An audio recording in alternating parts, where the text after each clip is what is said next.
what are your expectations of the efficacies of these rituals? In, Okay, so theoretically, like it's not that you're asking for some supernatural sort of thing, but that you're doing some sort of ritual that helps you alleviate some of the stressors of existence. yes, I don't go. I know maybe other people do, but I don't go into it like, give me the winning lottery ticket numbers. Give me, I need this. Give me this. Give me this.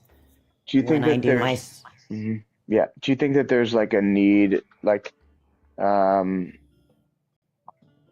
do you think that there's like a need to fulfill kind of like some of the imagery that is like associated with witchcraft and that sort of thing? Like, I feel like you kind of feel like you need to, you know, zhuzh it up a little bit.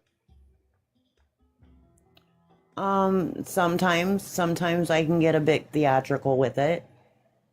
Um, I think that's more for myself than for anything else. I know, say if I get into certain dresses, certain, mindsets, and go out and I actually set the fire and I cast a circle, with an actual, huge line of salt.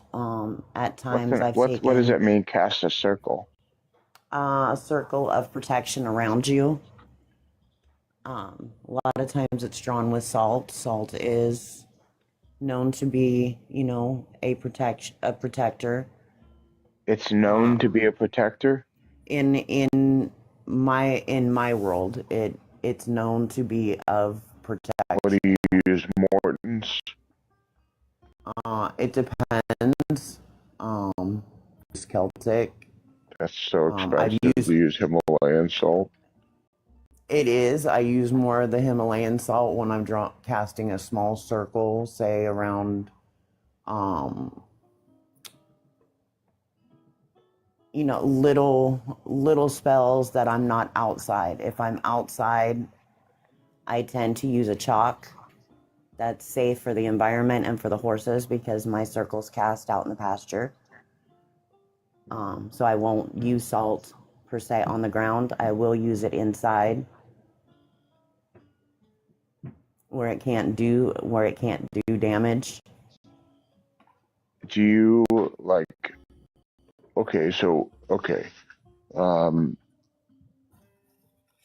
uh, like what is the expectation of efficacy with these sorts of things? In other words, how do you expect these things to work for these sorts of practice? Like what's the expected outcome here?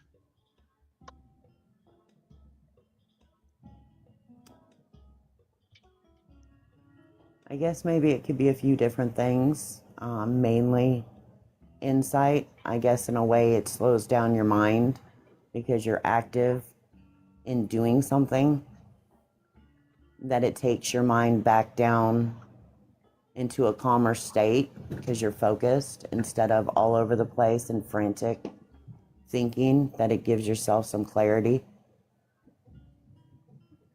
to actually think on the situation, and maybe in an essence tricks your mind into calming down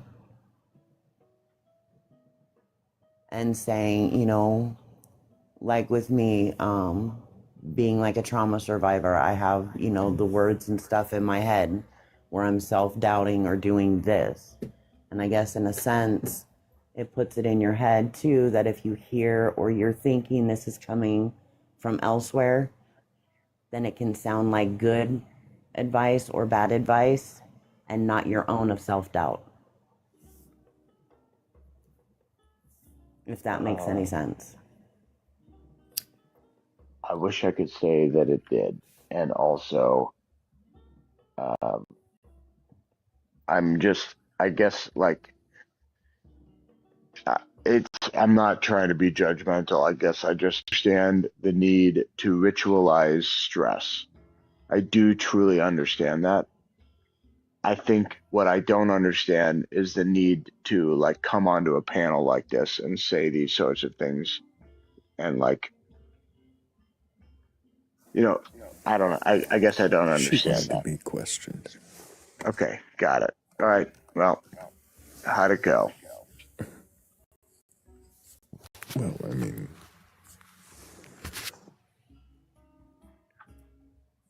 we questioned the belief in reincarnation. We questioned, I mean, I'm curious about some of the practices. I could question what Well, I mean, the, I came up fundamentally because there were questions that were asked of me Yeah, I'm not from the trying to. last ones, and you know what? Just never mind. Yeah, Thrayle, I'm of not trying course to you, like undermine what you're doing. What I'm trying to understand is like what your expect. Okay, all right. Well, I'm trying to understand the expectations or like what the expected outcomes are. Um, I think that like, to question her beliefs. yeah, exactly. She came up And to question her beliefs. I'm sorry if I was disrespectful.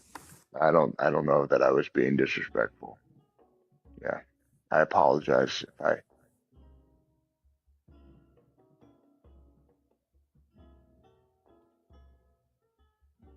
Sorry.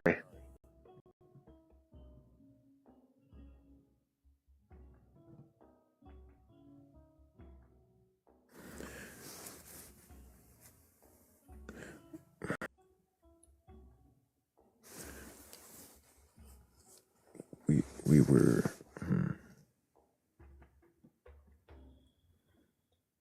it was, I don't know why you'd come on a panel and say these things. That was the strange part that I didn't understand why you said. Me? Because you asked her about witchcraft. Yeah. I mean, sorry. I guess like what is the goal of that the question is like what is the goal of coming on the panel to be questioned? Mm-hmm.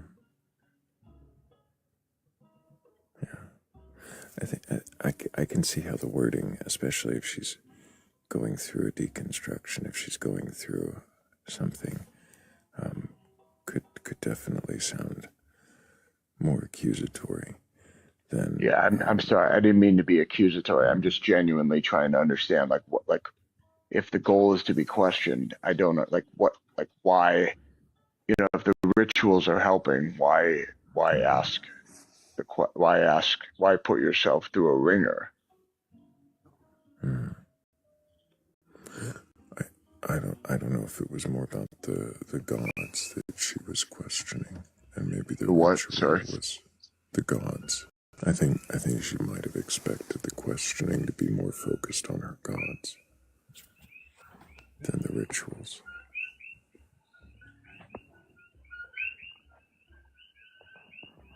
That was a much more empathetic way to say it the second time. Yeah, I'm sorry if I'm sorry. Yeah.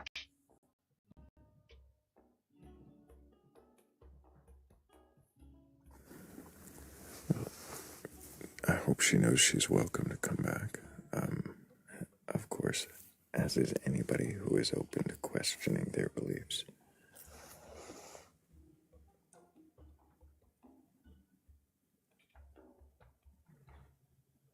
Let's see who else is in the queue.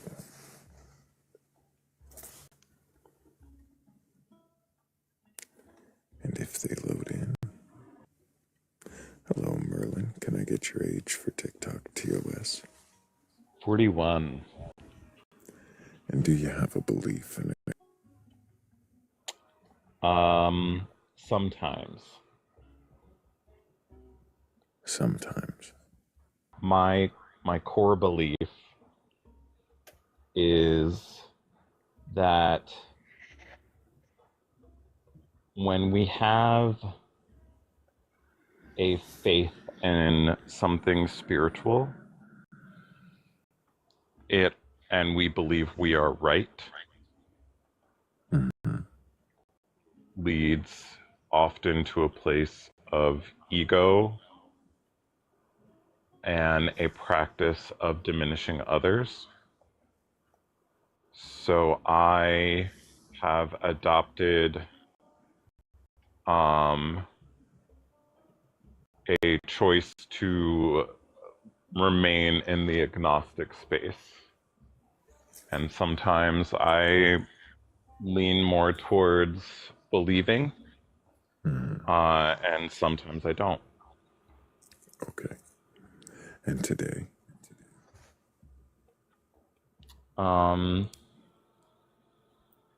Today, I would say full that there's possibly something after. On a scale of 1 to 100, what are the odds that a god exists? I'd say 50 out of 50.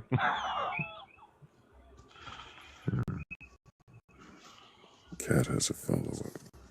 Oh no, you started it. You finish it. On a scale of 1 to 100, what are the odds that you exist? Ooh. Uh, sometimes I question that, so I'm just gonna go with 95%.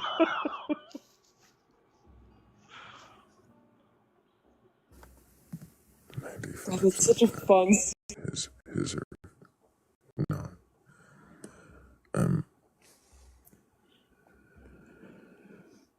So, what might convince you that a god exists? Um,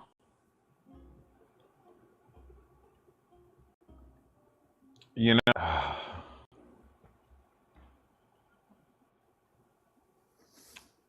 I guess the fact that I understand how cosmically small we are, and I can imagine that there could be something that we do not have the ability to measure with the current technology we have that could exist in some way that we just can't measure. I could imagine that that is possible. Because, like, we live on a rock and there's so much more out there than we can perceive. So I don't think it's out of the realm of possibility for there to be some kind of entity that we don't yet. I do not believe in a creator.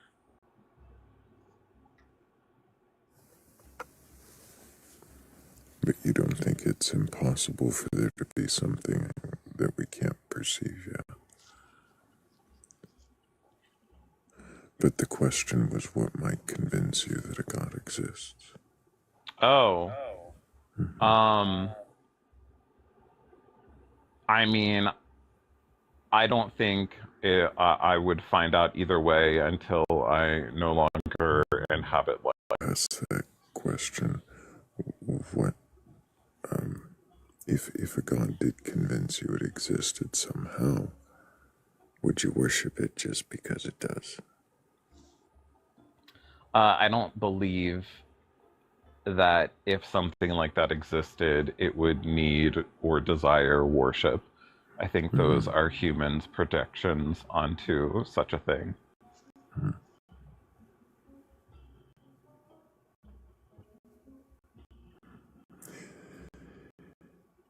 And if you had to own a deity, would you want to?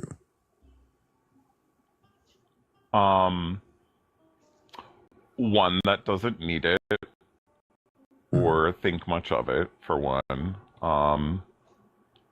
And and I guess what I think it would be if it did exist is just something beyond connectivity, like the connectivity of life,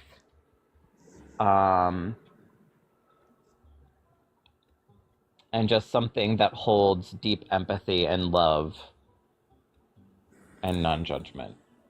The connectivity of life and something that holds deep empathy and love and non-judgment.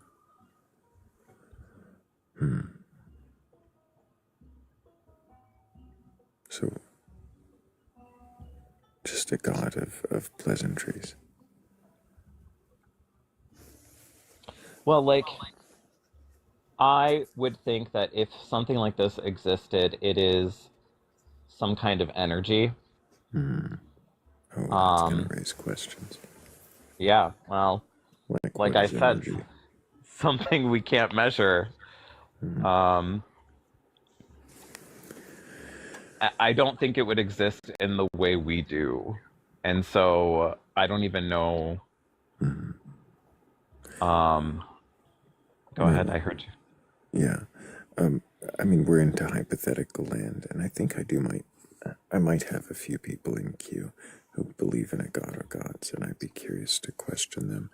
But I do appreciate you coming up and answering the questions that you did. I think Sure. we're going to move on.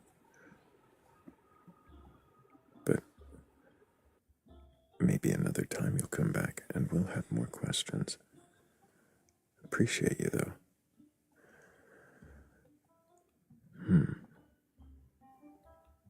And no offense, I do appreciate you.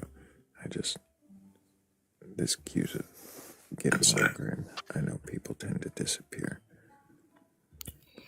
Can I say something about lives in general? Well, I need your age for TikTok TOS. I was born in the 80s. Which one? 88. 1980s. 88. And do you have a belief in a god or gods, higher power, or anything like that? I've told you. I've been on this panel. I've told you my beliefs. But what I want to say about, like, how offensive people get if they let you even come up on their panel, is you should be so lucky to be worthy enough. They're like, it's like all about their social drama rather than like anything that connects people or gets people communicating about anything. So anything that She's venting anything about that some you other do thing, to get apparently. people talking But is worthy. I appreciate that. Mindy, You're welcome. you know what I'm doing here, though. Getting people talking about a topic. A I specific. appreciate you. I want beliefs. I know you've told me before, but I don't remember. But I do want to know if you've been drinking or not. Or should we wait till another time? No, I've not been drinking, but I did take a gummy for vitamins. Mindy, do you have a belief in a god or gods, higher power, or anything like that? Which yes, god? I believe that the New Testament, I believe that Jesus Christ is the Son of Man, and the more you listen just what he taught and what he said, not what religion is. He was against religion. He was against organized, all that. He was anarchy just in himself. So if that teaches you about what the Son of Man, the Son of God is, he's a poor man coming to you as God and showing you what it's like to be a human. Okay. So that's my belief, yes. So you believe in the New Testament? Yes, sir. Have you read it entirely? Yes. But can I quote it? No. Right. But you believe it to be true and literal throughout? Yeah, I do. I think that Jesus definitely spoke in parables, and he did that for a reason. So You think that the that stories can of him very are much get. true? I think it's The words lost. spoken were It his doesn't words. matter. You can do all the pictures you want. You know what his message was. Mindy, were the words spoken his words? And how can you be sure? I know the ones in red. His words were in red in the How do Bible. you know that they're his words? A lot through Matthew and Luke. You'll find that his very direct words that he what's quoted on, they're written in red. How do There's you know not. they're his words? You would think there How do would you be. know? You would think there would be more of them. Mindy, how do you know that they are his words? I can feel it. I can feel that would be the only thing that made sense that he actually said. Because it's not about religion or any of this or anything that anyone is teaching or doing right now. Don't matter if it's the churches, the government, whatever. None of them are teaching anything that's actually true to what the Son of Man and God did and what he taught. And you'll know it when you realize what his whole purpose and things that he said were. Mindy, how do you know the words in red are his words?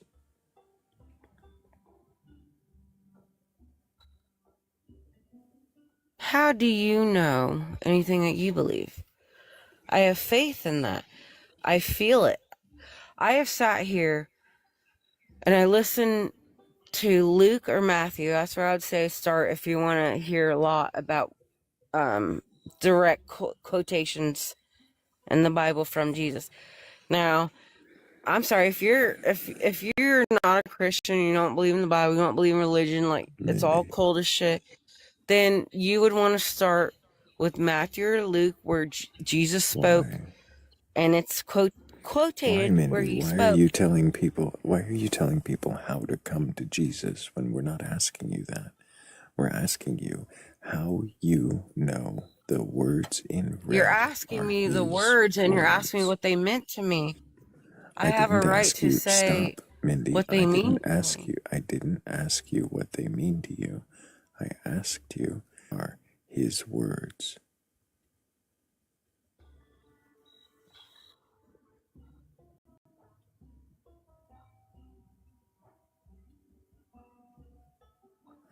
Okay, we're gonna move you plenty of time.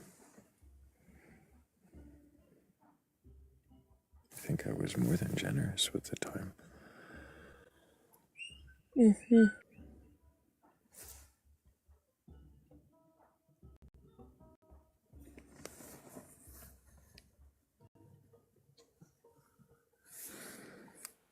Oh,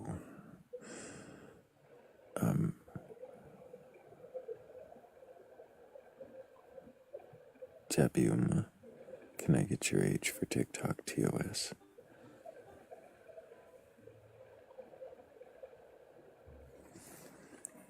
Are you there, Jabe?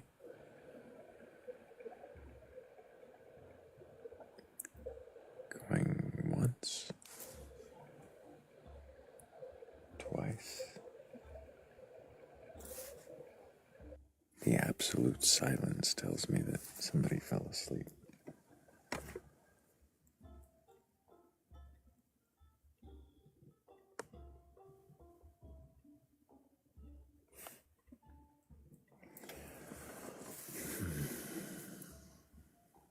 Well, before we move on to another guest, let's just remember to tap the screen and share the live. We're at 72,000 likes. There's 92 of us watching. If we all tap, I'm sure that we could bring that number up to 100K in less than, and I don't know, less than 10 minutes. I bet you guys could do that. I don't know what I'd bet.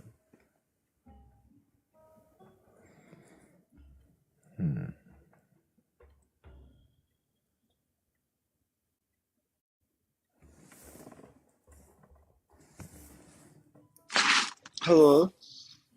Hello, free. Can I get your age for TikTok TOS? 23.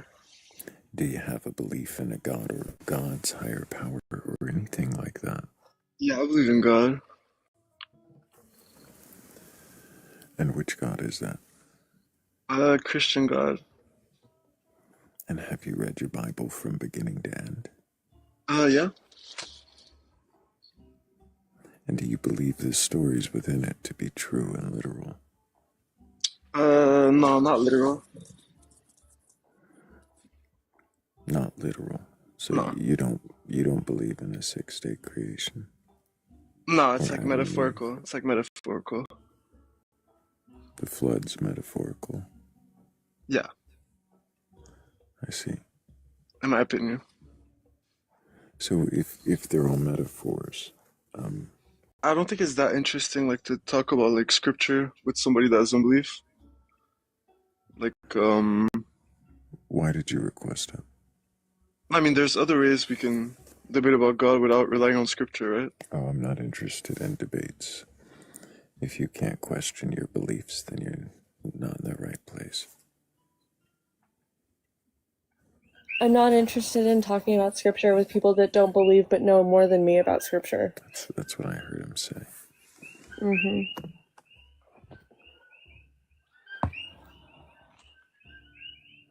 Maybe if you knew your scripture better.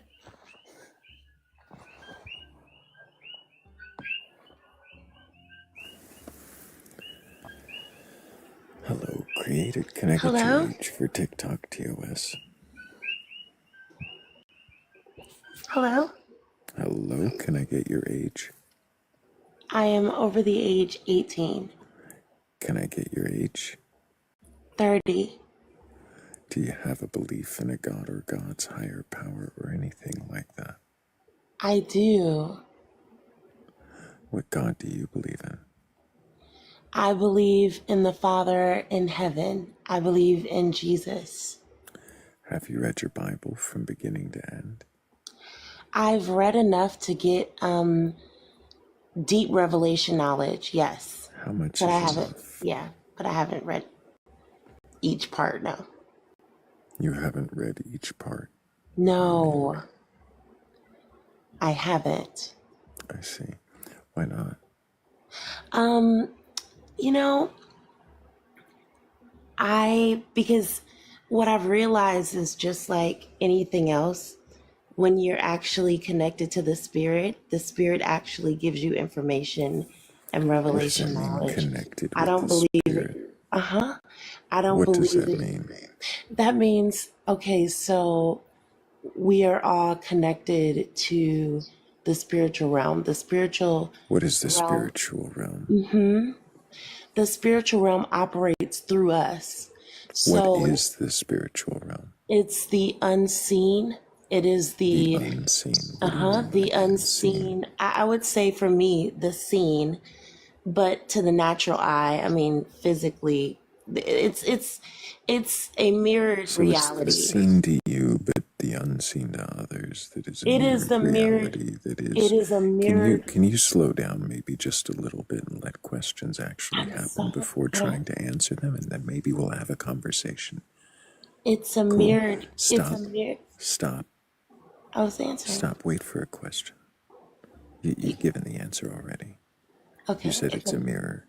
a mirrored reality. Yeah. You already said that. Okay. Okay, stop.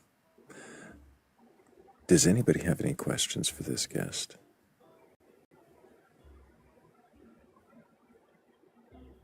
Nope. Okay, moving on. If Hello? anybody has a belief in a god or god quest up,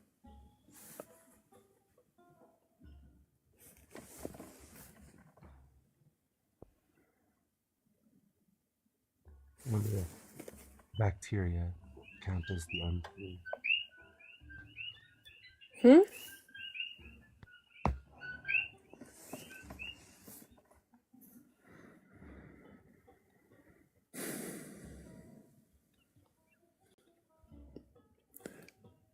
hello. Oh,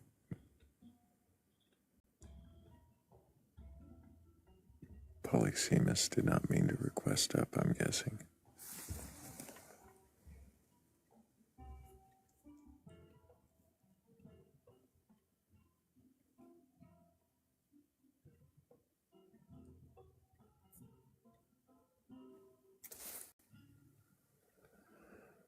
Hey,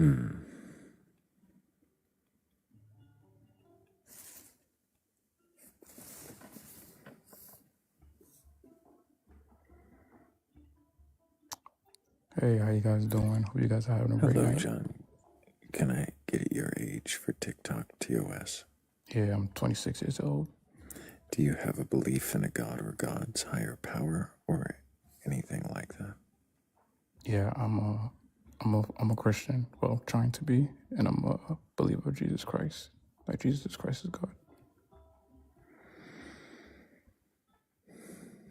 Have you read your Bible from beginning to end?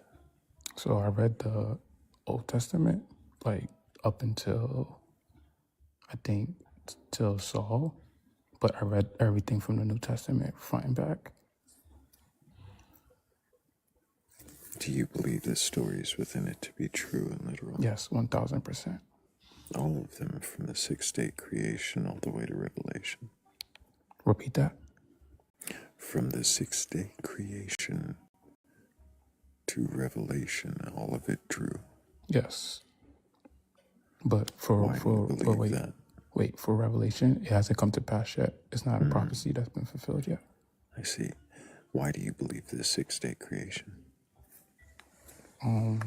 Because I have to question, like, how does life begins, and I have to question our morality. So I feel like the Bible just has all the answers to what we are today in the 6-day creation. You're saying it has the answers in the 6-day creation in Genesis 1. Yes, but you also got to remember, God's like a day is 1,000 years to us. So technically, it took him like 6,000 in human years that he created. So it took him 6,000, and that's all true.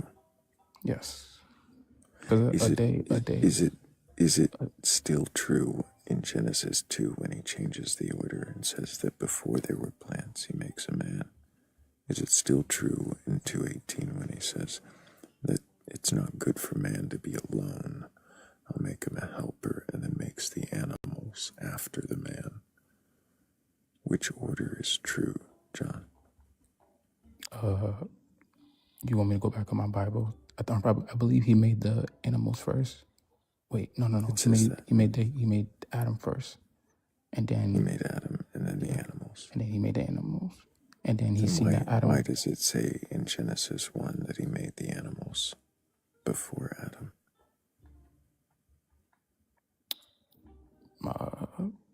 That's a great question, man. But I do believe that it's true that he created the animals. I didn't know it was a different order. I didn't know that part. But if it's not in chronological order, we do know that he created these things. You say And you do know he created these things. How do you know he created these things if order... Stop, you've got to let me finish the question. How do you know he created these things if the order given in one chapter is different to the next? How do you know any of it's true then? I know it's true because we have to ask the question of, and it's okay to ask questions, but it's okay to ask that question of what came first, you know? And if you're going to say animals came first before humans, then it makes you think, did we come from animals itself? Because life will have to exist. But where does life come from? These are the questions you have to ask. John, I'm not saying animals came first or man came first. I'm not positing one way or the other. I'm asking you. I'm not asking you which came first even anymore, because you don't seem quite able to answer that. Why do you believe any of it is true if the book contradicts itself? I believe it's true because of no one can explain to me who was the first woman or man walking on this earth. And I do agree, it probably does have many contradictions, but it's because it's been written down from thousands of years and it's absolutely If science translated. could explain to you about the first man, woman, and explain to you that there were multiple men and women that would be considered the first, if it were to explain something like that to you, would you then believe that instead of the Adam and Eve story? Yeah, because then it will make me question, like, who came first? Was it a man or was it a woman? And who were these people? Have you ever studied evolutionary theory? Yes, but everything has to have a beginning, right? So even with evolution, you don't see a contradiction to what's taught in the Bible. When you live in a house, right? You live in a house. I'm assuming you live in a house, right?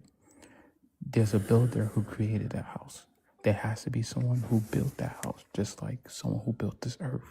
There has to be a creator. Why did you decide the earth is a house? Why are you making that comparison? Because every house has a builder. Just like when a building is made, it doesn't be made out of nowhere. We know that someone has made the building, right? So because of this earth that exists, someone had to create this earth and us in it. And why do you decide that? Choice. Sorry, John. Is it John or Gene? Gene and John is fine. Okay. If the earth exists, you decide that it's somehow a house and needs a builder. But why do you decide that it is a house and needs a builder instead of it is a rock and it formed? Because then where would that rock come from? A rock would have to be created, am I right? Why do you think rocks have to be created?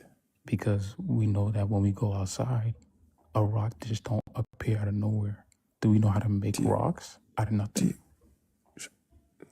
Do you think that rocks are created by a person or a thing with a mind?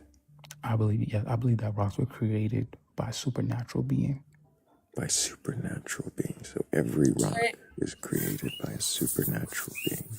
Everything that was on this earth is created by a supernatural being, except things that we created, like iPhones or a house or any of those things. Oh, goodness. Go ahead. Because we're made, in the Bible says we're made in the Is your name Kat? He has a self-control problem. Sorry. Apparently. So, you think that rocks were created by a supernatural being?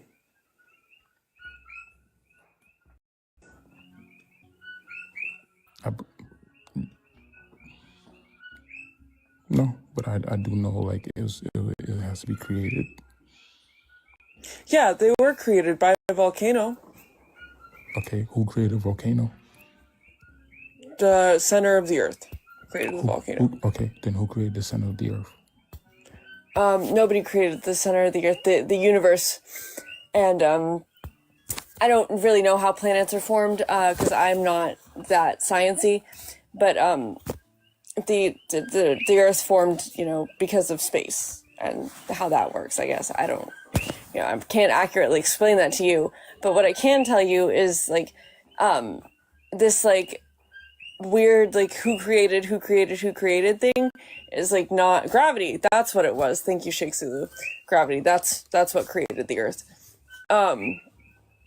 And, like, there is, like, a creator is not necessary. So I don't understand why you think that it is. Why do you think a creator is not necessary for things to be created? Why do you think things are created? Don't answer my question with a question. Because like I said, I use one example. You live in a house, right? You know that although hold on, okay, if it's a car or truck, whatever it is, although you're sleeping where you at, you haven't seen anyone built it. You know that someone built it, correct? Yeah, no, I know who built it. I saw them build it. Yeah. But that's like in general. Okay, do you know who built the White House? What do you mean the White House? Okay, so this like analogy doesn't track. No, so I'm trying to show you why it does. I know. I've heard this analogy before. It just doesn't track. Before we but get you, any okay, further, so stop, I'm speaking now. So before we get any further into an analogy that doesn't take us anywhere, I'm going to make sure that I thank Law of Attraction, Crystal J, Heather's Descent, Donna B, Yankee Bubs, Danny, Grax, Z the Witch, and Jace for helping with our goal. I appreciate you guys so much. Now, Kat, I bet you've got a question. Okay, so you're still not answering, you still haven't answered the question of why you think a creator is necessary. And if you try to give me the house analogy again, like that, we've established that that doesn't work. So why is a creator necessary? a creator is necessary because of morality. What does that mean? Meaning that like we don't have free will, right? So because our freedom Who of choice, says? the definition of free will. Who says that we, like, oh, so you know this? You know that free will does not exist. No, God only has free will. We don't have free will. That's weird. I've never met anybody else who knows this. So, like, how did you come to find this information? The definition of free will. If you look at the definition of free will, is it says that you could do anything without any consequences.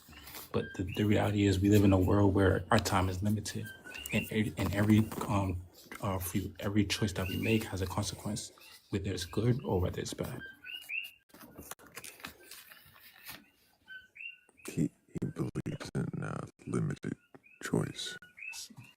Yeah, so our time is limited. So we have the freedom of choice of doing what we want, but at the end of the day, we don't have free will. Because if we have free will, then we should be living in a world where no matter what we do, it's not good, it's not bad. We're just living, freely, without no consequences, without no chill time. Money shouldn't exist. If free will exists, money shouldn't exist. Can I just say never mind, Thrayle? You're just noping out. I'm just okay. Free will and versus free will, morality. Like, you know how I feel about these things, and also like about the like bold assertions of knowledge for no reason. You know what? No, I'm not gonna nope out. I'm gonna push through this. So what does free will have to do with morality? How did we get here? Okay, so when you the reason I say morality, because we have a consciousness of knowing what's right or wrong. That what plays in with our freedom of choice, right? Real quick, what is morality? Yeah, there we go. What is morality? I want to say I don't know the correct detailed definition of it, but I could say like it has to do with the When you laws. say morality, what are you saying? I'm saying knowing good and bad. Knowing good and bad. Yeah. Or evil. So I would say. it's you knowing good and bad. But the thing is, you can't say you're you, because then it will contradict everybody else's definition of morality. Why would it contradict other people's definition of morality? Because we live in a world where some people may say that they think murder is okay because they're trying to defend themselves. So then their morality would say exactly. that. Yeah. So and your morality would say something else, and somebody else's morality would say. Yeah, isn't that what it is? No, so like my morality. That's not what happens. Like my morality, I would agree with God's morality, but a lot of people. So doesn't that mean you? Hang on. Doesn't that mean you choose to believe in your God's morality, but somebody else might believe in their God's morality? Or somebody else might believe that same God's morality is different than you believe it is. Yeah, everybody has the freedom of choice to speak on that, But at the end of the day, there's only one truth. There's no such thing as two truths. You know what I mean? How do you know the truth? Because we can agree on that 2 + 2 = 4, right? No, I'm talking about morality. Why are you talking about 2 plus 2? Okay, so we know that. How do you know what's true? Okay, so we know that Schmurder is wrong. Am I right? How No. do you know? You don't think Schmurder is wrong? We don't know that. I didn't say that. I'm asking you, John. How do you know? Oh, sorry. Hold on. Can you give me like a minute, real quick? Hold on. So we're just gonna move on. You can request back up. How did creators necessary for morality get... He was just grasping at whatever he could. His house analogy fell apart. Big bad wolf blew it down. He was gonna make the 2 plus 2 analogy too, and that's that one never stands up either. It wasn't. I don't even know how it's an analogy. It's just randomly saying things at that point.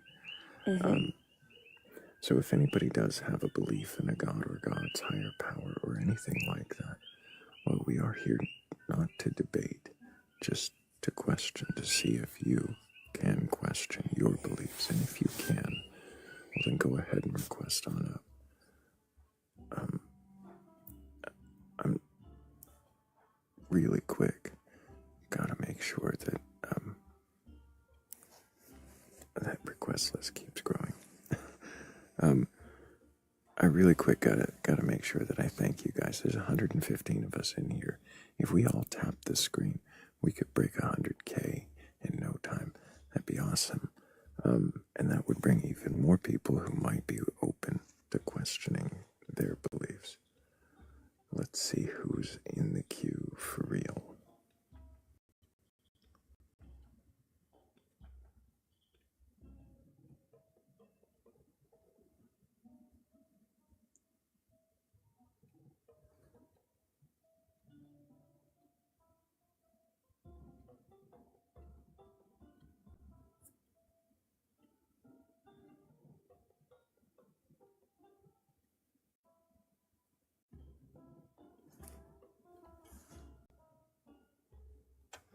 Oh, there's a real one.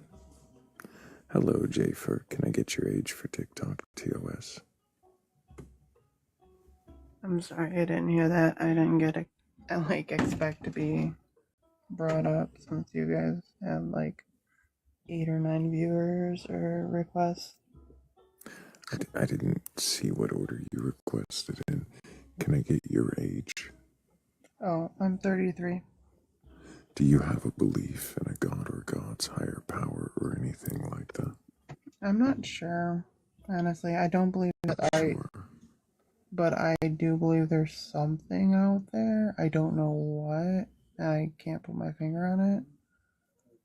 But I don't know. It sounds insane, I guess. When you say you believe there's something, but you don't know what, why do you say that there's something? I'll be honest. Probably because deeply rooted, I want to believe in something that other than a just blackout when I'm DEAD. Why? Because it scares me dead. It scares me. You guys are wrong. I mean, you're not really wrong. You're just commenting, but maybe everyone coming up here is wrong too. But none of us know for sure. I just know. I know personally for sure that I do not believe in the Bible. If I do believe in something, it's not going to include that.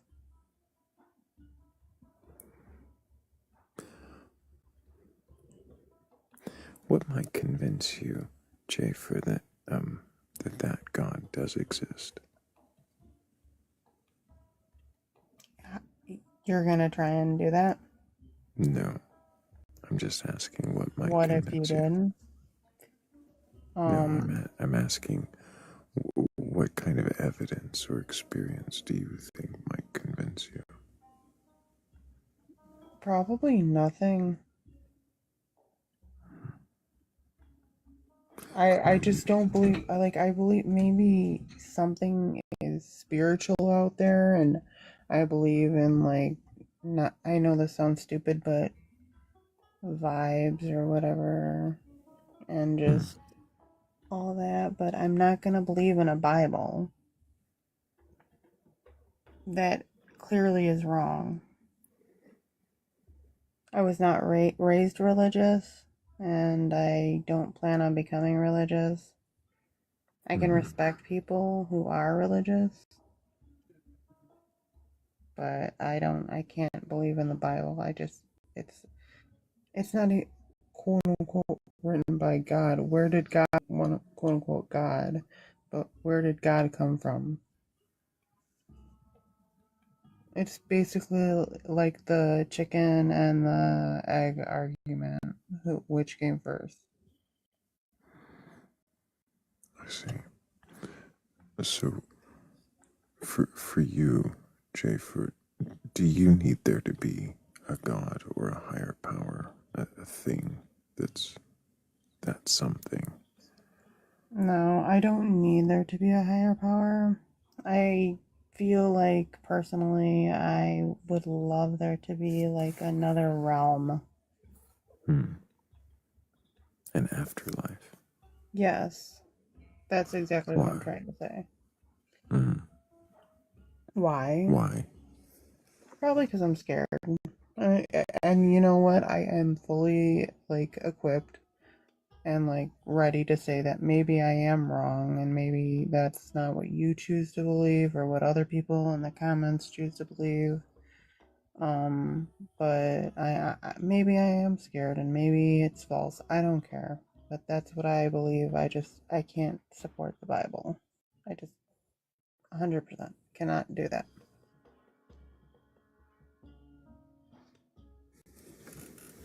And you What know, kind of God? it's taken this administration, honestly, to make me see things this way.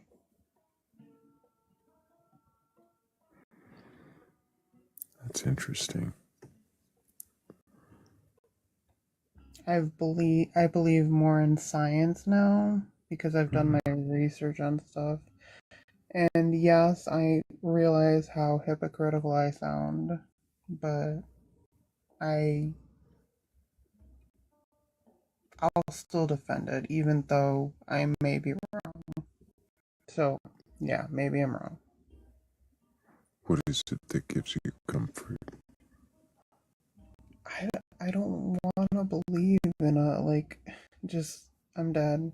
I'm sorry, I'm DEAD. I don't want to believe that it's gone. I don't want to believe it, honestly. So maybe, like, I'm on the fence.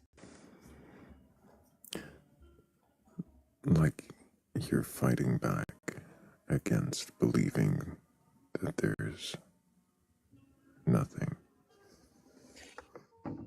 Yeah, actually, you know what?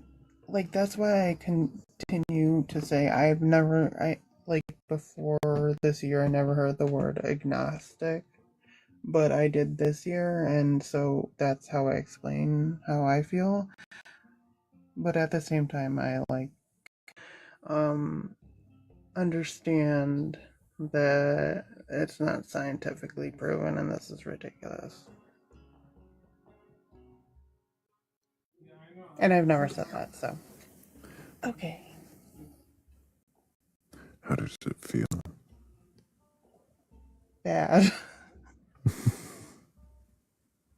Feels Naughty. like I'm going to hell, honestly. I don't even, like, believe in that shit.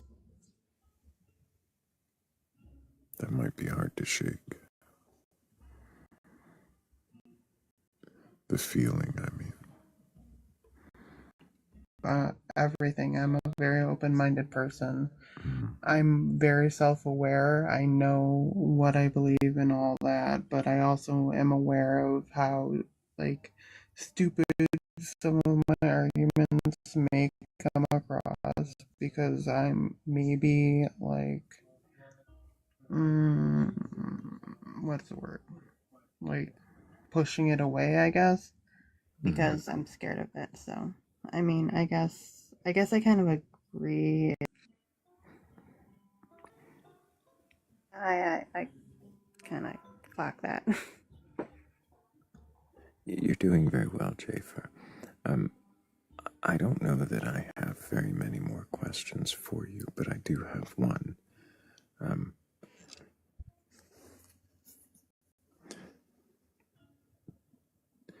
Does a God have to exist for it to be meaningful? No. I can explain more if you like, but the simple answer is no. No, it's not that I believe in a God per se. It's that I believe in a higher power, like more like I don't know how to say it. Like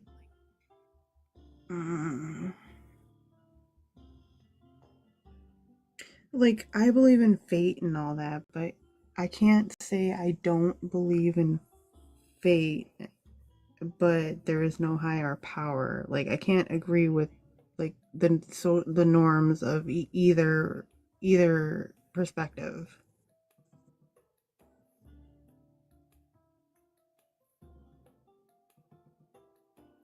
And that's all I can really say on that. The question was more about if a God has to exist for the God to matter. Well, I don't really believe in a certain God, so I can't answer that question. Does your higher power have to exist for the higher power to matter? No, I'm still going to be a morally good person, whether or not I believe in a God or not, or whether or not I believe in any kind of religion or any kind of Bible or anything. I'm still going to be a good person. I have a What good will you moral measure the compass. good by? What? What will you measure the good by? I mean, it's kind of common sense, I would think. Just being a decent human being. Like simple things, putting your cart back after a freaking you at Walmart, like Jesus. Just do what you will treat people how you would like to be treated. That's how I measure my peace by. Treat people how you would like to be treated. Exactly. What about, I like that one, but what about treating people how they would like to be treated? Yeah, that's what I'm saying. Like, I will, if you have,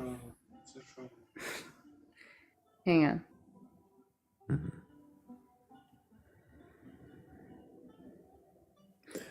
Thank you for that. I would like to be treated. I will treat people how I would like to be treated. And if they have a problem with it, then they can come to me personally, and then, we can fix it that way like adults. And I think we are all able to, like, coexist and do it that way, except for certain people that I won't mention. Well, good job not singling anyone out. Well, singling someone out, but not singling all of them out. Thank you, Jay, for answering the question openly and honestly, for demonstrating that you did very recently question your beliefs, and I think I could question them more, but I do feel like we're going to go ahead and move on. So I appreciate you being here. Okay, that's fine. Have a good night, you guys. You too, absolutely. Take care. And if anybody does have a belief in a God or God's higher power or anything like that, and you're capable of questioning your beliefs, we'll go ahead and request Anna. But yeah, definitely W's for Jafer in the chat. She did really well. She did do really well. You know, that thing about treating people how they want to be treated, That was pretty smart. I've heard that a few places before. Hmm. I asked somebody that here not too long ago. I gotta make sure I thank Sunbun, Donna B, Freak Scene, Based God, Slippy, and Irza for helping with that last goal. Thank you guys so much. I appreciate all of you.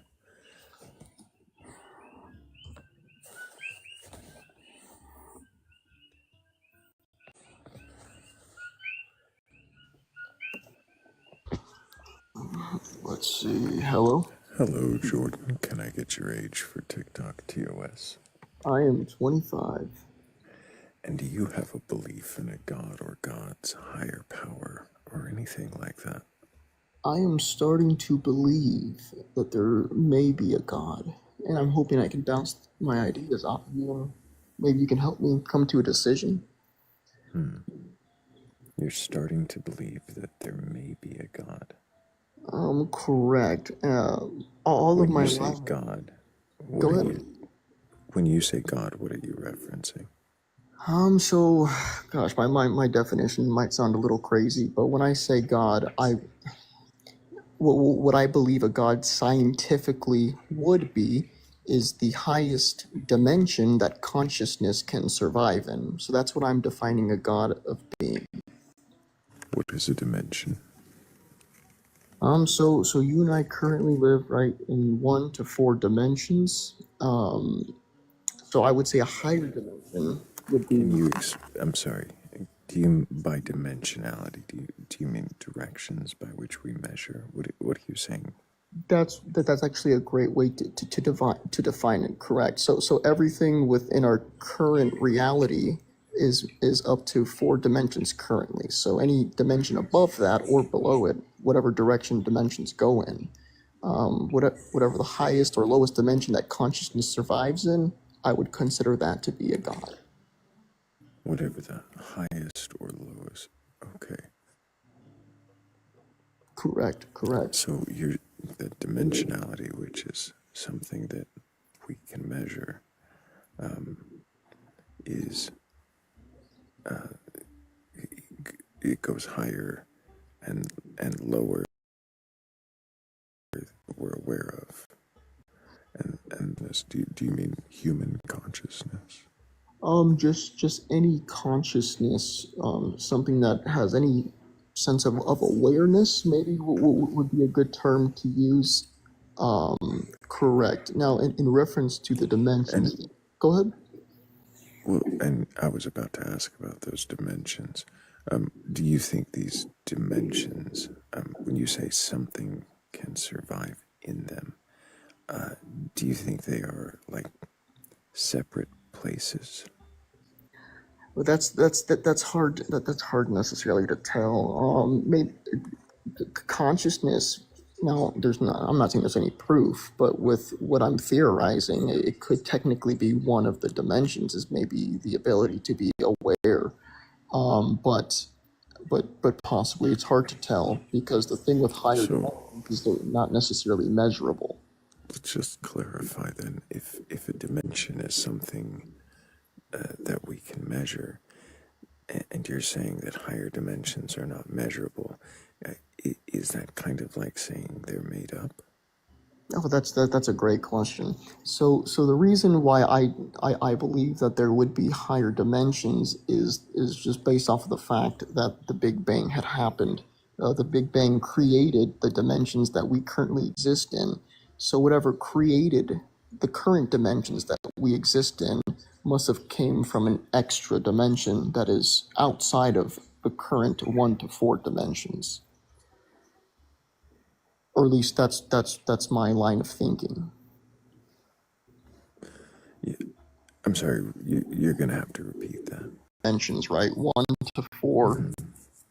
So whatever created those dimensions would have had to been outside of the dimension of space-time because it created space-time. So my reasoning is something outside the dimension of space-time, and that's what I'm calling extra dimensional, would have had to create our current dimensions. I see. Does that make sense? So for you to whatever the highest dimension something can survive in is God, you're saying that that extra dimensional whatever it is that you assume is extra dimensional, that is what initiated the Big Bang, and that it is God. In my opinion, that's what makes some of the most sense.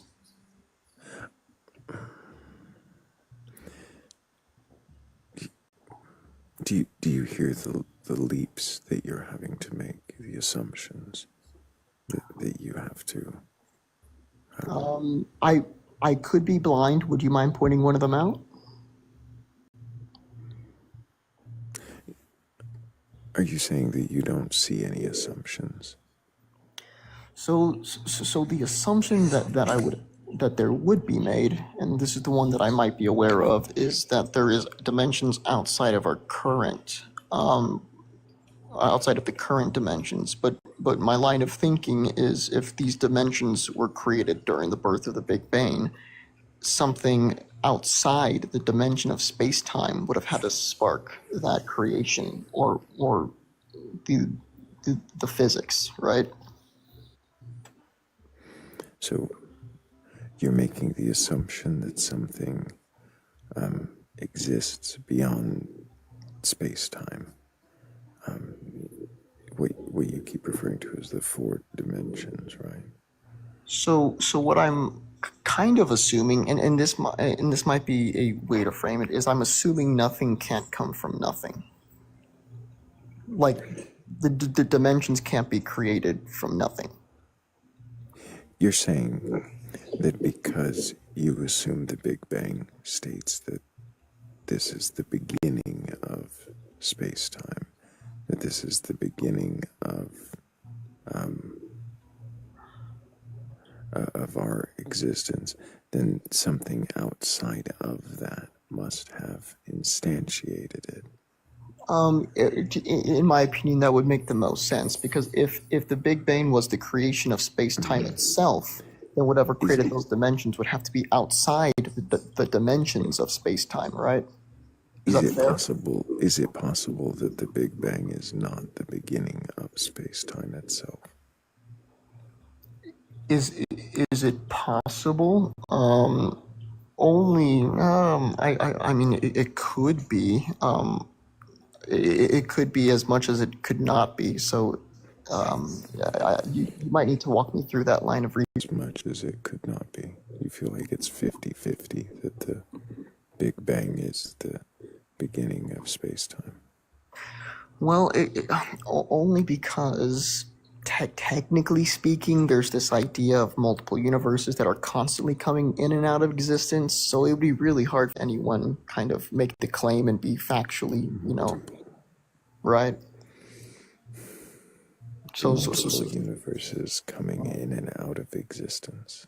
Well, apparently that's one of the theories behind the idea of these space-time, where they just kind of pop in and out of existence. Now, I'm not saying that it's factual, but that is an idea, so it would be really hard for me to answer that. Okay, so I don't think I was referring to that. Is that the only alternative you can think of? Well, in aspect to our current dimensions being created by something outside, then yes, that's what makes the most sense to me.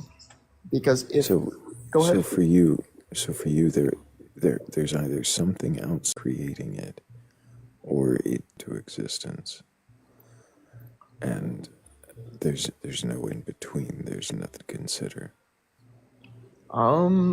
Necessary. So it either popped into existence, or maybe it was created in some sense. Could be because What about the alternative would be an infinite time frame. Again, I'm sorry. What was that? Oh, go ahead, Kat. What was that last bit about infinite time frames? Oh, perfect. So that would be the alternative, is that the universe has always been So that would be the only other alternative that I can personally think of. Why is that not viable?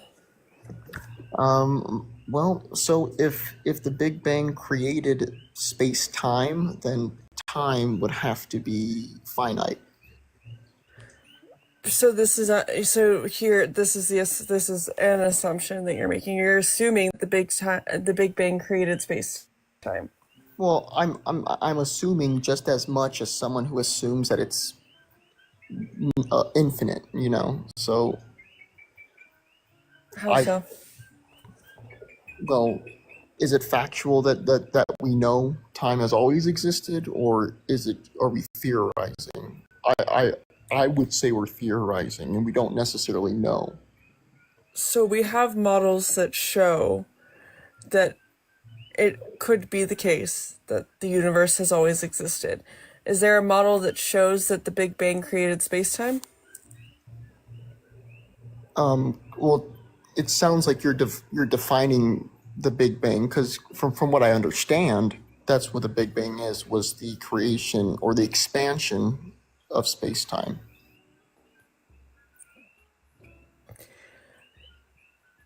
So before the Big Bang, we know there was a hot, dense state, and then the Big Bang was the hot, dense state beginning to expand, right? I don't know if that... I think that maybe there might have been some changes in ways time or physics works during that process, but that doesn't mean it created either of those things. So what? I could be wrong, but from my understanding, the definition of the Big Bang is the expansion or creation, or whatever word you want to use, of space-time itself. Expansion and creation are two different words. Yeah, you keep saying them like they're interchangeable. They don't mean the same thing. Sure. So I'm, but if it's expanding, expansion kind of assumes that it's expanding within something. So you can say expanding within a higher dimension, or you could say it's being created within another dimension.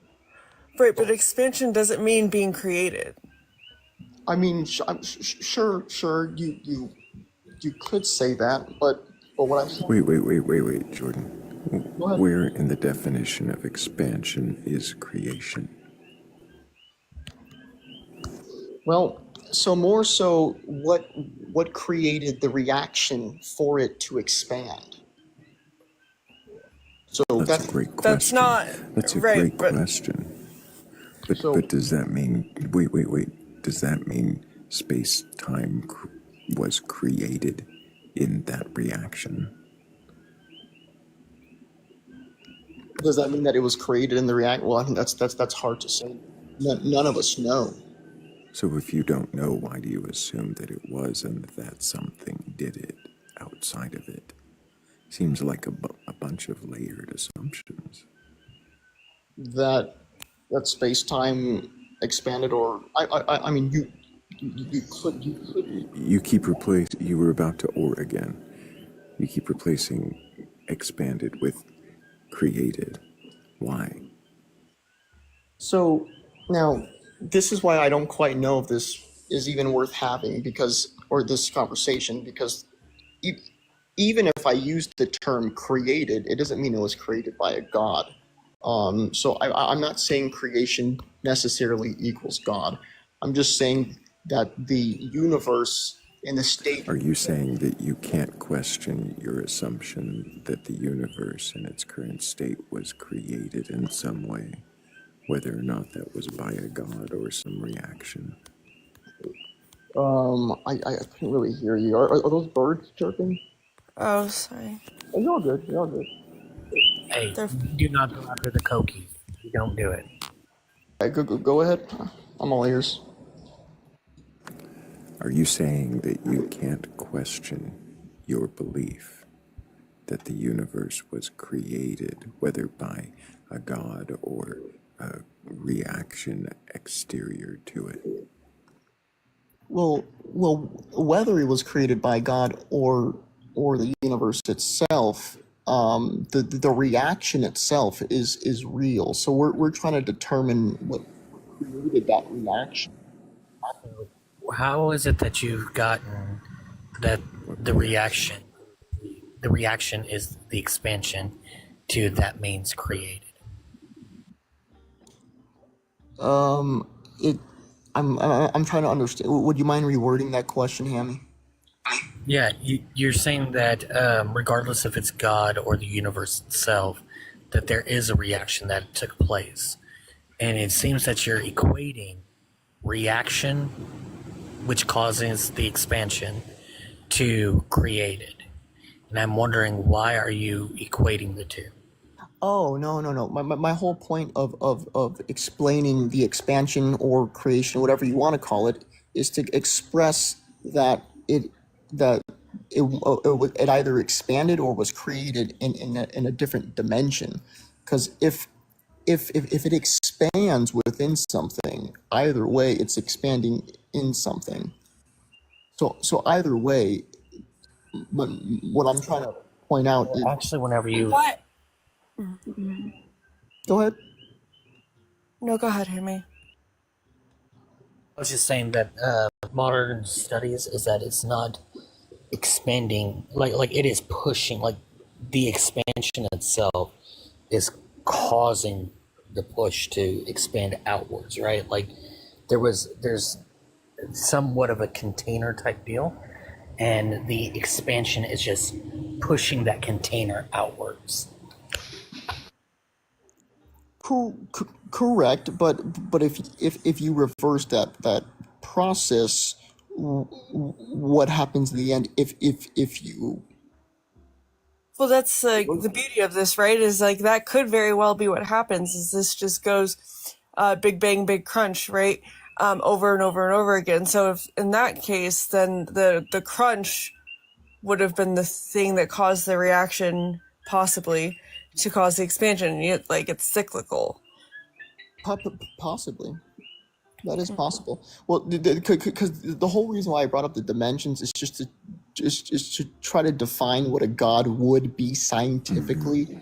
Now, my own beliefs to why it makes sense that there is a god almost has nothing to do with me defining what I think he would be scientifically. So just to clarify, Jordan, we've gone experiment of yours that wasn't really a belief. Do you believe in a god? I yes, I think I do. If anybody does have a belief in a god or God's higher power or anything like that, you're not a coward to actually display it and question it up here. Then go ahead and request on up. But if you're going to hide behind a made-up pontification of some scientific explanation that you're not even going to stand behind as you come up here and pretend that you actually question, then fuck off.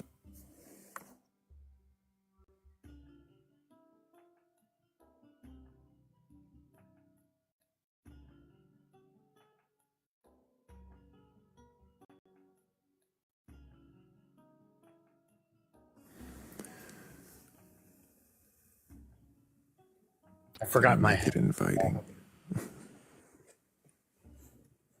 Did I make it warm and inviting up here? What do you think the fourth dimension was? Time. Yeah, the fourth Classic. always been time. My whole entire idea, and I brought this up in the chat, is that if there is a God that exists, it is inescapable that it has to work within time. Like it cannot be outside of time.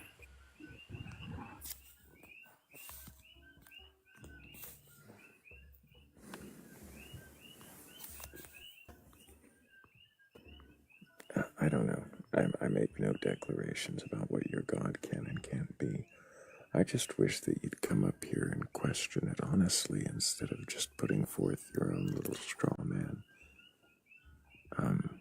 to waste time. Yeah, like, let's just walk down this road for no reason. Just to show that you don't understand the Big Bang. I don't know. But maybe somebody does have a belief in a god or God's higher power or something like that, and they're capable of questioning. Oh, there's quite a few of you there, and a few of you have already spoken to.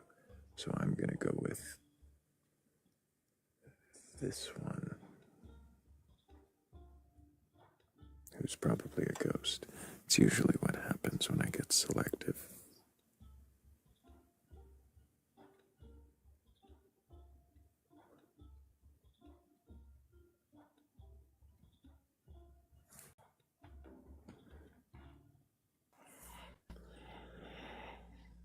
Hello, mashed potato. Can I get your age for TikTok, TOS? Sure, can you hear me? Yes, I can. Great. I'm 65 in December. Well, happy birthday. Thanks. Do you have a belief in a god or gods higher power? Yes, I do. Like what god I do have a belief in God. Which god do you believe in? In my opinion, the one and only God. Which one and only God is that? The one professed by the Jewish nation, Christians, and most people that have a commune or fellowship, not a religion, but a relationship with God the Father, who is the great triune. So, just to clarify, Sure. You mean the biblical God, then? Correct. Is that the Catholic Bible, the Protestant Bible, the Ethiopian Bible? Which biblical God is it? Let's go all the way back to the Septuagint. The original Hebrew Chaldean You said the Bibles. Septuagint. I thought you said the Septuagint, which was the Greek translation of the Right, that's a Greek translation. Going by the ancient manuscripts. How's so that? Going by the first century Greek translation of the Hebrew. Actually, further back. Yeah, so by that point, thousands of years old. Exactly. So rather than the Hebrew, which would make more sense, we go by the Greek translation. Well, no, this would be before that even. Chaldean. Moses then wrote the stories that he was told by everybody from Methuselah to him. If you go through the genealogies, each passed down. So I'm not sure how you're telling me that Moses, are you saying Moses spoke Greek? No, the original Bible was not Greek. So would have been in Hebrew. Would have been in Hebrew. Great. Would have been in Chaldean. Great. So I'm not sure why you were saying go back to the Septuagint translation. Well, that's the oldest one that I can think of. I'm sure there's other manuscripts that are older, like just the first. To be clear, if we went all the way back to the original manuscripts, if they existed, if we could find them, and you were to read those, you would believe that's the divine word of God. Correct. And would that be all the way through from Genesis to Revelation? You believe all of that's true? The New Testament was written and inspired by God through, I think it's 50-some different people, most of which came from the apostles. Paul wrote most of the New Testament. I'm not asking for a history lesson, Nash. I'm asking if you believe it's true. What, the Bible? Oh, word for word. Word for word. That was yes. Kind of what I was some of it is poetry. So Nash, just to clarify. Go ahead. And you can help me and let me know if these are poetry or not. Do you believe in the 6-day creation? I personally, yes. Do you believe in the order given, all of that in Genesis 1 is all true then? Yes. Let me ask you this question. So Go ahead. I probably won't answer, so I'm just going to move that plants came after the man and that animals came after the man. Is that one true as well? I don't remember that being before man. Man was created near the end of the 6 days.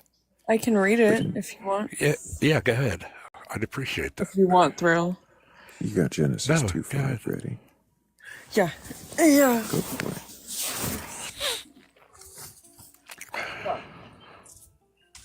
Which verses are we doing?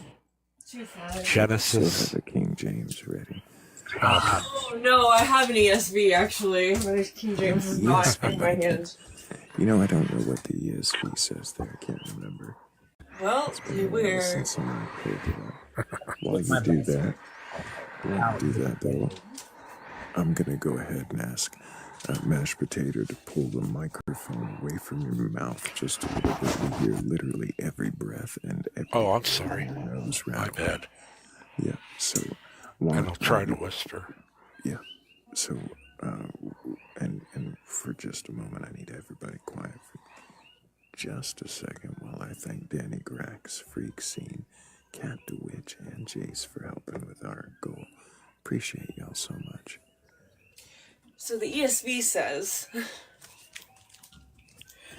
When no bush of the field was yet in the land, and no small plant of the field had yet sprung up, for the Lord God had not caused it to rain on the land, and there was no man to work with the ground, and a mist God formed the man of dust from the ground, and breathed into his nostrils the breath of life.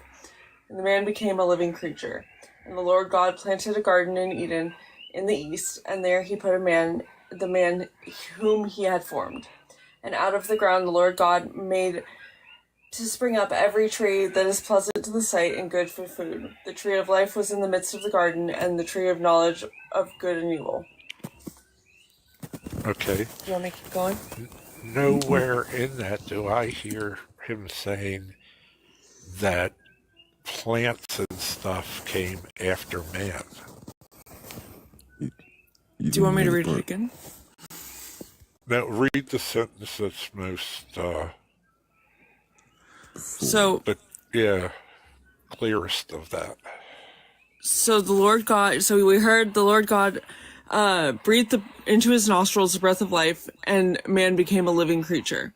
Right. And the Lord God planted a garden in Eden in the east, and there he put the man who he had formed. Okay. So God planted a garden. Sorry, and this starts with when no bush of the field was yet in the land, and no small plant of the field had yet sprung up. I think that's how we start. There's no bush of the field and no small plant of the field. So where's the contradiction then? I don't understand what you're saying is wrong. You're saying somewhere else he says the bushes were all made. Yeah, ESV says small plants and bushes here. Right. And God planted trees of every fruit. Right after he made man. To put him in the garden specifically, correct? Right. But in Genesis chapter 1... Yes. He doesn't make man until... What day? The sixth day. Sixth day. So when were all the trees and plants and stuff made? In chapter 1? So that means... No. No. Even no. So that's the contradiction there. And so I was curious what the ESV would say. It says bushes and small plants. Right. Many other translations here would say the vegetation and the herbs, which it says are made on the third day. KJV. Correct. Yeah, so, I mean, there wasn't any rain until Noah. We know that. It was all done by way of mist through the earth itself. You say there wasn't any rain till Noah. Right. There was no rain at all. Man had never seen rain. That's interesting, Mash. So, that's quite a claim, but not where I was going. Okay, go ahead. So, I didn't hear what your response was when I said that there were, in most other translations, it would say that there were no plants or no herbs, which it says are made on day 3. Right. 3. And then he makes man before those. Then doesn't that mean he made man before plants? I don't know. That's one of those things that it's how you look at it, I think. Like, for example, does that mean God didn't have any of this anywhere? If he planted the garden, they would have already have to have been existing, correct? If you, no, I don't know why you're saying correct. If he planted the garden, why do you assume that these already existed? Well, how could he plant something that doesn't exist? I don't. Oh, I wait a don't know minute. what You you're could saying. say because he's God and he can create ex nihilo out of nothing. I didn't. I'm not arguing it, but that is No, an no, no. interesting I understand. thought. Right. That is an interesting thought. I hear you questioning yourself. Go for it. I have a problem with now that I'm learning Hebrew. Mm-hmm. A lot of the stuff that is translated in the English Bible, English speaking Bibles, is incorrect or not explained. Come ashore and was making breakfast for the ones that were in the boat. They came up and he was sitting by the fire and he made them breakfast. Peter was sitting there and he said to Peter, Peter, now this is how our Bibles say it. Do you love me? And Peter, do you love me? Peter says, yes, Lord, you know I love you. He said, Peter, do you love me? Mash. Yeah. I'm not sure where you're going with this, but it's a very, very long explanation. I'm sorry. Still waiting for the an answer loves to a are all question. different. First he says, do you love? Greek using different. It would be Greek, not Hebrew. Actually, it was Hebrew in the original text. But that's okay. We can disagree. Fascinating. Uh-huh. Yeah, I know, Hammy. I don't want to argue that with you. That's okay. I'm more curious. You say you're learning Hebrew because you're finding things that are well, I want to know the exact wording. Right. So if you were to go back and look at the exact wording in Hebrew, and that it does say that it was man before plants, and then it later goes on to say that it was man before animals as well. That it's not good for him to be alone, and that God should create a helper, and then out of the ground he makes the animals. Correct. So, which way it goes? If it goes that way, Mash, I'm curious hypothetically. If it goes in your studies, you find it to actually contradict. What would that do for your belief in the rest of the book? Nothing really. I would just say I cannot see an eternity and where we're going to wind up. Like if you read all the Gospels are different to each other because of perspective.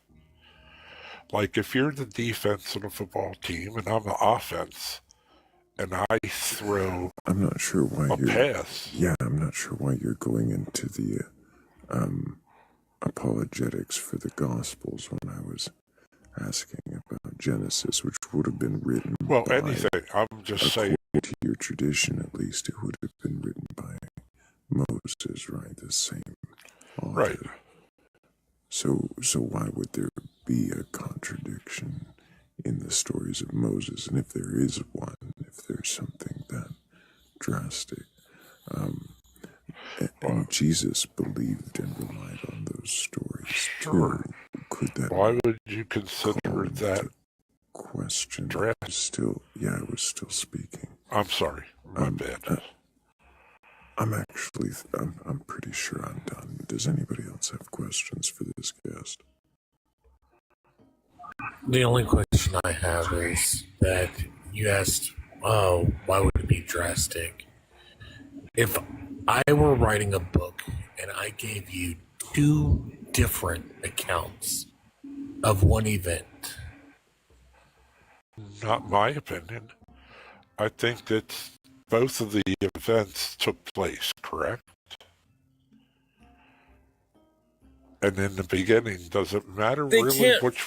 Go ahead. They can't in this both be story, true. and in this story, I said, I woke up, I went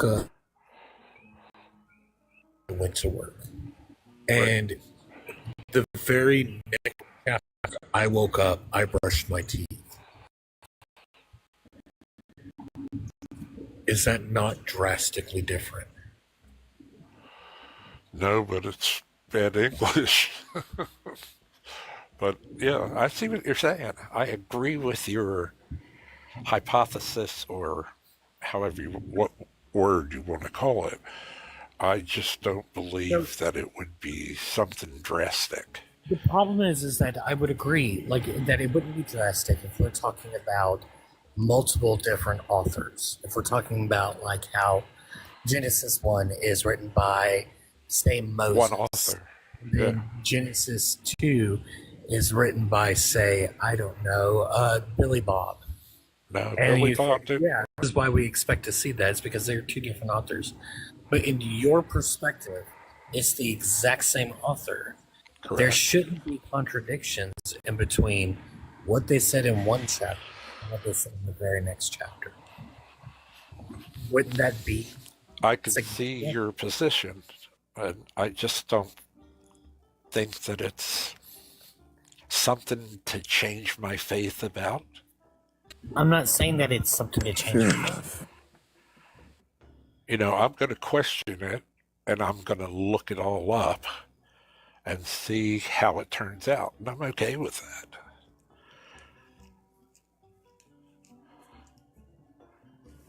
I'm curious. You had mentioned contradictions in the New Testament as well. You said misinterpretation. You said perspective, right? Yeah. That was misinterpretation. But you had also mentioned the different perspectives of the Gospels and how that you would expect to see from different authors, different, like you were going to give a football analogy. One person at one end of the field sees something different than someone at the other end. Then can I ask you a question? I'm not quite done. Oh, okay. Go ahead. I'm sorry. Because there is a question on the end of this, and it is about one such contradiction between the, wouldn't if the quarterback saw zombies, wouldn't you expect the linebacker and the wide receiver also to see zombies walking through the stands and on the field?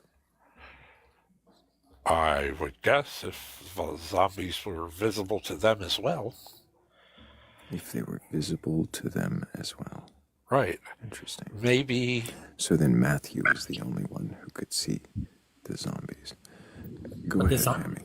Well, the zombies, weren't they, didn't they go about the town and were, seen by many people.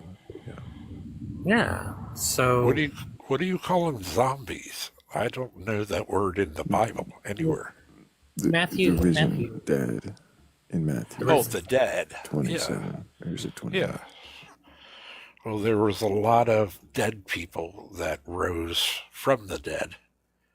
Yeah, so the question being, though, is if Matthew is recording an event of Right, exactly. alive, like waking up and getting out of the tombs, be witnessed by many, why do none of the other gospels talk about that too?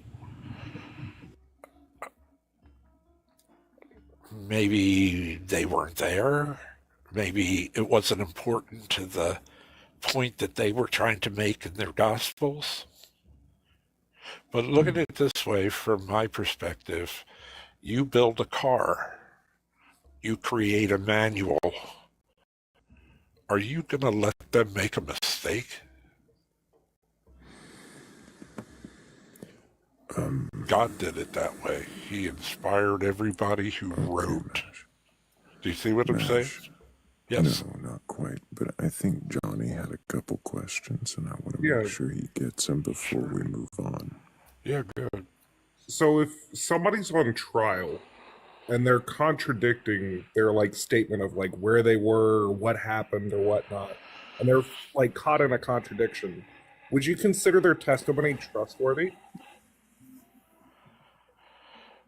According to our law, they would say According to you, would you consider their testimony trustworthy if somebody's contradicting themselves on trial about like where they were on Tuesday? Okay. I'd have to ask them that they just said something else before. How did it come out to be two different things? So let's say I'm on trial, right? And I'm up on the stand, and Johnny asks me Tuesday, and then And Johnny you did. comes back to that question. Let's say he comes back to that question after a bunch of more questions, and he says, "Where were you on Tuesday?" I say, "Oh, well, I was at the gym." Well, you might have been. See, that's the problem with language. People don't necessarily put everything in the order in which they do it. I went to the gym before going to work. But if you ask me what I did that day, I woke up and went to work. Being at the gym versus being at work isn't necessarily the contradiction. Like if he said, "Hey, I was at the gym on Tuesday," when I asked, and then like 30 minutes later I asked him, "Were you at the gym on Tuesday?" Or contradiction, but that's Okay, not would you how it's consider said in that- the Bible. Well, it says this happened on day 1, this happened on day 2, this happened on day 3. Right. And then it contradicts saying, actually, the thing that happened on day 3 happened on day 1 and day 2 and day 3. Like the order is contradictory. Right, I hear what you're saying. That's why I told Thrayle, and that's all I know from on the board, that I was going to look at the original text and compare it to what we have written and see what exactly it says. Like, for example, what's the first book of the Bible? Is in the beginning. That is not a book. Yes, it is. Hang on. Everything that was done back then was always done by the way the book was written. The second book is, and these are the names. If you go in order of each book in the first words of the phrases of those books, it's a complete sentence that describes the whole Torah. I got another question about a contradiction in the same book, Genesis. Sure. Uh-huh. How many pairs of animals, like of a species, were put on the ark? That's not a correct question to ask because it clearly says 2 of each animal except for, and it gives the example of how many pairs of doves and blackbirds and whatever. So there was more than 2 of each kind. There were 2 of each kind of specific animals and 7 or more of certain other animals. Well, it says in one part that it's 2 of each kind, and in a second part it says it's 2 of each kind except for these, which there's 7 of each kind. Right, so would you consider that a clarification or an error? Because there was two of those kinds. There just happened to be four sets of two Quick of those kinds. reminder to everybody. Quick reminder to everybody. There is a poll in the upper left-hand corner of the screen, just for everybody watching. But go ahead, Johnny.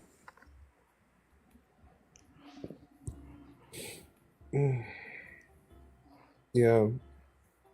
So what would it take for something to be a contradiction in the Bible?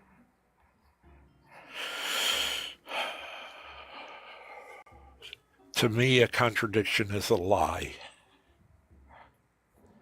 And I Okay. can find no lies in the Bible. Is it impossible for there to ever be something you would consider a contradiction? I just said that. Okay. As a contradiction being a lie, the answer would have to be no. You said that what would it have to be in the Bible in order for it to be a contradiction? It has to be a lie, right? Correct. And you said you found no lies within the Bible. Correct. If you were God and you interpreted the Bible or inspired other people to write your Bible, would you let them put a lie in there? Absolutely not. Why Exactly. I'm glad. So, pi is exactly 3? Say again? Pi. You know the number pi? Yeah, what about it? It's exactly 3? No. Oh. But if you round, yes. They were talking about the circumference of, what was it, Thrayle? The circumference. Yeah, where Of it a says circle. half the diameter. 3.1. Yeah. Well, in there, do you know? Yeah, you're talking. Well, the thing is in there, it doesn't say, well, and when you round it down, it's 3. It says that it's equal to 3. Okay. That's something I'd have to look at. I don't remember it saying that. Yeah, well, the Like, for description, example, hold on real quick. I'm not saying that they said pi is 3, right? No. They sat there and said this is how you get this specific thing, and that specific thing that they're getting just so happens to be pi today. And they said that it's exactly 3. Okay. Well, the dimensions of the ark were measured in cubits. Can you explain what a cubit is? It's the fingertip to the middle of your elbow. Now, my arm's bigger than yours, so whose cubit is right? They had a specific cubic That's a in great mind. question. It's a fingertip to the middle of your... Question: whose cubit was it? If the Bible's so vague, why do you believe it? It's not vague as much as it's... how would you say it? Elusive. Like if you go to a tailor and he's measuring material, he takes it from his chest and stretches his arm all the way out, and he calls that a yard. Does he? If you go to a tailor. Because that's, a tailor or a person that, cuts the cloth. They all use similar ways to measure things, but they weren't exact. Are you sure? Yeah. I am pretty sure that Bill Fleischman's arm is different than Bob Fleischman's arm at the tailor shop. Are you sure now that that's how they do that? Yeah, I'm very sure. But here's the thing. It's like a chair. So will it hold you if you sit in it? Mash. Yeah. I need you to stop monologuing for a second and stop trying to tell stories and stop trying to teach. Oh, I'm sorry. And read the screen. What part? The big one in bold letters. Can you question your beliefs? I question them all the time. That's why I read it ask God to help me Well understand then, it? Mesh, I hope that you keep asking questions. We're going to move on, and I appreciate you being here and answering the questions that you did, and hope that you go away and take some of those questions and find some answers and question those answers, and I don't know, maybe question whatever comes of that, and maybe then bring it back to us, because we're going to have questions for you. So that's a lot of questions. Can we hear the cookies for I just feel a like I bit? can breathe again. Jesus.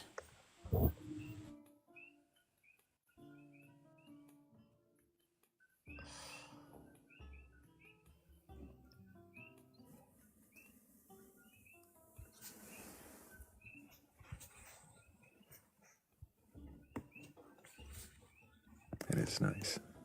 Yeah, we miss the cookies. I literally sound is what my overstim thing, like for some people it's like touch or you know, like whatever, but like sound is what overstimulates me, and that sound was like giving me a panic attack. Not quite, but like I literally couldn't breathe.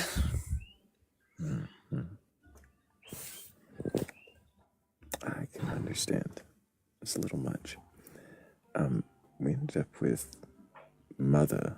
Can I get your age for TikTok TOS to join us? There's a lot of background noise there. Yes. Can I get your age? 35. Oh, wow, you were real slow on that. You could come back. Feedback was weird. It was weird. I was expecting like a speaker to blast off and start playing something loud. So I was hovering over the disconnect. And when you stalled on the age, I guess that was all it took for my finger to slip. But hey, Johnny, it's been a while. How you been? I've been pretty good. I just stepped back inside. It's raining. How y'all been? Been good. Asking questions every night. Do you have a question? I was saying I just ask questions every night, so Oh yeah. just doing what I always do. Yeah, I'm loving this weather change. I'm not. Stop bringing the cold. Oh, you just got to come visit down south. You know, get a nice like 60 or whatnot. Hello, everyone. Hello. Hello. Hey, JJ. Clearly not old enough, or if you are, you can put your age in chat, but I wasn't even going to wait. JJ, I live in Texas, so it's been 40.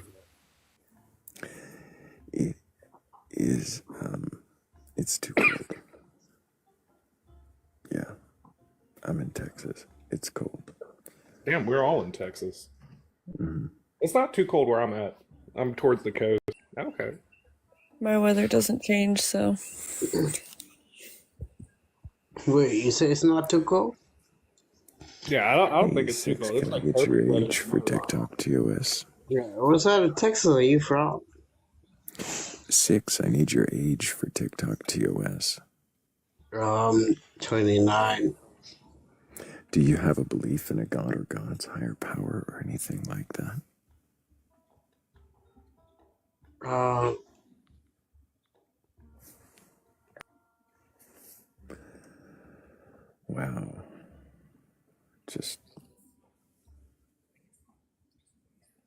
Just winner after winner. If anybody does have a belief in a god or gods, a higher power, or anything like that, well, I'm not here to debate you or argue with you. I just want to know if you can question your beliefs. So go ahead and request on up if you can question. And then I might have a few questions for you.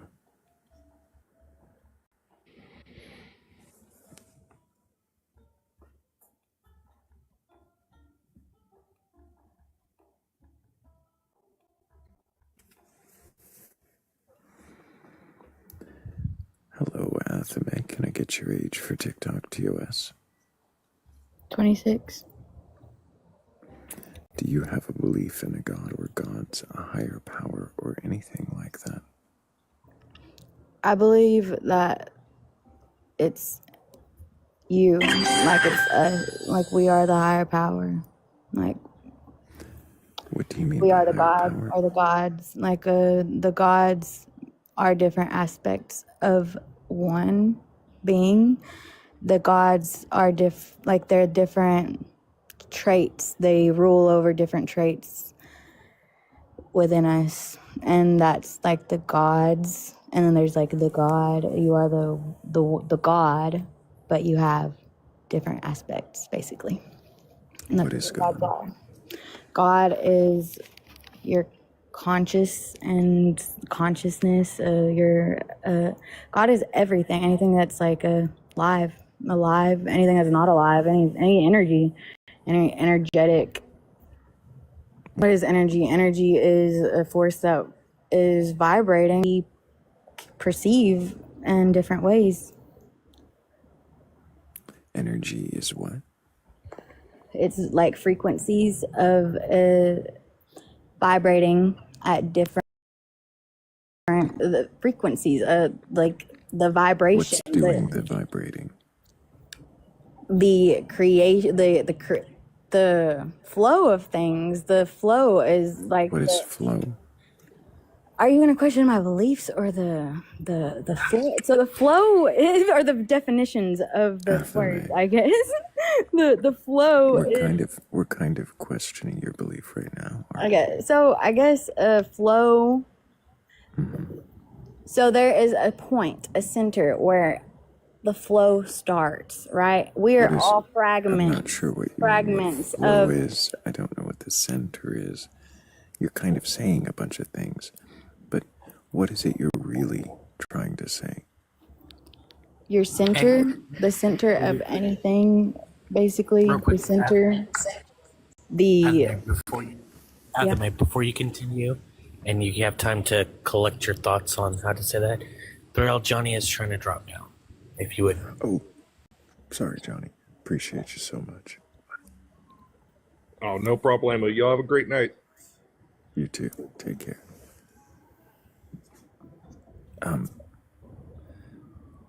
Sorry, Athame, you were saying that you think that everything is fragments of something.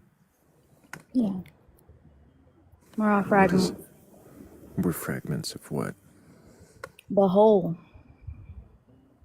What do you mean fragments? So we all have something inside of us that is reflected from something. Like thoughts come into our mind from somewhere, something, and You're saying thoughts aren't ours. Thoughts aren't. They are ours. The whole part of us. That we are the fragment of the Are you whole saying thought. thoughts don't come from our brain? No, they come from where they come from God. They come from the thing inside of. No, it doesn't come from our brain. It comes from What does the brain do? Our brain is our logic. It points out to where we should go to follow our heart. It points us out, the whole of the fragment that you are. So the brain isn't doing any thinking. No, it is thinking, but you don't want to identify too hard with your brain, or else you're gonna forget your heart. You can't identify with your brain. What is the heart doing? Your heart is what you feel, what you want. Are you sure it's not passions. pumping blood through the body? It is also that. There's nothing is just, your heart, it does something physically for your body, but it also. So it's physically pumping blood, but what else does it do? It physically pumps blood, but it also, if there's blockage there, it emotionally pumps blood as well, as what you could say. Emotionally.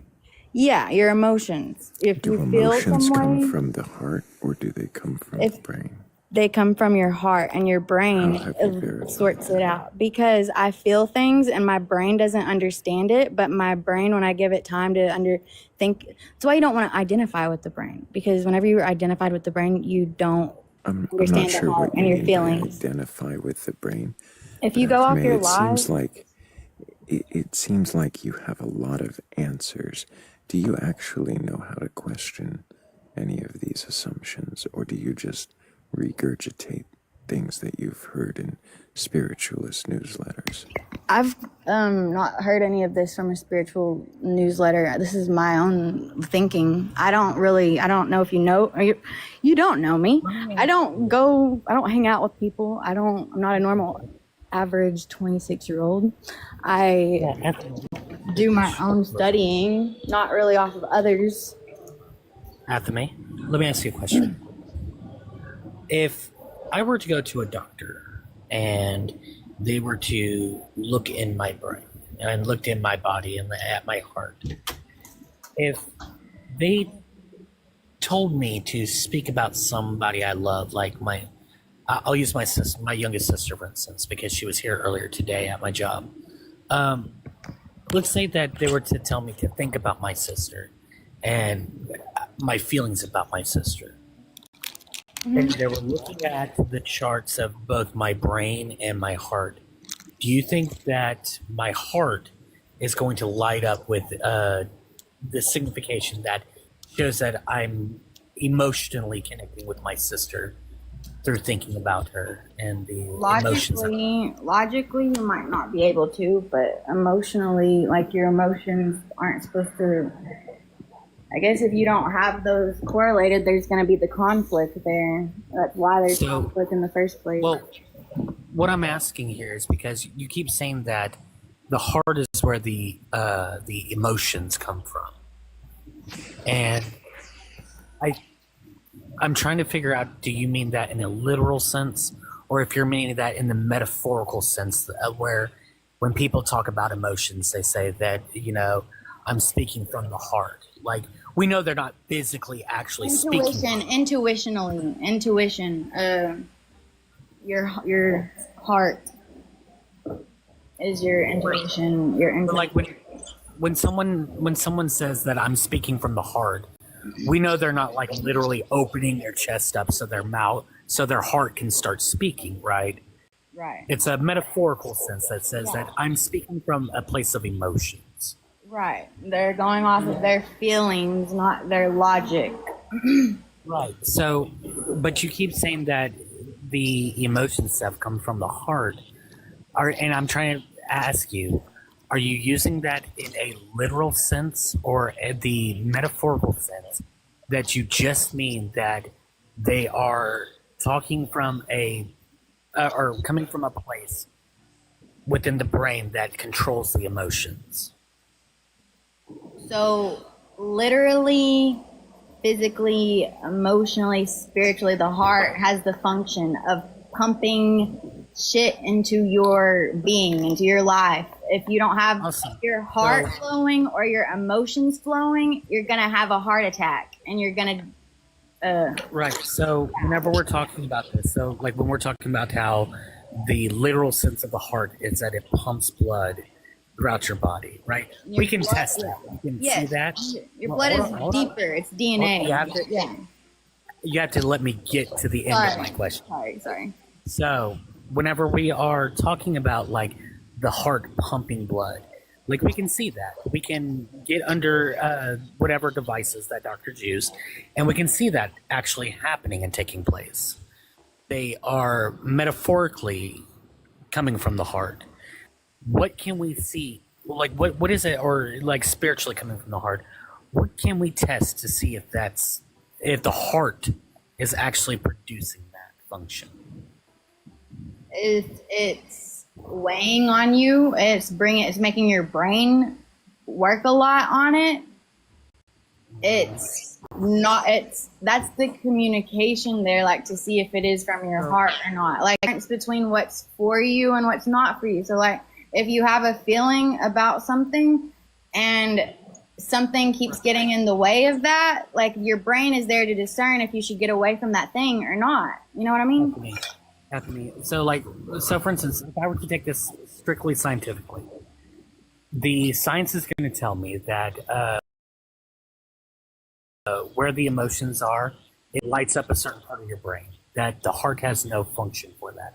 So whenever you say that this is like when something's weighing on you, if we can come to the conclusion that when something weighing on you, stuff happens to you, and we can take that from both a scientific and point of view, and from your spiritual point of view, how do we determine which one is correct?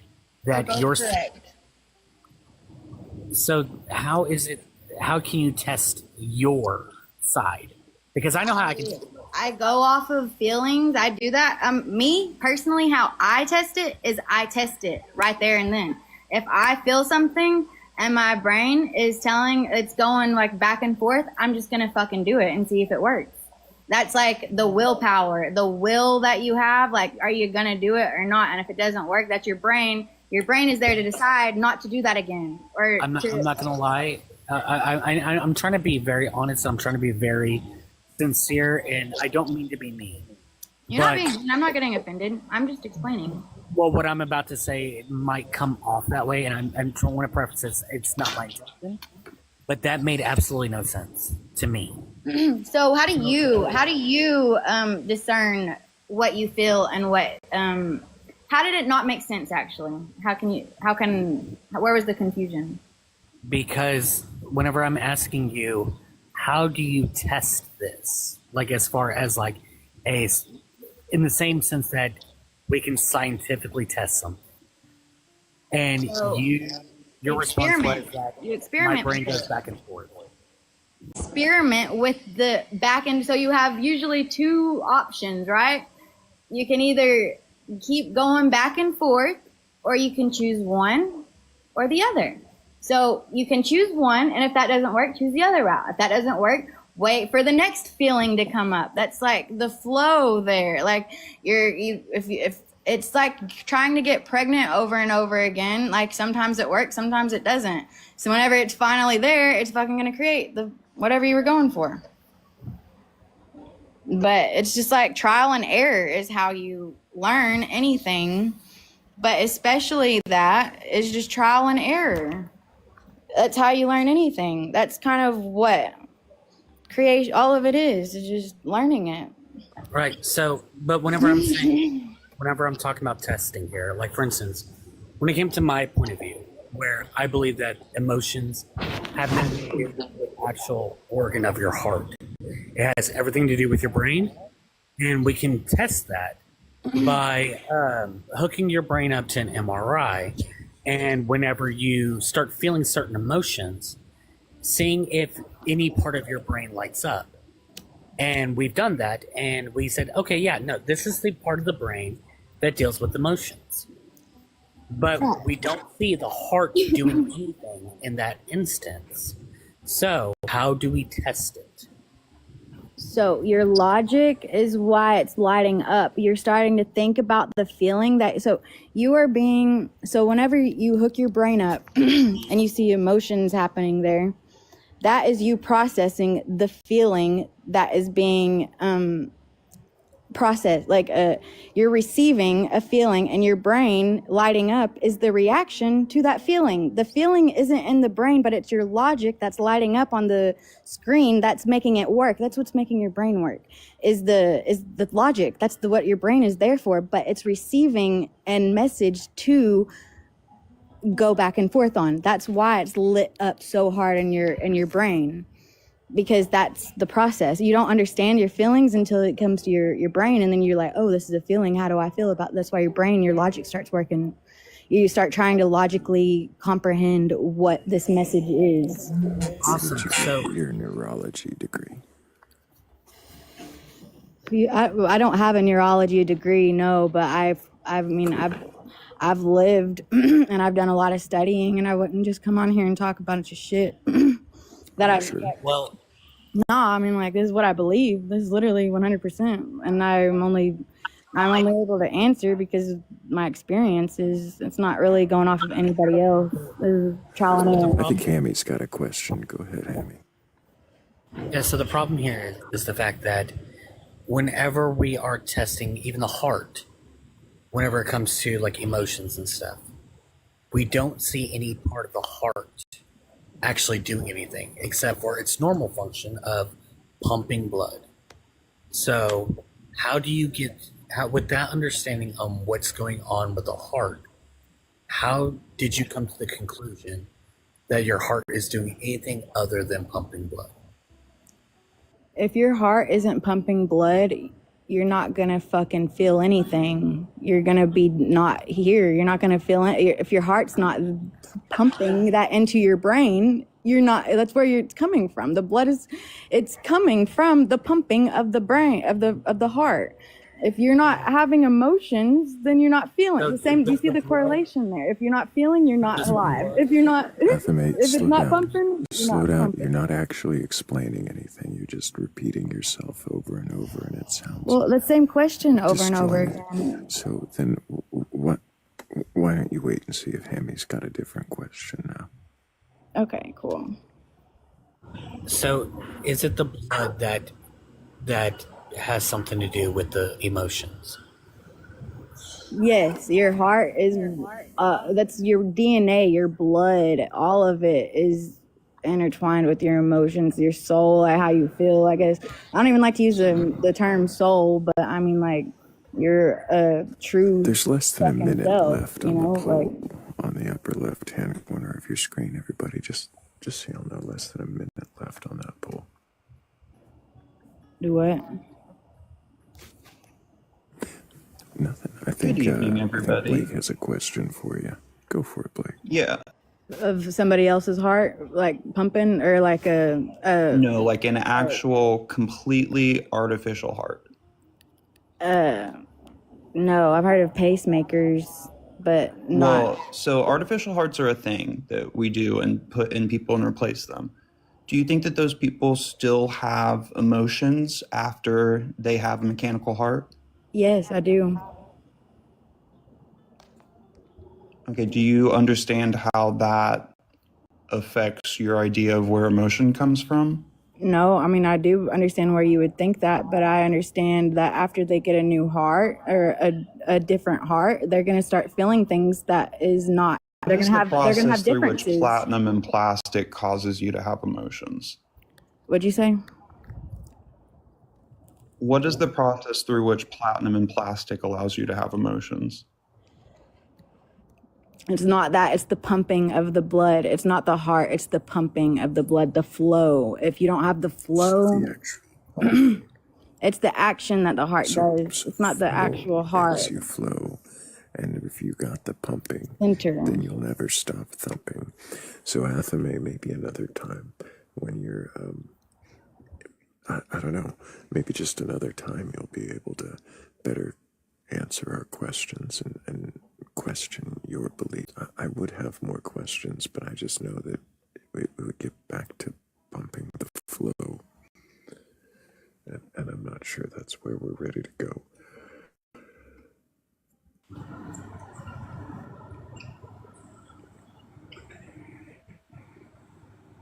In a god or gods, a higher power or something like that, and they'll be capable of questioning their beliefs. Is Wrath actually awake? I see him in the queue. Is that a sleep request? No, I'm here. I didn't realize I was out on the panel yet. Good morning. Good morning. Good morning, Rav. What's hip hop happening? Good morning. Also, Plastic and Platinum would be a dope ass band name. I'm down I was for it. thinking the same thing. Emotions from Plastic and Platinum.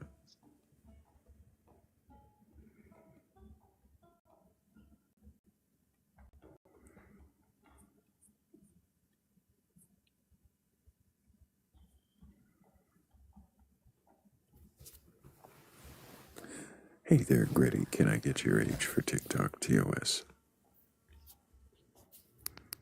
Yo, what's up? Hey, can I get your age? 39. Do you have a belief in a god or gods, a higher power, or anything like that? Yeah, I believe in Jesus Christ. And have you read your Bible from beginning to end? Of course not. What do you mean, of course not? Why not?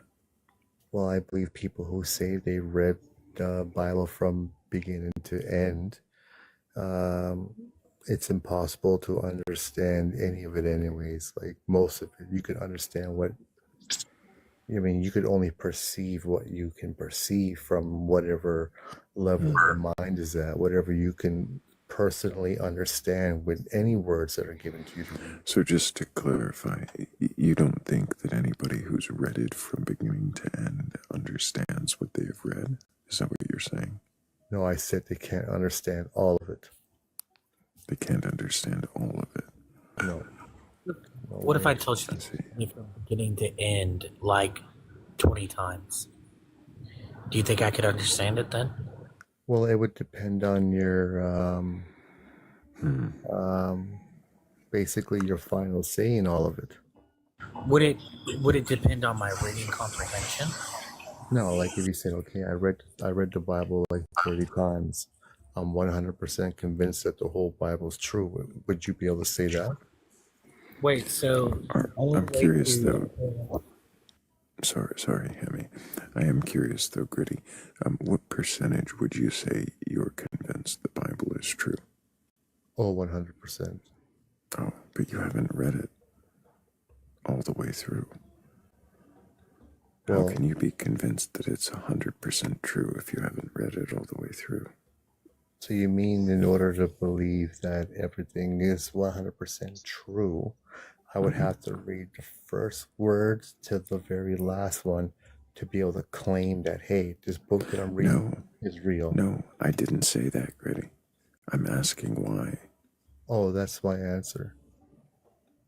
Your answer is to say that I claimed something. No. Okay, Gritty. Let me ask you a different question, Gritty, because I don't think you're actually here in good faith, and I'm going to find out. I question, of course. What does it mean to question your beliefs? To ask yourself if what you're believing is actually reality, or is it perception or doctrination? Great. Do you question your belief in a God? I believe that you would have to question your beliefs in order to believe that something is true, yes. So you're saying that you have questioned your belief in a God? Oh, 100%. Can you now? Is that something question? you can question? I can't. I don't question if God is real anymore, but I have. Why not? Because my conclusion that is that he's real now, but before I wasn't. See, your conclusion is that he's real. How have you come to that conclusion? Well, with some of the scriptures that I've read and just proof of basically creation. What proof? I'm sorry, proof of creation. What does that mean? Well, breathe right now. Take a breath. That's what I thought you meant. So you mean just by existing, that is your proof that a God created? Yeah, I'm 100%. Does it not mean that you're assuming a God created and then calling existence proof, rather than looking for some evidence of the hand of a creator, some mark, some kind of evidence that would be indicative of his existence, rather than just saying, we exist, therefore he did it? Yeah, I just look in the mirror. I see. Sing a So you're not actually hearing the question, and that's I fine, am. Gritty. I I don't am. think you're. Yeah, I don't think you I'm- are. No, What I was the am. question? I am, but you just don't like the answer that I've given you. I can give you another Gritty, one. it's not about. No, it's not that I don't like it. My like or dislike of your answers doesn't make them follow the questions asked. That's the problem. All right. Well, I'm not here to argue with you, and I don't want to Exactly. So it seems you actually were here to argue with us, and that's why we're going to go ahead and move on. So if anybody does have a belief in a God or God's higher power or anything like that, go ahead and request on up. But I'm not here to argue or debate. My questions are not stances, nor are they meant for you to assume an attack point. Yeah. I was seeing a very big pothole there, Thrayle. A big old pothole, huh? Yeah, there was a puddle that was forming in it.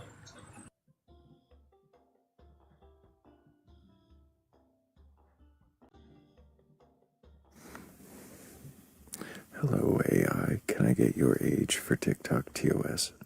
54. Do you have a belief in a god or gods, a higher power, or anything like that? I do. And what god is that?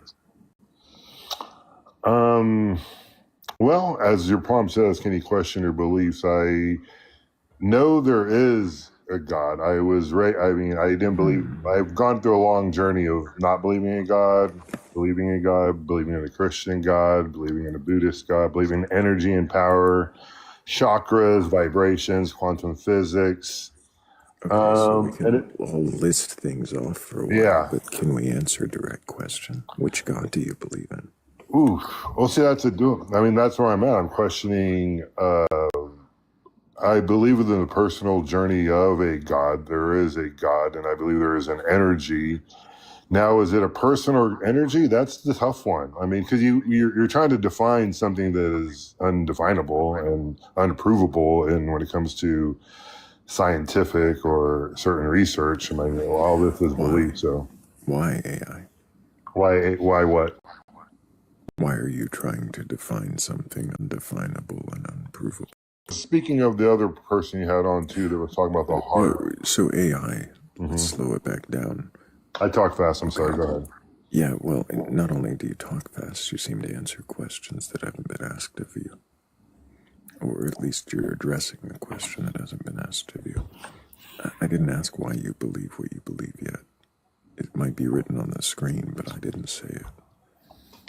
I'm still on the what you believe. What God do you believe in is what I asked. You listed off a bunch of them. I asked again, what God is it you believe in? You said that's kind of the thing you're searching, trying to define, figure out what it is, because you want to define what it is. And that's what I'm asking, is why you want. Because I know there is a God. I know that much. How is it that you know there is a God? You know that much. How is that a knowledge claim? Two-prong, from personal experience, which I know you're just going to discredit, recorded history, civilization, society, the natural order of things, everything points that there is a creator. Or there's something out there that we have some... when you say personal experience that you know I'm just going to discredit. Exactly, I know. Why is it you say I'm just going to discredit? Because that's what you said to someone else, I believe, and that's not provable. Just because I had that personal experience doesn't mean you're. What did I say to someone else? Or maybe I could be mistaken. I don't know. Am I wrong? So you assume that I would say. So do you take credit into my personal experiences? Then are you going to validate my personal experiences with my argument? AI, why do you validate your personal experiences? No, I am telling you my personal experiences, which gives me why I believe what I believe. I'm asking you why you validate them. Because they're my personal experiences, and I've seen the actions and reactions of my actions, and I've seen the actions and reactions of others, and I've seen things. And yeah, so my experiences and how I interpret it validate our existence and validate things and validate what you believe. AI. Go ahead, Hammy. So, one of my things is that it's like you have a personal experience. Awesome. Correct. I understand that it was convincing enough for you to believe. Can I stop you real quick? Just so it's just not personal experience. It's just experiences. It's not like this burning bush moment. I mean, there are some of those, but it's also just life in general. Sorry, go ahead. Just to hang on a second. If he's saying personal experience, he's talking about something that you personally experience. Is there some reason why you're defensive to the term? No, I'm saying I'm just redefining as personal experience is. It's just not just one defining personal experience. And I was like, oh my gosh, I believe this. It's that and personal experiences, my life lived, as people like to call it. Awesome. Your life lived. Go ahead, so my life lived experiences, isn't that the correct term? Awesome. Well, so your life experiences, right? I understand that this helps shape your belief and it helps you formulate your belief, and it lets you find some validity in that belief. Correct. And that's fine. That's great. I'm happy for you. My problem is that if I'm to try to figure out what is true, and I accept your personal and your experiences, your life experiences, I have to do that with everybody.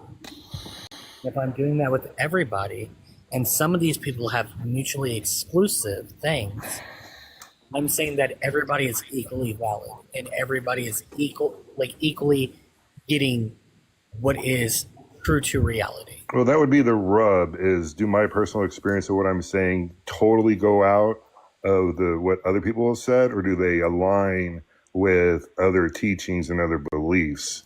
Like, I didn't used to believe in chakras or vibrations or higher energies. I was just more into a personal relationship with God, etc.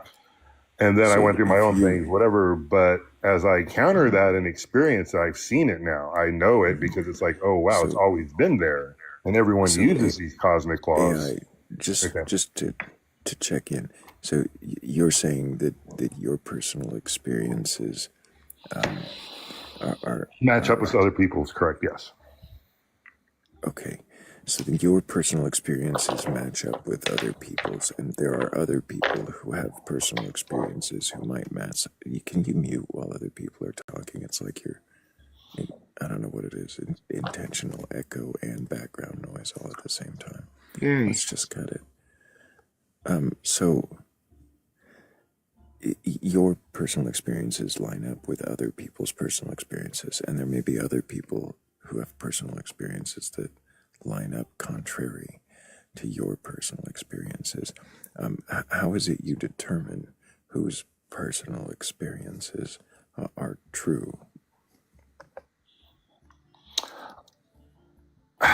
Well, this is the other vague. I mean, then it goes on feelings and just trusting what your gut says or what your instincts say. And again, what you see around you. I mean, it's not just all, it's not, there's anecdotal too, and you can see witnessing of, and then when I read things, when I read certain things, sometimes I'm like, oh, I've never heard that before. Interesting. Is that sometimes what I'm you're like, doing, oh, wow, I have that AI? same exact belief. All right. So occasionally I'm going to interrupt for That's fine. clarifying I don't mind. questions. Yeah, but if you steamroll, then I'm just going to drop you. Word. So, all right. So is that what you're doing? Are you just making an assumption? Is this... I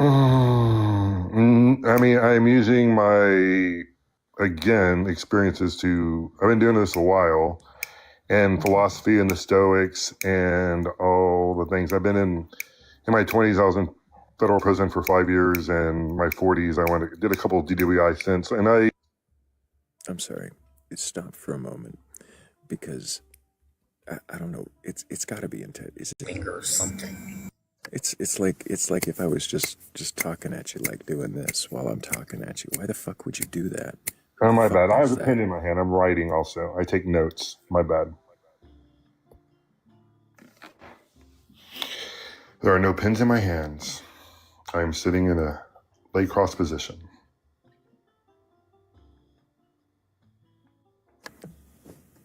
Are you actually up here to question your beliefs, AI?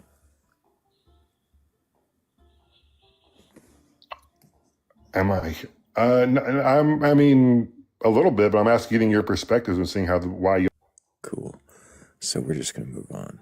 If anybody does have a belief in a god or gods, higher power, or anything like that, and you're capable of questioning your beliefs, go ahead and request on up. If you're just going to be a nuisance and a troll, then fuck off.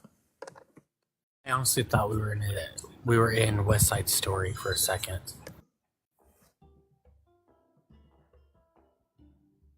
Dang it. I was about to make a Jets and Sharks joke. Beat me to it, Amy. Well, I got it from Shake in the comments. He said snapping down the alleyway, to which I responded to him with like, Same.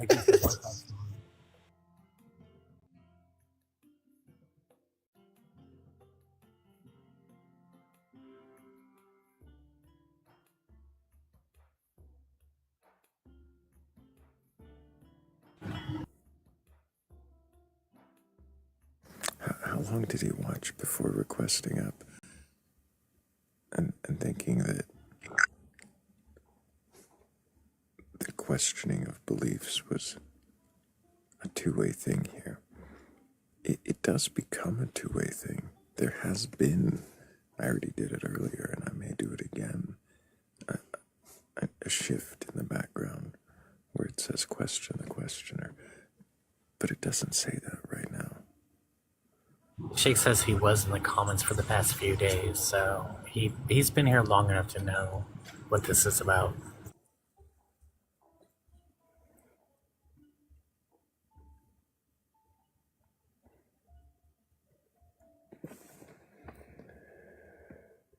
That was a fun name. Too bad they didn't stick around. God's higher power, or anything like that, and you're capable of questioning your beliefs, go ahead and request on up. Oh, Fwop Fwop. It's still a fun name. Can we hear the cookies? This. I have no clue. I'm starting to think she's not, because the very second I would say, can we hear the cookies? Like, before I even finished Koki, she would have already came on mute. I don't know about that. That seems awfully demanding, Hammy. You think people just respond to you because someone said you're a god of bacon or something? That is just at the very second. Like, I think that she is anticipating what I'm about to ask. Once I said, can we, she's anticipating what I'm about to do, and she automatically comes unmute because she knows where it's going. Yes, I am a cookie addict. I want to hear the cookies and all their glory. I don't think Cat's awake. We're probably gonna set Cat down. What's up, brothers? Hey, Steven, can I get your age for TikTok TOS? 44. Do you have a belief in a god or a god's higher power or anything like that? Oh, yeah, definitely. I believe in God, higher power, all that stuff. But I do have this weird belief that I want to address first. Yes, sir. So I was asking you questions. Yes. What God do you believe in? Like, you mean like biblically? Biblically, I'm sorry. Got tongue-tied there. Do you believe in a biblical God? Well, see, that's your question. I said I believe in God, and you're like, well, what God? Like, so. Is it a different God? I think there is God. I think that there's a creator that created all things, and that, like, hierarchy of, it's, for me, it's very, it sounds very Matrix-y. It's like God is the creator. He created this place, and we can't really comprehend the hardware, but we're fully aware of, or mostly aware of the software. And it's kind of like that. Does that make sense? You believe in a God that programmed all of this? Well, I think it's very intelligent. I think that there is an intelligent being that. Why? I mean, why not? I mean, it doesn't make sense that it's all just by coincidence. I get the whole Like, yeah, whatever can happen will happen. Steven, But are those the two options? Is either somebody created it or it was coincidence? yeah, no, if it's those two options, no, I don't think it's coincidence at all. Like, Why if do you there is a think it's higher, why do you think it's those two options? I didn't say that. Someone else said that. He was asking you, do you think it's those two only? I said if it's between the two options, then yes. Do you think it's those two only? I mean, how would I know? Like, those are kind of the real only two options, I suppose, if I think about it. Why? Because there's not really a third. I mean, either everything happened by design or everything just randomly happened. Is random? I mean, random. What does that mean? It's accidental. It can happen, will happen. You know, like if you put Could enough. Be something in between. Well, I think there is so much in between. I mean, that's a different question entirely. No, it's not quite. I think that's right where Hammy was going. Go Can ahead. I just comment on your voice, dude? It's so soothing. I prefer we just stick to the questions. I just had to say it because I popped in here and it's like I'm blown away with it. Like it's totally one of those like makes you feel at ease. Like your questions are kind of like Stephen. I've Yes. asked you not to, so go ahead and let Hammy ask his question. Okay. So, do you think that random and coincidence are like synonymous? Yes. Why? I think that it's perception. Like there is an intelligent design and it's all planned, but it can feel like it's random because there's so many unknowns to. Wait, hold on. Because now you're saying that there is an intelligent design and that it's random. But I'm trying to figure out. I didn't even get to the intelligent design aspect just yet. I'm just trying to figure out if you think that random and coincidence are synonymous with each other.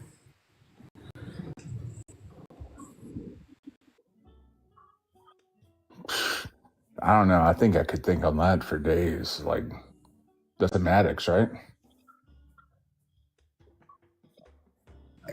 Is it semantics? Because I'm trying to figure out how one can sit there and see a random event and also say that's random, it's coincidence. Like sure the two can coincide, but I don't I'm trying to figure out if they're truly synonymous with each other.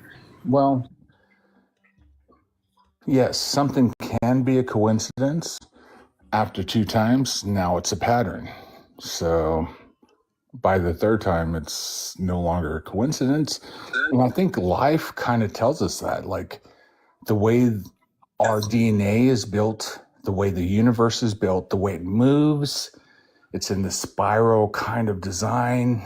It's too much to be coincidence. There's some sort of intelligent design, but I think also there's a lot of things that occur in Now, life. this is like the fifth or sixth time you brought up intelligent design. I'm really curious on what do you mean by intelligent design? Like there's a higher intelligence beyond our intelligence. So there's a design that we're seeing. It's like we're trying to reverse engineer something, right? And asking questions about that. And saying, is it a coincidence that this happens when I push this button? If I push on this, is it a coincidence that it turns on? No, it's not a coincidence because every time I turn it on, it turns on, you know? So So, like, whenever it comes to that, like let's say that there's a fan in front of you, Right. and it has a click button. You click it, the fan comes on. Right. It's not it's not a coincidence. We know that's its function. Right. This is clearly an on-off button. Now, if Right. the power But goes out, whenever that we're could be a coincidence. But whenever we're looking at like the universe, and like even if you want to take it in a little bit smaller and say just Earth, what way can we tell that there was intelligence behind this design?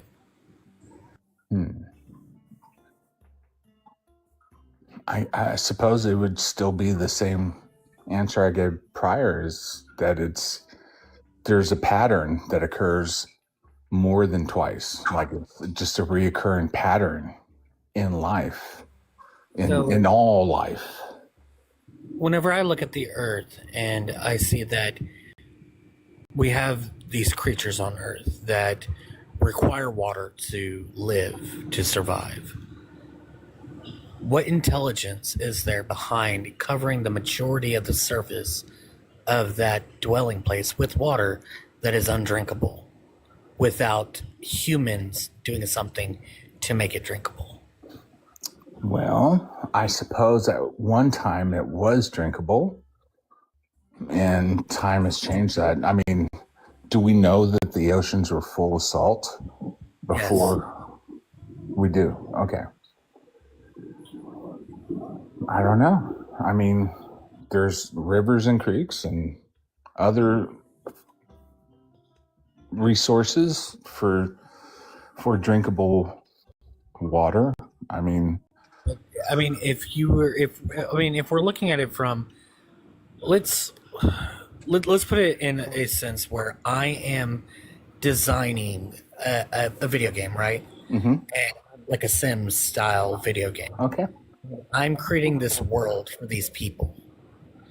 And I know that in this world, they need this specific thing to survive.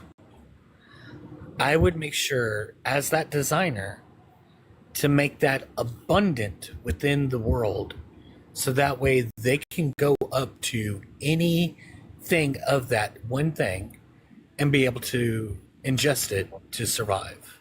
Okay. Yeah. However, whenever I look at the Earth, we have places of stagnant water that will literally unalive people if they drink it. We have the salt water of the ocean that is undrinkable unless humans find some way of taking the salt out of it and then purifying it in order to be able to. This stuff has happened and has happened in the past and will continue to happen because, let's face it, as humans, we're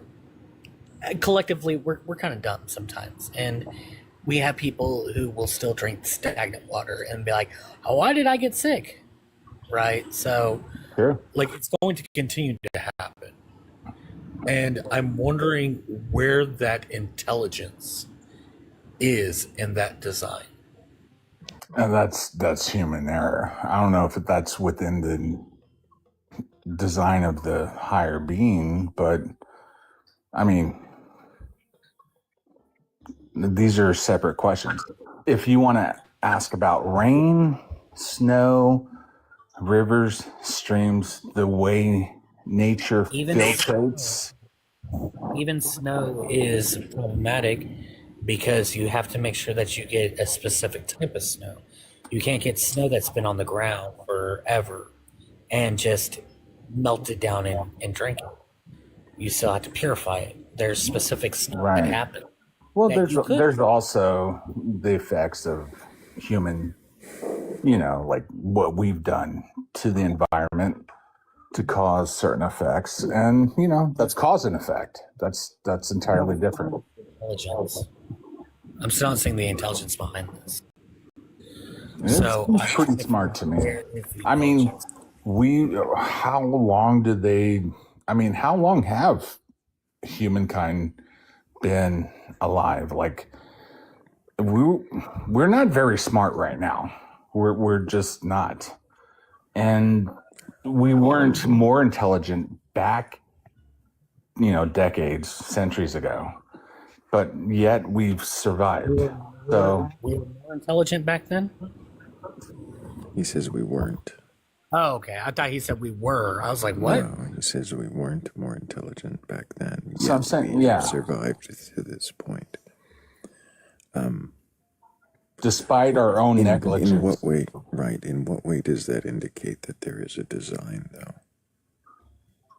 No, his question was like in the design. So maybe the design was perfect. Yes, that's my question, but Thrayle asked you one. So perhaps our involvement with it has made it imperfect. Why are you assuming design? Yeah, is it possible, Stephen, that there are patterns present in things, but that we also seek patterns and will implant and place them in places, call them patterns, whether they be there or not? I'm sure that does occur. I mean, our mind does magnificent things. It tries to fill the gaps, and we can, it's one of those things where you're driving down the highway for months at a time, and all of a sudden you're like, when did that happen? Does pattern recognition indicate that there is necessarily a design? Yes, because how does our ability to recognize and perceive patterns, whether they be there or not, indicate that there is a design? Well, it's essential, because if it's one or twice, it could be coincidence. After the third time, it becomes a pattern. I'm sorry, after the third time it becomes a pattern? Yes. What rule is that? It's the rule of patterns. The rule of patterns is after 3 times it becomes a pattern. So if something happens... It could be a coincidence. Hold on. So if something happens one time, and then later it happens again, or something like it, and then later something like it, and then later something like it 4 times, and then it never happens again, is that a pattern? I would say that might be one of the rare occurrences of, would you call that enigma? I don't know what you would call that. Okay, so we're just using words. So that's how language works, but yes. So if things can just happen, and we can call them patterns, or we can not call them patterns, is it really that there are patterns, or are we just calling things patterns and attributing them to a god? Well, if the sun rises every 24 hours, it becomes a pattern. Okay, so again, are we seeing things? Yes. And attributing You have them to observe. I'm sorry, you've got to finish my sentence. Okay, and then go for it. I'm attributing sorry. that to God. Are we just saying that things are patterns and therefore God? And again, I'm not necessarily saying God. I'm saying a higher power, a higher Intelligent designer. Right. Yes. So are you saying that things are patterned, therefore there's a designer? Yes.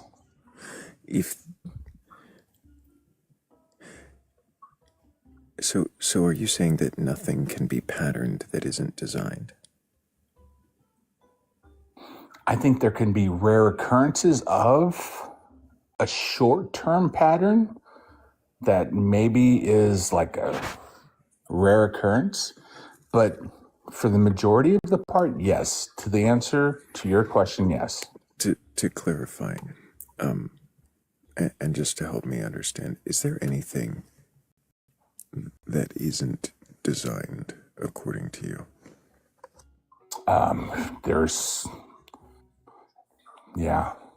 There's a lot of things. Can you give me an example of something that isn't designed? Death?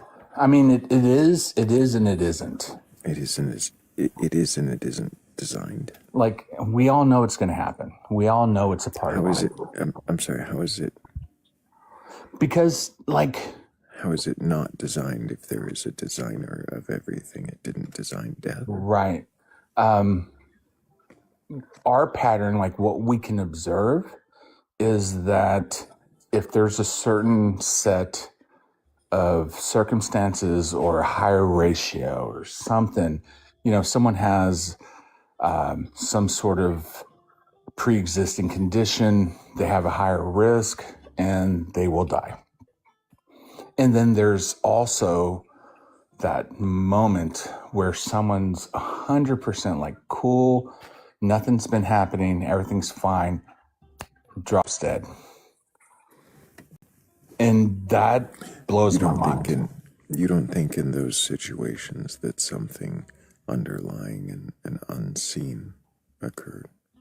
Something No, for sure. Something undetected For sure. that was there. Yeah, there has to be, but it's so like if something undetected that was there, how does that indicate that there's an undesigned or design in anything? I'm not hearing how this is fitting the question. No, I mean it's a question I have. Like I sometimes we don't have the answers, and we try to make answers where we don't have them. Is it possible, Stephen, that that's what your intelligent designer is? Something that is just making an answer where you don't have one?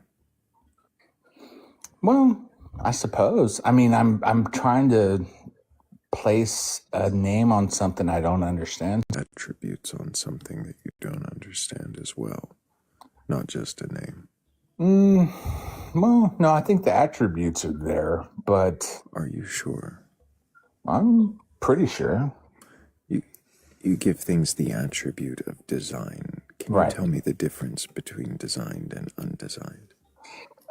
Design, okay, so for instance, art, and it's very, like, this is probably the worst kind of thing I can throw out there because it's, they say that it's very, If it's the worst example, then why don't you try for a better one?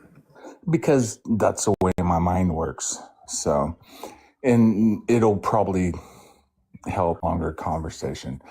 But someone who tries to, okay, so there's art, and there's also depictions of art. There can be people that try to be artists but aren't really artists, and they kind of mimic an artist, but you can feel the difference. And it can look very designed, right? It can seem very intelligent and very intentional, and it is. But is it art? And that's kind of the way I feel life is. It's like you can have a Mona Lisa and you can have a Pollock of, random, seemingly random design, but it is art. It is a design. But then you can have someone that tries to mimic that, and it's What was not. the question I asked?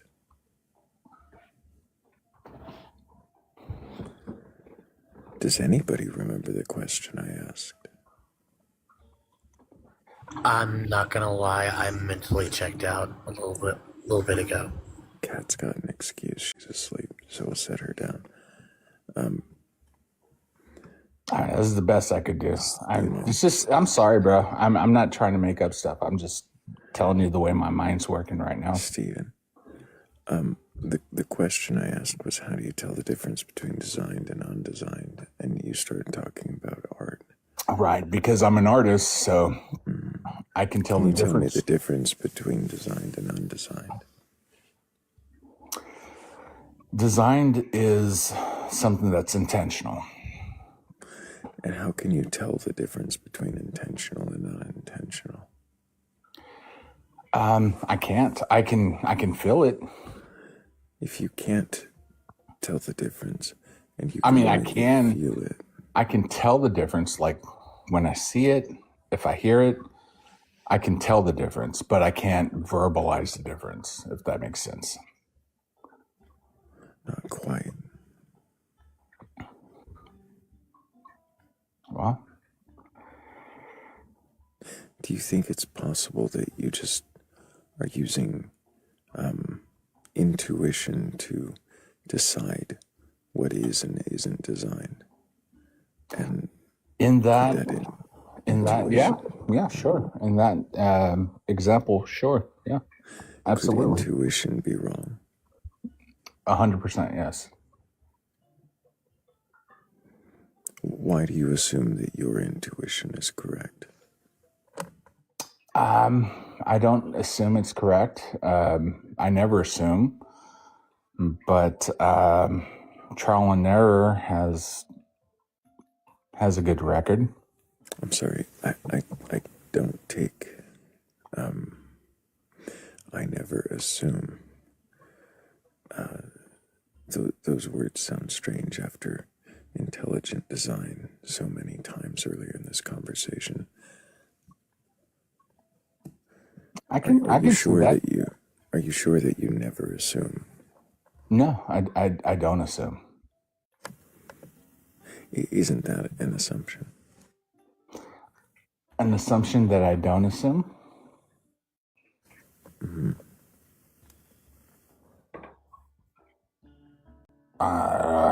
That's it's like a double negative to me. I'm not sure how to answer that.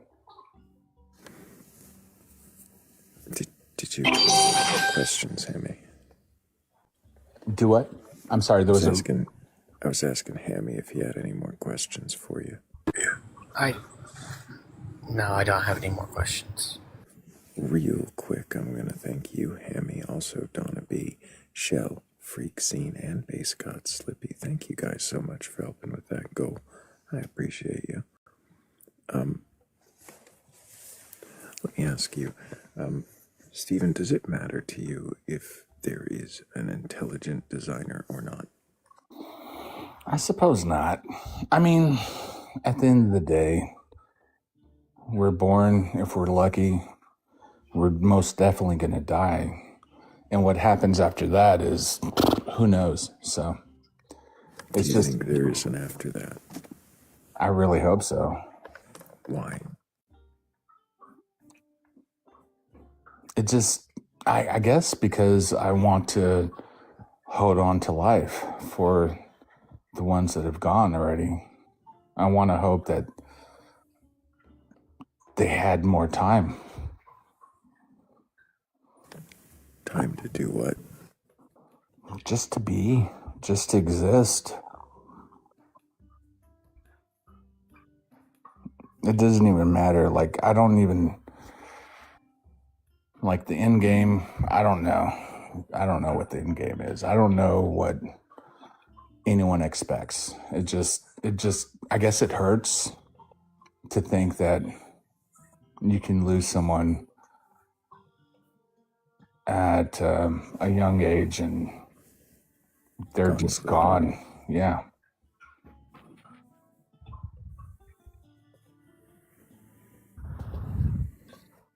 So, yeah, I guess that's my kryptonite. Like, that's my... You hold on to it because it's comforting. It's all we can do. And it doesn't get better. The older we get, the more... What do you expect of the people who've passed? You said it, someone at a young age who didn't deserve it. What do you expect is the life after life existence that they can look forward to? Dude, you're getting me emotional. Why are you doing this? Why are you doing this to me, brother? I just wanted to be happy. I just wanted to do everything he wanted to do that he couldn't do. That, you know, I think some people just, you know, doesn't make sense. It just doesn't make sense why some people like myself I've been given so many good things, and I'm still here, and I've tried to throw it away so many fucking times, and then to have like, okay, it's my brother that passed since he was like 16. Like they gave him 10 years, and that's all he wanted, bro. That's all he wanted.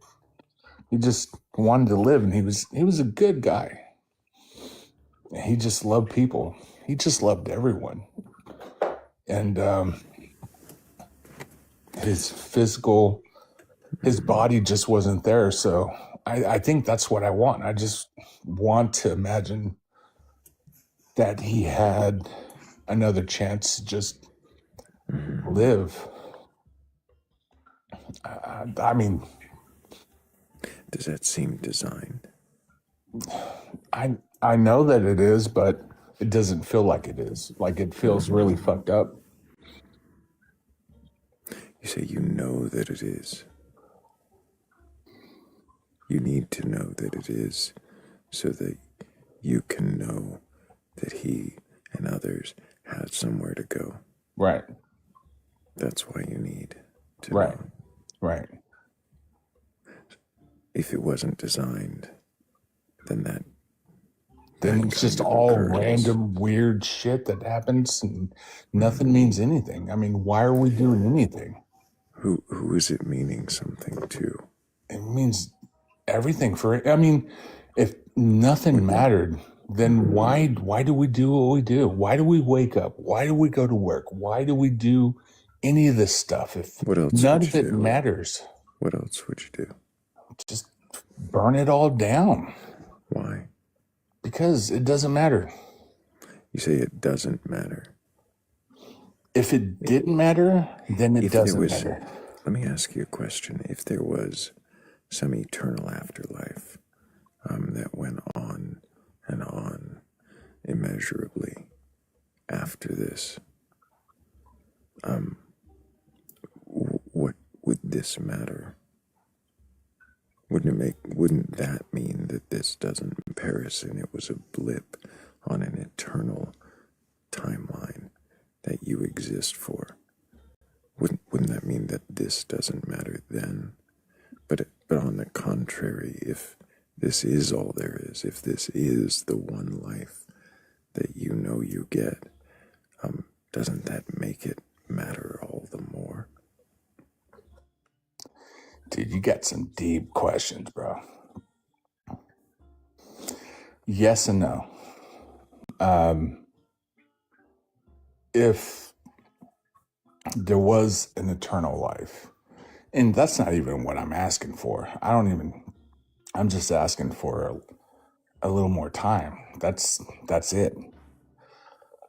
But yeah, if there was an eternity, I think that this would be even more important because this is probably some sort of test and it's going to set you up for the eternity, which... So you think that this finite test should determine your infinite existence? No, I don't.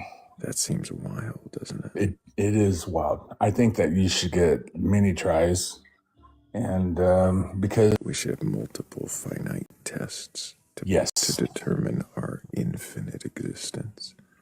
Definitely. So you're saying that in that infinite existence, we will only exist as the tests. I think it would be a starting, like a base point of where you exist. It seems kind of... But it's the whole pattern thing, bro. I'm sorry, I'm stuck on patterns. If you live a consistent lifestyle through all your lives, and it's like pretty clear. A pattern thing. So it's inventing. So we're not seeing this pattern at all. You're just deciding this pattern into existence. Yeah, totally made it up. Why? Because for the comfort. I don't know. I mean, to me, it makes sense. Is it to make sense of the thing that you need to be there?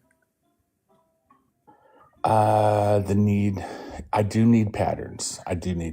Yes. You need afterlife. Not necessarily. I'm like, if someone just told me, dude, once you go, you're gone, and that's it. We know it.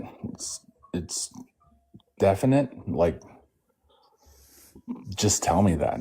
Like, okay. If somebody told you that, would you still assume everything is designed? Well, I mean, it depends on who was telling me. Like I would have to know. Like, it would have to be a known that this is. Assume that it is for a moment, for Okay. hypothetical. Just for a moment. Absolutely not trying to make you leave here with a different belief, but just to consider. So, if for a moment you could consider that there is no afterlife, that there was absolutely no judgment, no test result to come, not even repeat tests, not even multiple lives. One and done. One and done.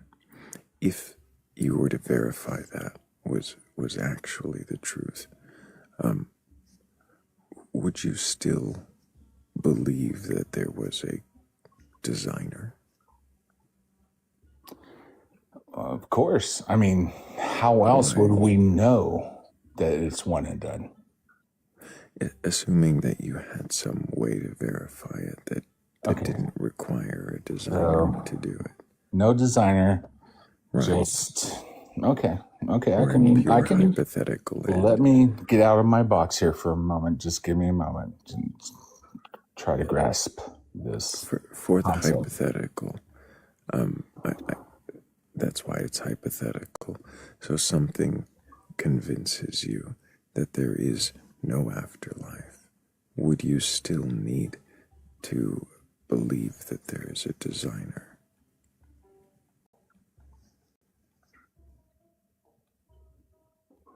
Oh man, that is tough. It's like the questions. I have so many questions. Like, I don't even know if I can do it. I don't even know if I could wrap my mind around that hypothetical. That's fair, Stephen. It's a tough one to ask you to suspend your current belief, to crawl around in the headspace of not having that. It is a little tough for some people. I might try it one more way. Not the same question, but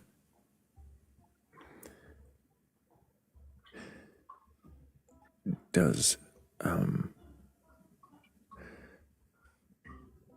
your idea of a creator, an intelligent designer, have to be real for it to be meaningful to you? Not necessarily. Would you like to elaborate? Okay, so let's imagine for a moment it was random. Like, this was that anything that can happen will happen. No intelligent design, just everything matched up. Life was created. We're here, and we have this one shot.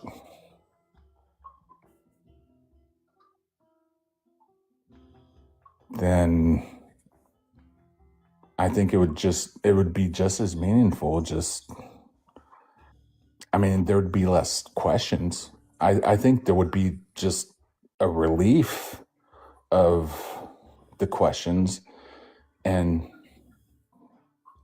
we could just get to living, let go of a lot of the baggage and the weight of everything that's happened, and just accept it and just live and try to live it at its fullest.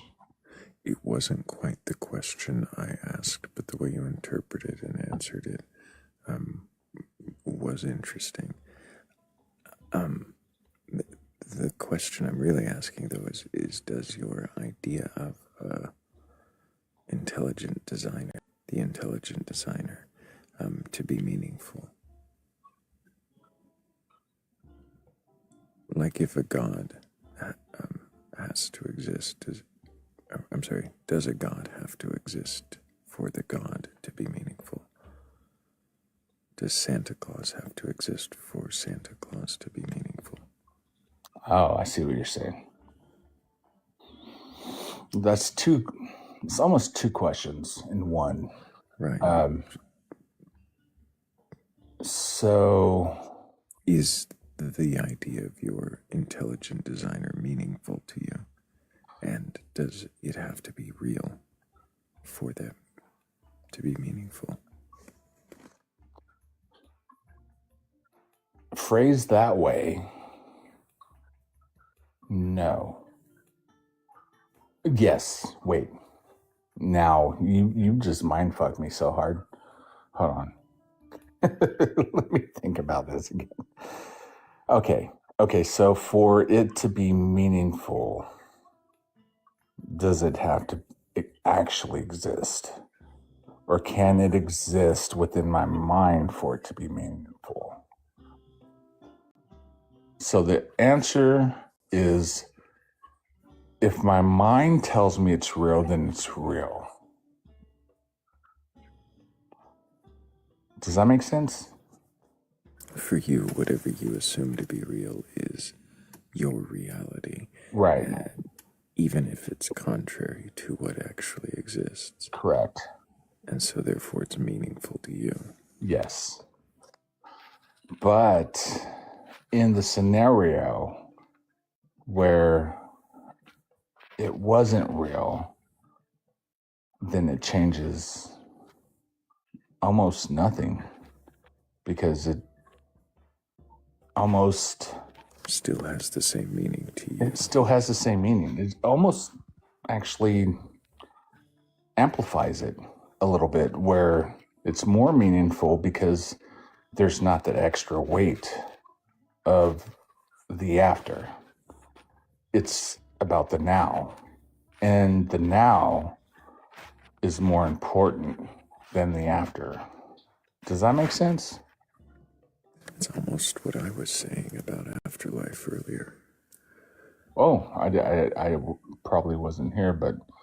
No, I mean, in these questions, when I was asking you about this one life being more meaningful if it's one life, rather than how it would pale in comparison to an eternity.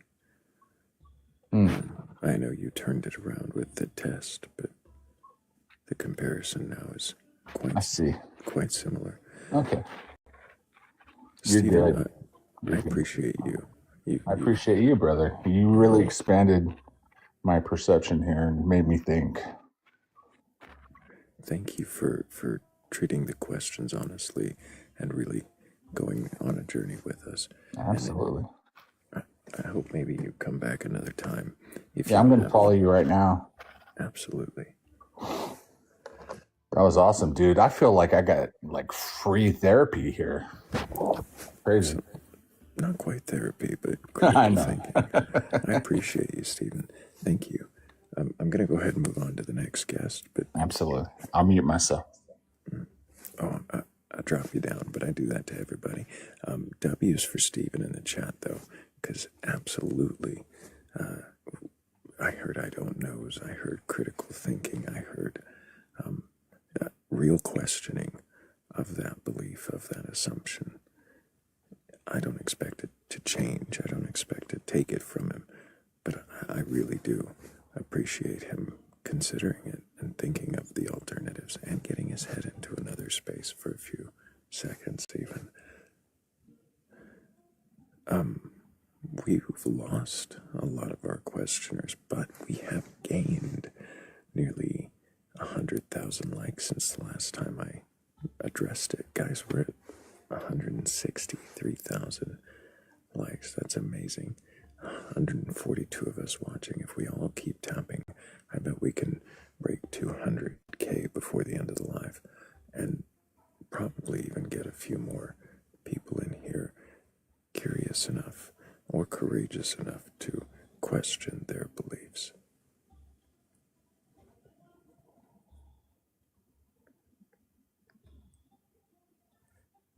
I do not know who's been waiting the longest. So I am accepting each one of you slowly in random order, and looks like we got one. Hello, Arvello. Can I get your age for TikTok TOS? I'm 59. And do you have a belief in a god or gods, a higher power, or anything like that? I do. And what god is that? Well, I believe that it's not exactly the Christian belief, and it's a mix between what Christians and Muslims believe. I believe there's only one God, but I believe he's manifested in three different ways. And the reason why we have God and Jesus came so that we could return back to God.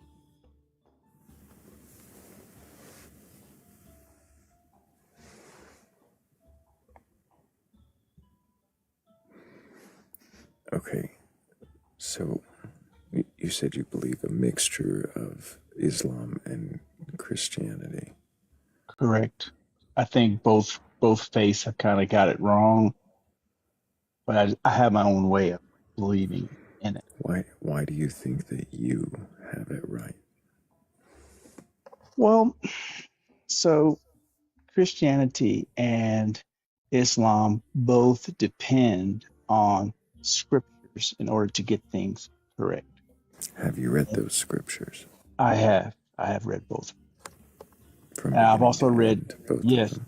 yes. And I've also read the Mahabharata, some other Hindu scriptures, just and some books of the Bible that weren't included. So, I mean, my whole life has been like this journey of trying to find out what is. I've also recently looked at books by uh, atheist books by the leading Dawkins. Arvilla, I'm not Yes, sure how any of this is telling me about you reading the Quran and the Bible. So you read the Quran and the Bible, yes, and you believe that they are both somewhat true and somewhat false. yes, I do. How is it you've determined which parts are true and which parts are false?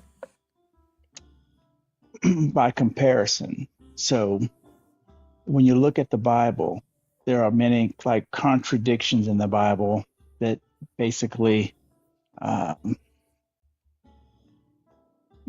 they just conflict with what they're saying, and that, in my mind, speaks to being untrue.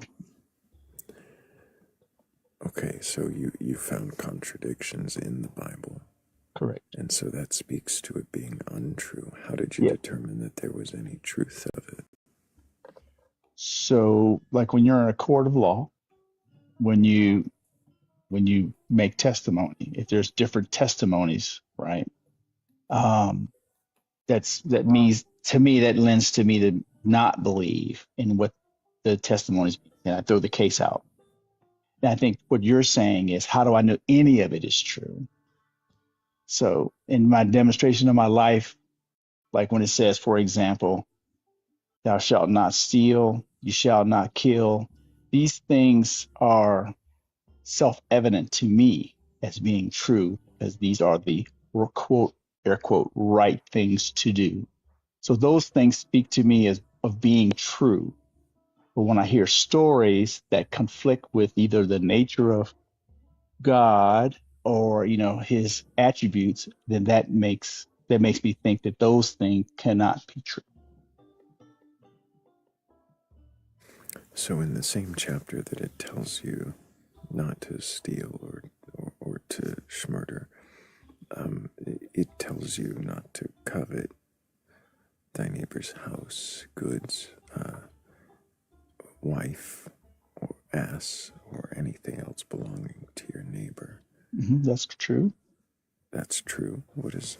No. That is true that it does say that in the same chapter. Okay. So how are you treating a verse like that, which follows the other ones you claim are true? So the essence of what it's saying is you shouldn't want for things that are not yours. Like coveting. You shouldn't, and it just gives examples of what those things are. In my mind of estimation of what is right and wrong to thee and things, those things you shouldn't do because those things towards bringing you away from peace when you're always wanting something that you can't have and you're kind of always desiring for more. Those things go away from peace. So those things tend to ring true to You me. say that those things go away from peace. Can those things not motivate? They can others? motivate. Yes, you So, can look. You can look so and see. I'm sorry. Go ahead. I don't want to cut you off. well, I'm saying if they can motivate, then is this necessarily a true verse? And how does any of this actually lend to the credibility or credence of the book when you already see contradictions within it? So just because there are contradictions doesn't mean the whole of it is false.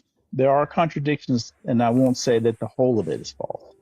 And then Why what you not? were saying, well, because thou shalt not kill or commit murder. That you find amenable or agreeable, but what about the rest of the book? For instance, do you believe in a 6-day creation? No, I do not. Do you believe in Adam and Eve? So Adam, meaning the creation of man, I do that happened through evolution. So, So do you yeah, believe that the God exists at all? I do believe God exists, but In not in what the way way? that most people would picture him as. So In I what don't way do think, you believe yeah. in him? So I believe that God is, um, just, I'm going to try the best way I can try. Is if you could see beyond an event horizon, meaning something that happened in nature a long time ago where creation started. I do not believe that God has a hand in the daily activities of man. Um, he doesn't influence our day to day. Just I think God is something other than what religion has deemed him.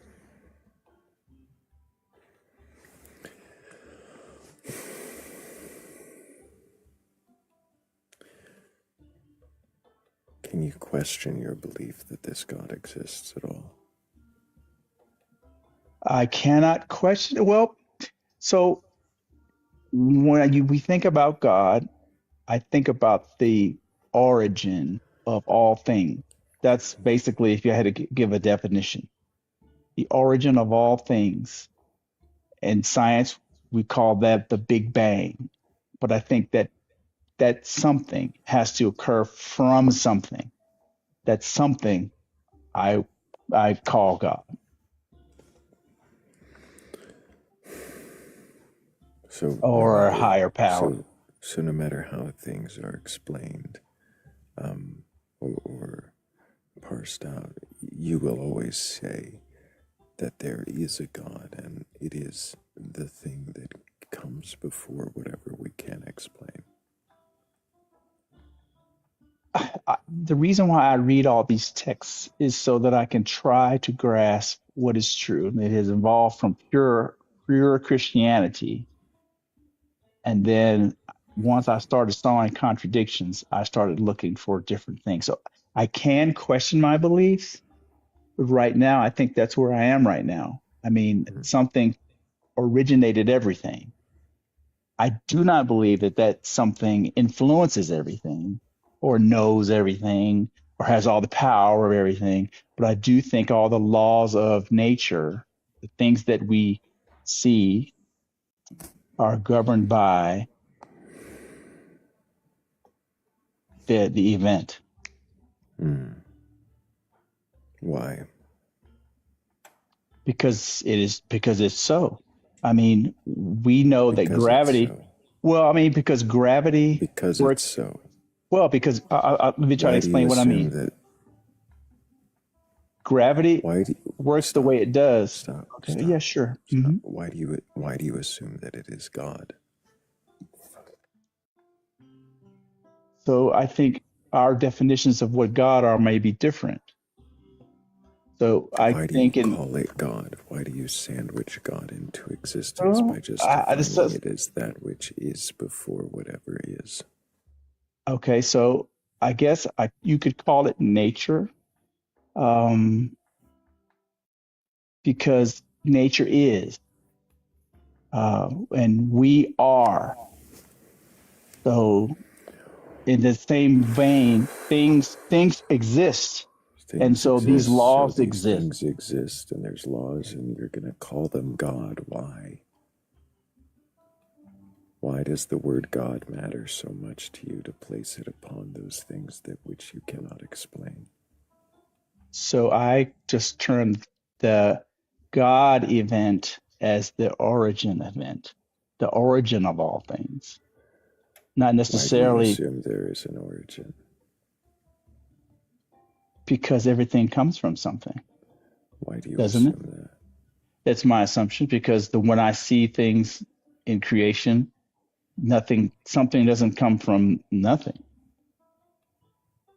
I mean, when we talk about evolution, things evolve and come from something else. If I go backward in time and devolve everything, we have to come to something. Why? And that something has to be Why? what do we just come or would you say things have always existed? I'm not saying they have or haven't, but why couldn't they have? Because scientific research shows that the universe has been created and it's expanding I'm sorry. Where does scientific research show that the universe is created? from the Big Bang. Is Can you that tell me not the name? science? Can you tell me the name of the scientific model that you're referring to that is called the Big Bang? It's just something I've learned since I was young. Is it possible that you could be mistaken? Sure, I think it's possible. Is it possible that the Big Bang doesn't actually say there is a beginning or that there's a creation, just that things expand? Expand from what? Just that things expand. But if things expand, they had to expand from something. From a single point. Right. And if it's where did the single point come from? Why do you think this single point must have come from somewhere? Why could it have not always been there?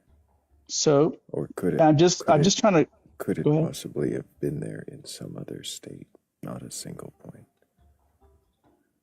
Is the single point not just the result of us rewinding back the expansion, and Right. And so assuming what comes next or what came first?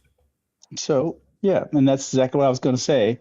If So with we those devolve, assumptions, if we layer on all those assumptions, I mean, do you see how you end up with there must be a thing to call God? no, I don't necessarily say that. I'm just saying that if we devolve things from the expansion and we regress back to the single point, the question is what causes the single point to expand? Why are you saying what causes the single point to expand and not where did the single point come from? I would say that too. That's my next question. So Where does it come from and why does it expand? If the single point could have always existed, okay, and if the single point wasn't a single point but was just something expanding, And we don't know, going back as far as we can, what was before that expansion. Why would you start painting in the I don't knows with gods? So I'm not trying to say it's God of the gaps. I just You're call trying the not to say it. You're right. trying not to say it's God I'm of the not. Yeah, gaps, I'm not. even I'm though not. you're doing a God of the gaps. So why do you do a God of the gaps? So I'm calling the event God. We could call it nature. We could call it many things. Because my idea of God is not omniscient, super powerful, all knowing. Again, you're calling it something. Why do you need to label the things you don't know with labels? Because we all label things. We label everything that we know. Why not question where you don't know instead of making an assumption? In science, we make assumptions until we know. We make assumptions until we know. Don't we? Sure? Don't we do that in science? Don't we assume certain things? Assume certain things. Is that Correct. us making us? I'm sorry, though. Is that us making assumptions until we know? Right. No. That's not just making assumptions until we know. Arvello, I don't hear you actually questioning your beliefs. I hear you literally arguing with every question. So while I appreciate you coming up and talking at me, I'm going to move on to a guest who might be capable of questioning their beliefs. Doesn't seem that's happening here.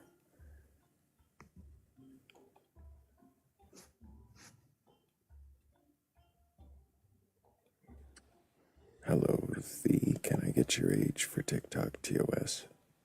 Yeah, my age is 35. And do you have a belief in a god or gods, higher power, or anything like that? I do.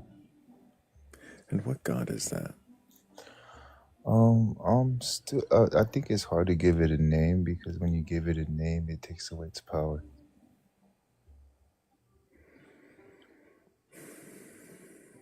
But I do believe that there is a God. So, when you say you won't give its name, what kind of god is it?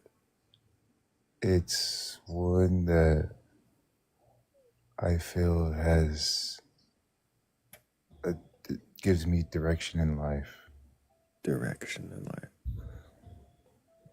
Yeah, because I believe. So a god of direction.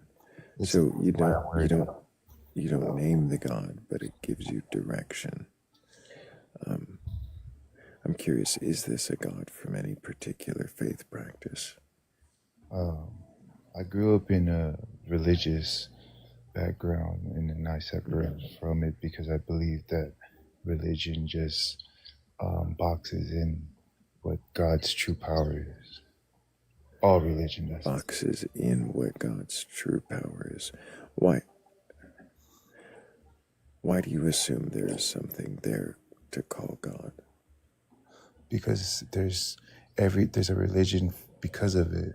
Everyone. You say there's a religion because of it. Could the religions not have sprung up from people's lack of knowing something and assumptions that they do know, or pretending even?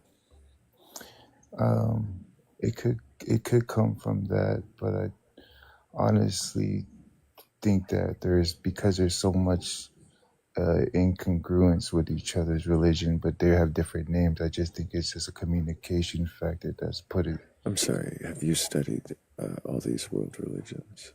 Enough of them to have a good grip. Enough of them? Yeah, enough of them to have a good grip. To have a good grip on what? On that most of them are speaking about the same beings, just in different characters, different names. How is the Aztec mythology speaking about the same events as the Sumerian? Well, the Aztec and the Sumerians are two different beings that had some kind of understanding of their ecosystem. So that's why they had certain things built in certain locations that were in congruence to the universe. Certain things built in certain locations that were in congruence with the universe. What? You seen those pyramids in that the Aztecs believed in and things like that. So you're saying are the congruence between those civilizations? Yeah, they believe that there are certain places on Earth that you can Are you sure that's what they believed? Well, yeah, because every Did civilization. you study those beliefs, or are you just making shit up because you've heard something about pyramids? No, I've studied enough of those beliefs. Yeah. So, which belief was it that said that placing them in certain places did something?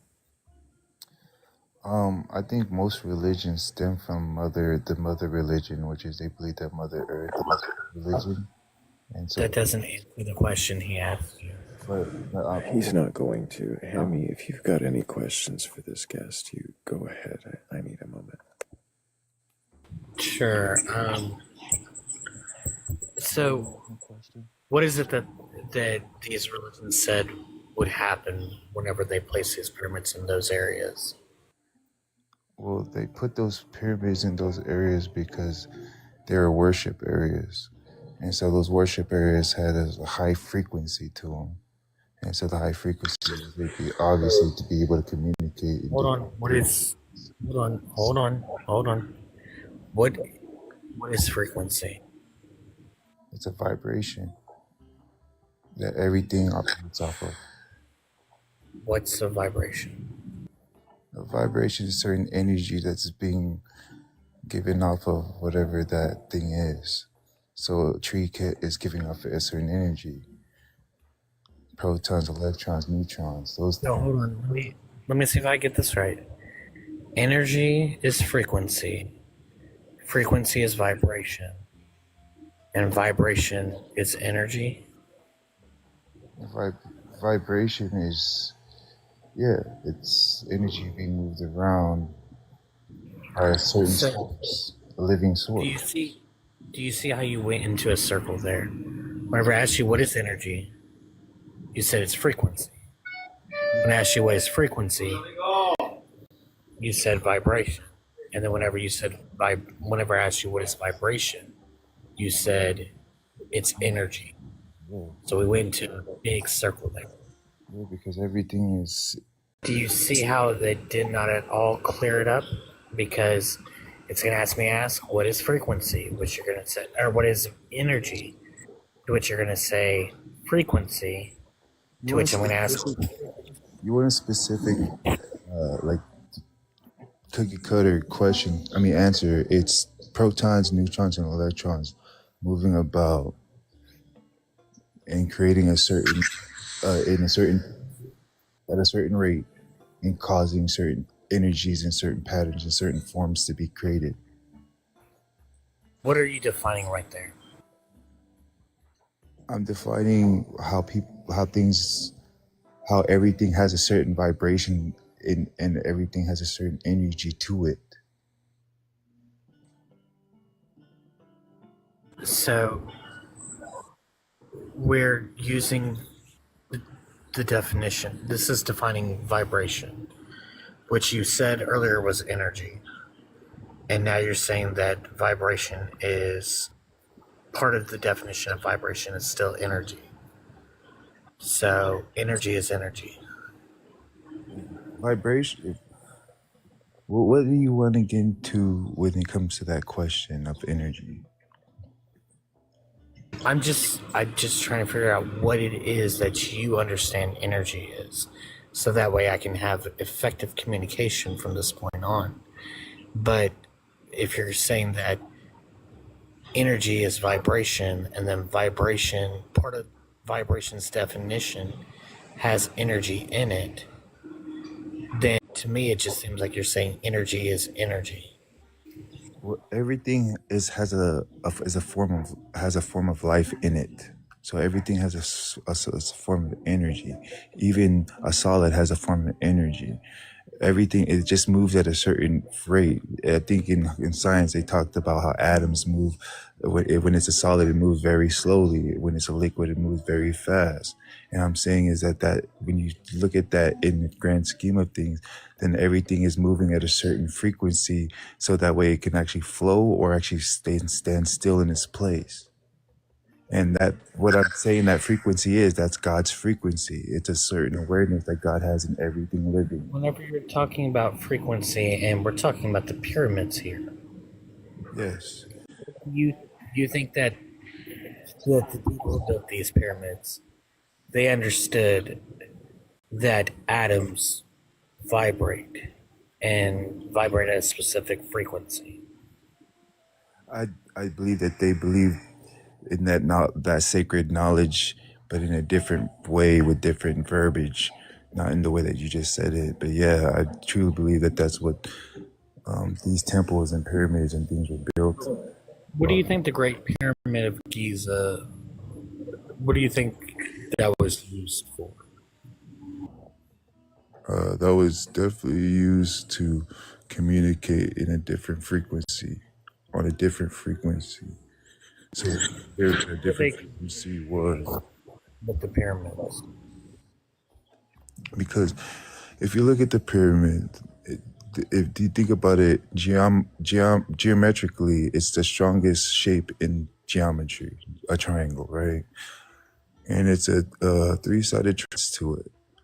So in that sense, all religion has the same storyline. The 12 zodiac signs, the 12 tribes of Israel, the 12 apostles. What question do you think you you're can count to answering? 12 on one hand? There's all kinds of 12s. And the 12 is also in numerology. It's known as the Feed that Adam. number 23. Keep going. 1, 2, Adam and Eve, Atum, Eve, Ew. So 2 is the even numbers. Atom is 1. So 1, 2 is always, it's in every breadcrumb of story. Yeah, there's a 1 and a 2, and then if you say 1 and 2, then there's a 1 and a 2, and if you keep counting, and eventually you're going to get to 12 again. So there's another 1 and a 2. Tesla said, if you understood the power behind the numbers 3, 6, and 9, you understand the powers of the universe. Tesla, the genius that went out on a silver rain cloud and clearly ascended to some sort of greatness, right? I mean, people are driving his truck because someone named it after him. Oh, fuck's sakes. So we're living in that reality now.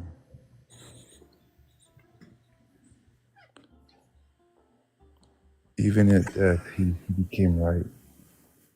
Do you just think that if you say things enough, then people will believe them and you'll believe them? Or do you just believe the things you say? I like that. But I think even the Bible said that words have power. So yeah. If anybody has a belief in a god or God's higher power or anything like that, you're capable of questioning your beliefs. Go ahead and request on them.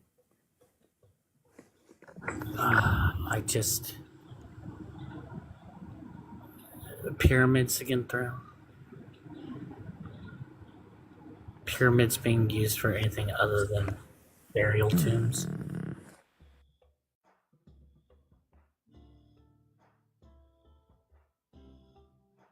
I mean, you can tell me it's used for something other than that. I have questions, but I didn't hear questioning going on. Just declarations. We'll bring up a new guest shortly.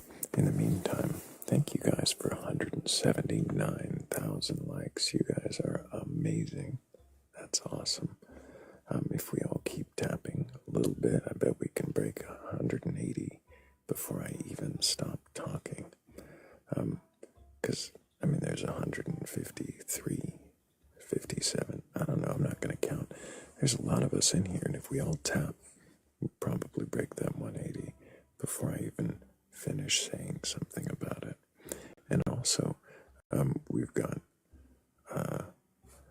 well, a couple of people in queue, but I want to make sure that you know that we are looking for a believer in a god or God's higher power or something like that to question their beliefs. So if you do believe, well then, go ahead and request on up. Let's see who we have.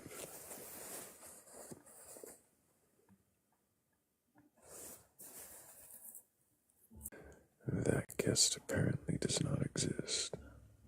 Does this one? Someone says, please debate.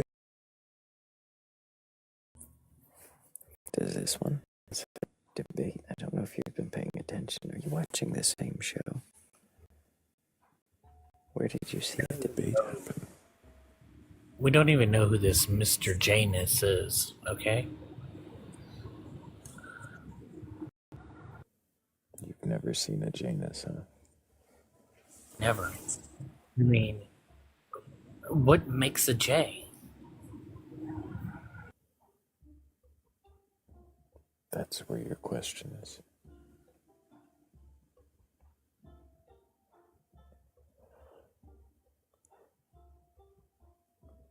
That's my question is what is the J that makes Janus?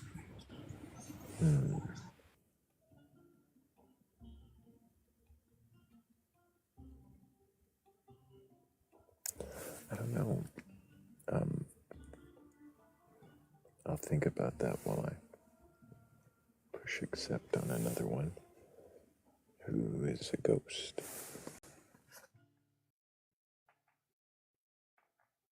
Thrayle, do you know whoever this chalk and cheese person is?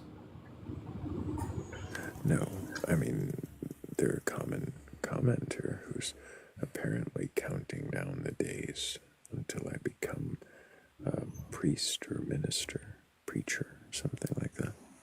Oh, is that what that was from earlier? I just know they said Thrayle 63 days, and I was like, what are they talking about? And they refused to make it clearer.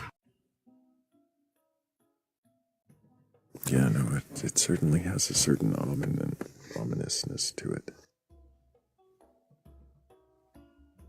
They come in every day with a lower number.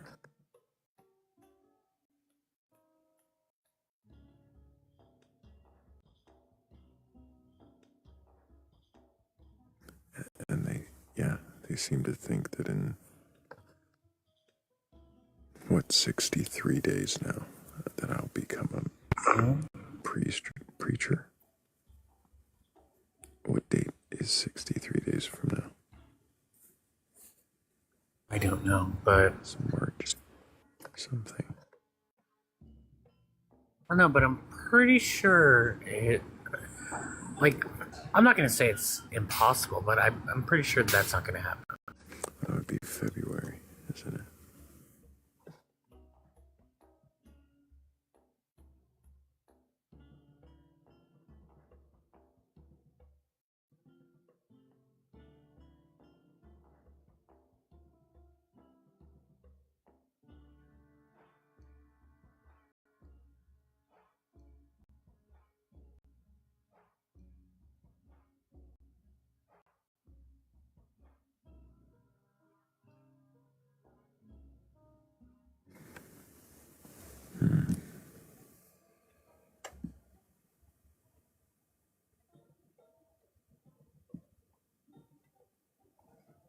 And yet another one down, and another one down, and another one is a ghost.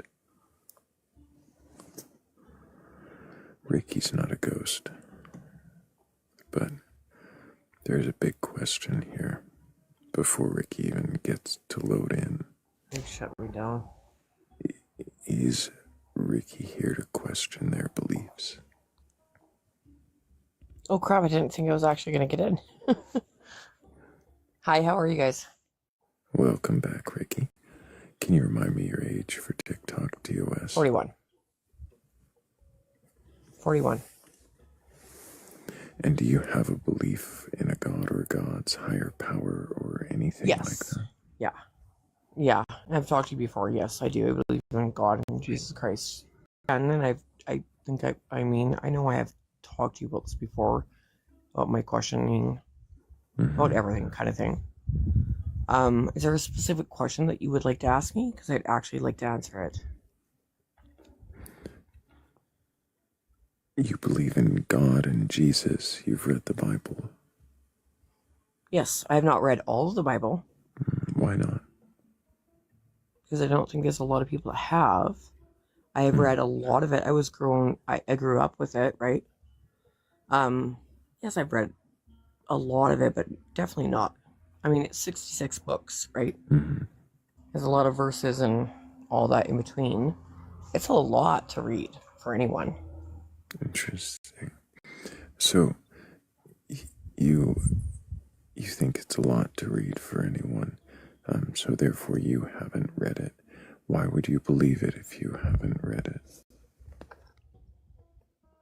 Why do I believe the Bible if I haven't read it?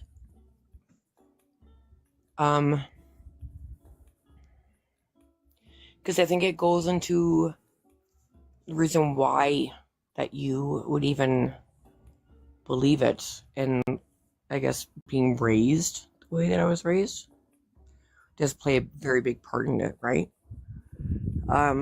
No, I have not read every single book of the Bible. There's 66 books, and there are, I mean, Psalms is one that has like so many.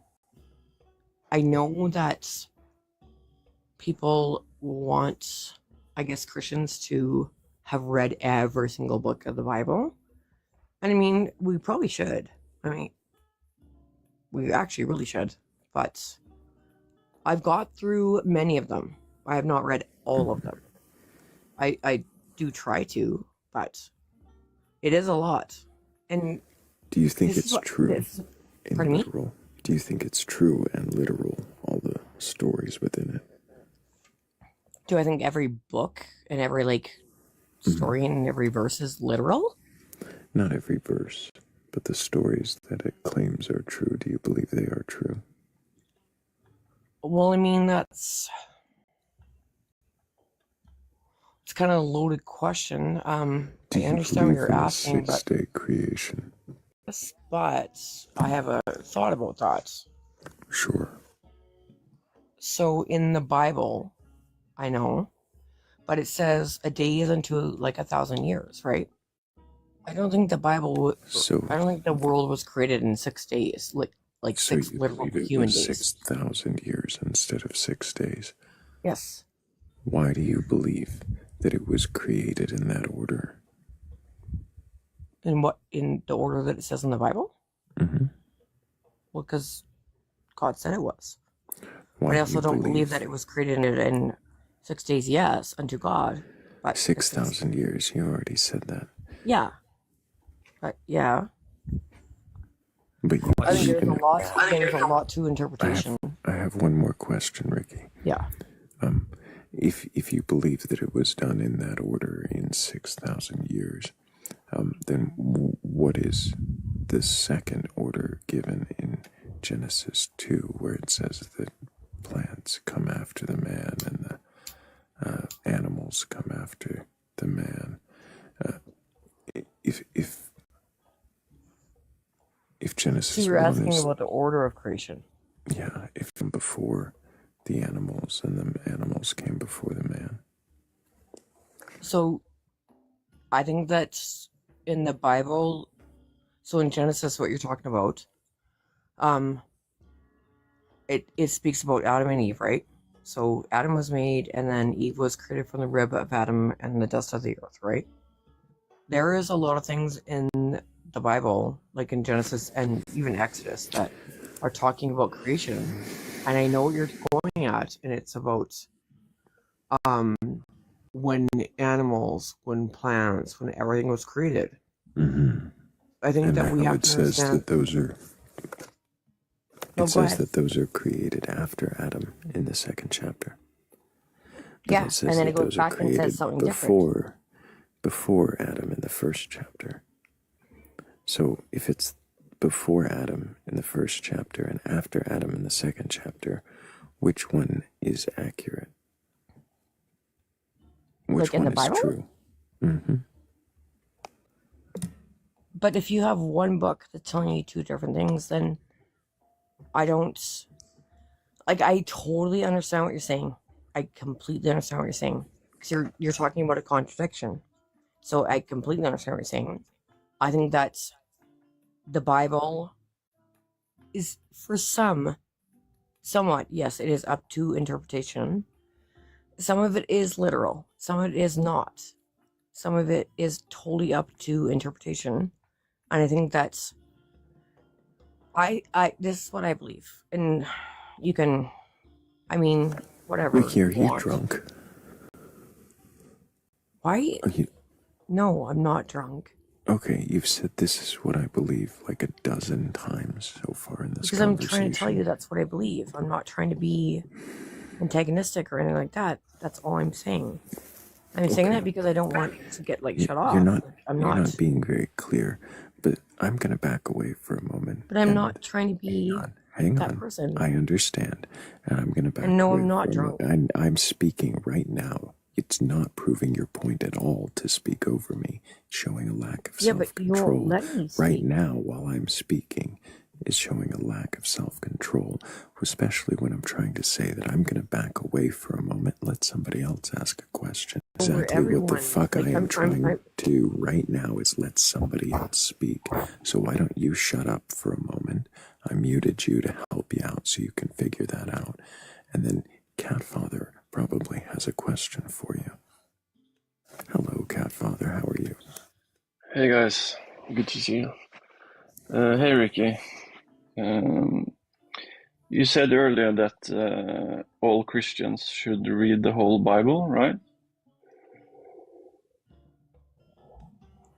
Yeah, Yeah. Why is that? that Christians should read the Bible.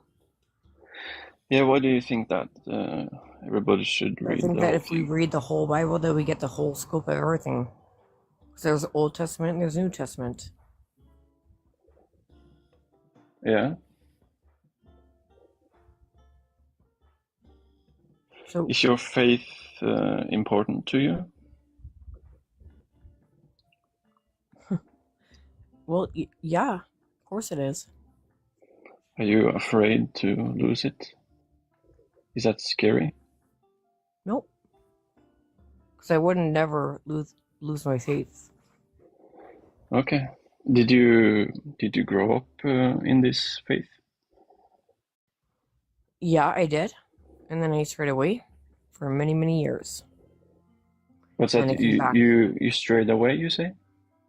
Yeah, I strayed away. Okay. And then I came back. In that time, were an atheist, or did you just stray away from God, kind of, but you still believed him to be real? No, no, I always believed in God. I was Okay. never an atheist. I strayed away and I did my own thing, and I was very selfish and did whatever I wanted. It got me to some very bad places. I see.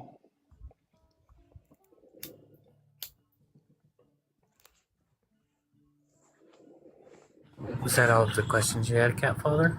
Yeah. I think so, yeah. Go on, Hemi. So, Ricky, you said that you believe that the days were like 1,000 years apiece, right? Yeah. Well, I was basing that off of what God said. A day is Right, unto us like 1,000 years. Yeah. And so in the first account in Genesis, we have plants before the sun. And like plants were on one day, the sun's on a different day. What plant do you know can survive 1,000 years without sun? How do you figure that there was no sun before plants? Because in the Bible it says that on this one particular day there was plants, and then on a different day God created the sun. So he created the plants before the sun. So I'm trying to figure out how can, like, even if I grant that, I don't remember exactly which day it was. I think it was the day after he created plants that he created the sun. And if that's the case, I'm trying to figure out, how did the plants survive 1,000 years without a sun? Because the sun was first. God No. created the God created light, which is the sun. That was before plants. Then why is it that he said that So that's how the after sun. he created plants, Well, he that's how created plants survived. Pardon me. How is it that he created the plants? Like in the Bible, it says, yes, that God created like God created light on one day, but then he created plants, and then it said he created the sun. Okay, so I'm not trying to be antagonistic. I don't know what verse you're talking about, but what I know is that God made the sun. He made the light, which is the sun. He made the sun before plants. Because the plants could not survive without sun. So he made the sun, and then he made plants, and then. I'm also not trying to be antagonistic, but Oh no, I know. I don't think you he are. separates the difference between light and sun because, like I said, yes, he says I light and created the dark. light. Yeah. It says he created the light, then he created plants, and then he created the sun. But light was the sun, and he didn't create the sun after. He created the sun first, the moon and the stars and the sun. And then he created plants. Then he created life because he knew he couldn't create life on Earth, whether it's plants or humans or whatever, without the sun or the moon. No, I'm letting you know. Hold on. Ricky, it sounds like you could use a refreshment on the. Maybe you should read Genesis 1 and 2 once more, just to clarify for yourself everything. Yeah. Okay, well, I actually will refresh myself on it. I don't Yes, think please. that I'm 1000% right. But I know, I guess, and I know that without the sun and the moon, life cannot sustain. That's what I do know. I know that in the beginning, God created, from darkness, it says, the light. The light is the sun. Okay. So maybe he used a different word or whatever, but that was the sun. That was light. Maybe light is him. I don't know. But I know that we all know, right? We all know. We've had plants. You can't have a plant. It doesn't survive without light, which is the sun. We can't survive without the sun. That's true. Survive. We get vitamin D from the sun. If we didn't have the sun, we wouldn't be alive either. So when I think, so I guess what I'm saying is, when we're talking about God, we're talking about light. Ricky. I think we're talking about the sun. I think we're talking about the same thing. Ricky. Sorry. Hold on, Ricky. Yeah. I'm curious. When was the last time you read Genesis 1? The Probably chapter? about 2 months ago. Okay. I'm going to read something for you.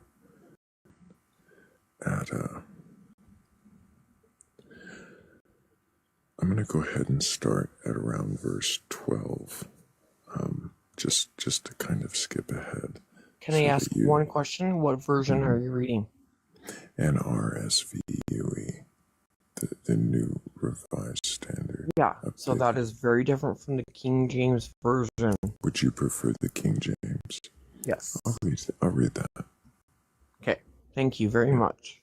No worries. So, I'll pull up the King James Version and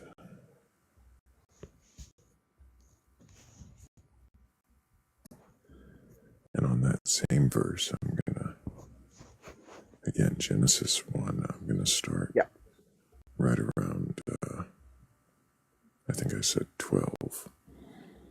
Okay.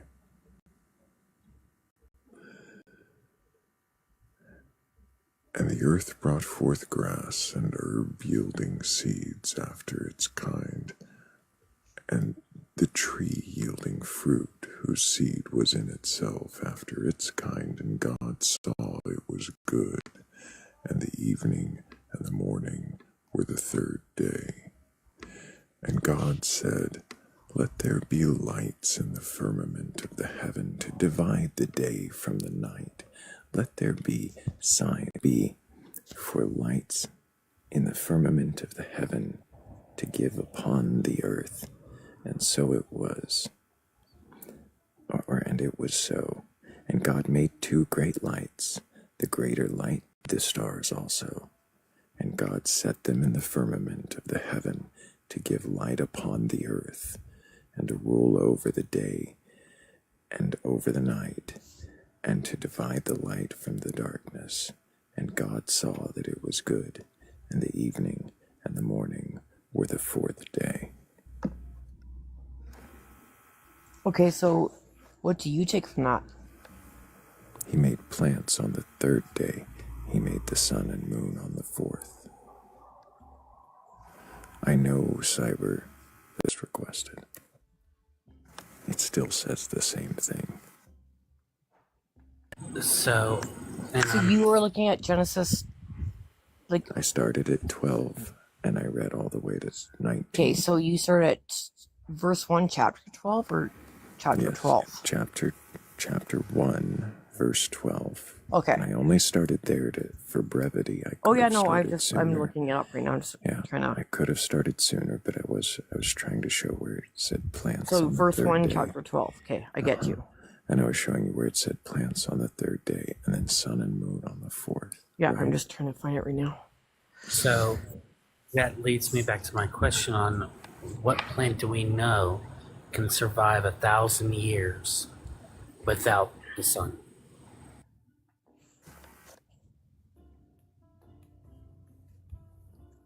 What plants?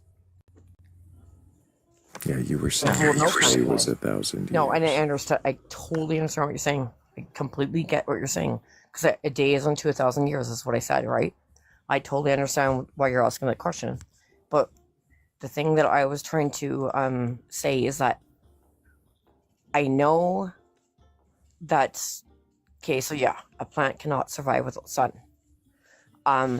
But I don't believe that in the creation that it was without sun. Like, it was without light. But God was light, though. That's the thing. So, do you want to know my understanding of the whole entire God created?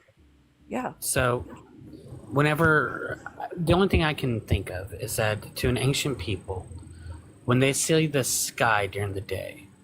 To what people, sorry? See that it's light. They did not associate, these ancient people, that whenever they saw that the sky was bright during the day, I don't know if they associated this with the actual sun. I think that they believed that the sun, even if it wasn't there in the sky, it would still be bright. And that this brightness, this light, is what the light that it says in the beginning, he then created light. Because in that sense, it makes sense, because then he sits there and talks about how he uses that to separate from the darkness of the night. And so, I gotta make sure, and I just got a really quick thanks shell for the galaxy. Go ahead, Amy. So we see this total separation between light and dark. Yeah. And I don't think that they associated the lightness with the sun. And so that's why you had light before you actually had sun. I actually kind of agree with you. I really do. I understand what you're saying. But go on. Sorry to interrupt.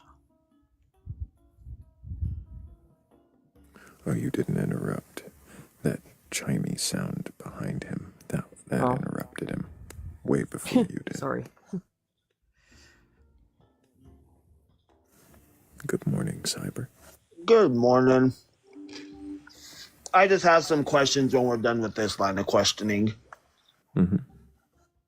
Yeah. Well, I think we might be done with this line of questioning. Ricky's got some things to read and discover about Genesis 1. Yeah, I was actually really liking the discussion. Tammy was saying some good things. I was liking it. Does it make you question your beliefs? Did it make me question my beliefs? Mm-hmm. No. There's things about. I think there's always going to be things that I'm going to question, right? My belief, my faith, I guess, is the thing. Is no, I won't question my faith. But there's things about that leads up to my faith that I will always question, right? I think that most people do. Whether you believe in something or you don't, I think that you always are going to probably question things. I think it's just a human thing that you're going to do. Yeah, it's good to question everything, I think. You know what, honestly? I'm going to tell you something that I truly do believe, and for me, it does come from God. It is, you're supposed to question. You're supposed to, kind of, not fight, but, you're supposed to question things. You're supposed to ask the hard questions, right? Pardon? It might be that you're supposed to wrestle with him, but... You are, yeah. You're supposed to. But, so, I'm still stuck with the 1,000 years before the sun was made. And that's what we were talking about the light and the dark. Right, but the light is... got to an I don't know. Oh, we got to an I don't know? Oh. Well, I thought we were having a good conversation. I actually liked our conversation. It was... Right, Ricky. It was good. So, but the question was, of course, do you know years, or is your explanation still that it was... Well, obviously no. I mean, okay. I'm not an idiot. But I think that, okay, so based on that question, on what we talked about the light and the dark, is what I was trying to say earlier, is that light is God. So that's where I'm going, God is the light. Wait, He was the light. question. Yeah. So if God is the light, then why is God needing to say, let there be light, if God is the light? Because he was saying, let there be. I'm here now. Did God not exist before? Well, he always did. So if God always existed, he was saying his presence. So if God always existed, then would there have always been light? If he wanted it to be, yeah. So I think the thing that, and I'm not some narcissist and psychopath or anything like that, but God always was. Always is and always will be. That's the thing about God. Even if you talk to a theologist, somebody who does not really believe in religion, they're still going to say the same things that I'm saying right now, to a certain point, about if there was something, it always was. God was always. He doesn't have a beginning or an end. Well, so if he was always here, then he is everything. It's a really hard concept. Well, the question I would have, though, is because we have a case here where God is separating the light from the darkness, but if God is omnipresent, if God is everywhere, how can there ever be darkness? Because it was dark before God created. So creation. But God is the light, right? Yeah. But so if God is the light. So when he spoke, that's when light was. Well, no, I don't think you understand. What I'm saying is, if God is the light, and God has always existed, even before he began to create, he still existed. and he is the light, and he's omnipresent, even before he began to create, how could there ever be darkness? I totally understand what you're saying now. So you're asking a question that is for like a human mind, right? Like we want to know, like, when was there light? When did he start to exist, or when did life exist? When did No, that's not what I'm That's asking. not what. No. When did Earth exist? When did life anything exist? No. It's a. No. It's about Okay, I'm your sorry. I'm not trying to be assertion that God is facetious or anything light. like that. Yeah. So I think that and that God is I think that everywhere. he is everywhere. He is omnipresent. So I think that But Ricky, the thing is like I said, what Cyber's trying to get at is if God is the light and God is everywhere, then by that understanding, there should not be any darkness ever. Because if God is light and he's everywhere, there would be no darkness, because then that means he's not in that space. Yeah, but we're talking about this world right now.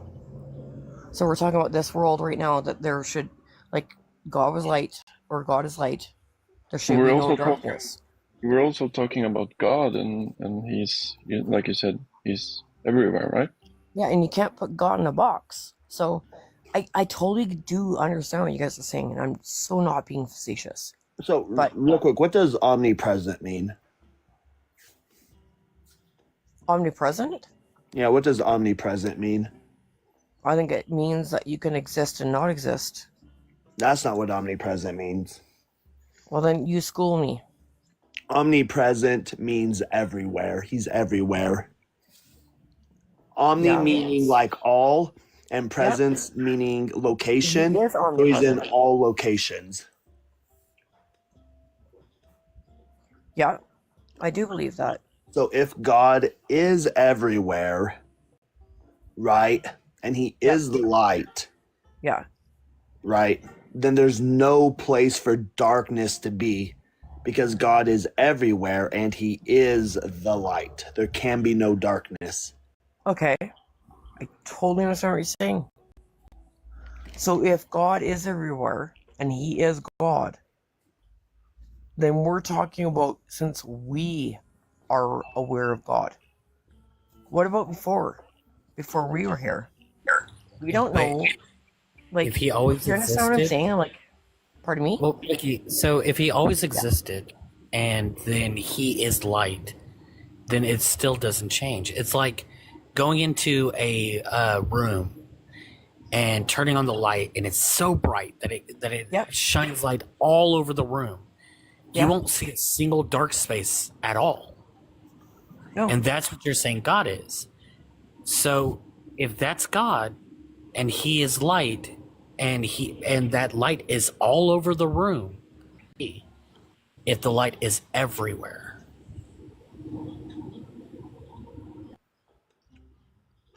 Because, okay, can I ask you a question? I'm not trying to be a dork or anything like that. Do you believe in good and evil? Like, do you believe in good and bad? Bad But it if does. we're talking about the light. Okay. Because this isn't a metaphorical light, because you said this is the same light that is feeding the plants. So this is a physical light. We are talking about light. But who Not created good the and plants? bad. Do what? If let's just say, okay, so hypothetically speaking, if God created plants and all that stuff, then would he not be the one to feed them? Would he not be the one that would be capable of doing something that we can't even comprehend? That's actually perfect. That's perfect. You're basically saying that using God magic, God kept the plants alive. Well, it basically is. It's not. Because, well, did he come down to the earth physically while he was creating everything else and said, let me tend to these plants? Well, I don't know. I wasn't here. You weren't here. Maybe he did. Yeah, no, we don't see that in the text. We don't see that at all in the text at all. where it No. says when God created these plants, he came down to earth to tend to them while he was busy creating everything else. So the But this is best the thing that I'm trying to say is like we're putting God in a box. Like he can't. No, Like he's not all we're capable of doing, everything. Ricky, all we're doing is using the text. We're going off Okay. of what the text says about God. Okay. It's not about what you think about God. It's not about what Thrayle thinks about God, Cyber, me, or Cat. No, I understand that. I do. It's all about what the text says. And if the text says one thing, but you're trying to sit there and find a way to make one interpretation, your interpretation of the text, and the plain reading of the text fit, and it's not fitting correctly, that's going to be a problem with what is usually called cognitive dissonance, right? It's because these are two competing ideas that are mutually exclusive, and you're trying to find a way to hold them both at the same time. Okay, no, I understand what you're saying. I do. No, let me ask another I do respect question. what you guys are saying. Let me ask you another question. When I came in, you guys were talking about a day being 1,000 years, correct? Well, it was what I was saying in the Bible. It says a day is unto, like, our time is different from God's time. So a day is unto like 1,000 years for God. Well, in Genesis 1:5, it says, because this is what's just going to disagree with that, is it's going to say, and I'm curious how you reconcile this. It'll say, God called the light day and the darkness he called night, and there was evening and morning the first day. So what this is saying is, once the light and darkness was separated, we had evening and morning. So we have a day and night cycle, and that's what God is calling the first day, is the day and night cycle. How would you reconcile a day and night cycle with 1,000 years? I'm not talking about, because I said, it says in the Bible, a day is unto 1,000 years.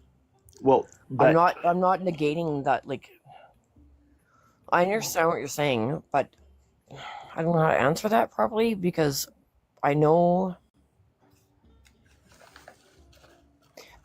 it says in the Bible, unto God, a day is like 1,000 years. You have to, like, I know that I don't know everything, but you guys know, if you read the Bible and if you try to make sense of it, whether you believe in it or not, nobody could create a world in 7 days. It actually wasn't 7 days, it was 6 days, because Sunday, or whatever day it was, he rested. But the amount of things that he created, it would take so long. It would not be actual 7 days or 6 days or whatever. If that makes any sense. Like, I'm not trying to... Well, and real quick, do you know where, so I'm Jewish, do you know where in the Tanakh it mentions, it kind of alludes to, 1,000 years is a day, or a day is 1,000 years? Do you know where that's found at? I cannot tell you right now. No, not for sure, but I know it is in there. So I it's know, in Psalms? I think it is in, I think it is in, actually, I could be very wrong.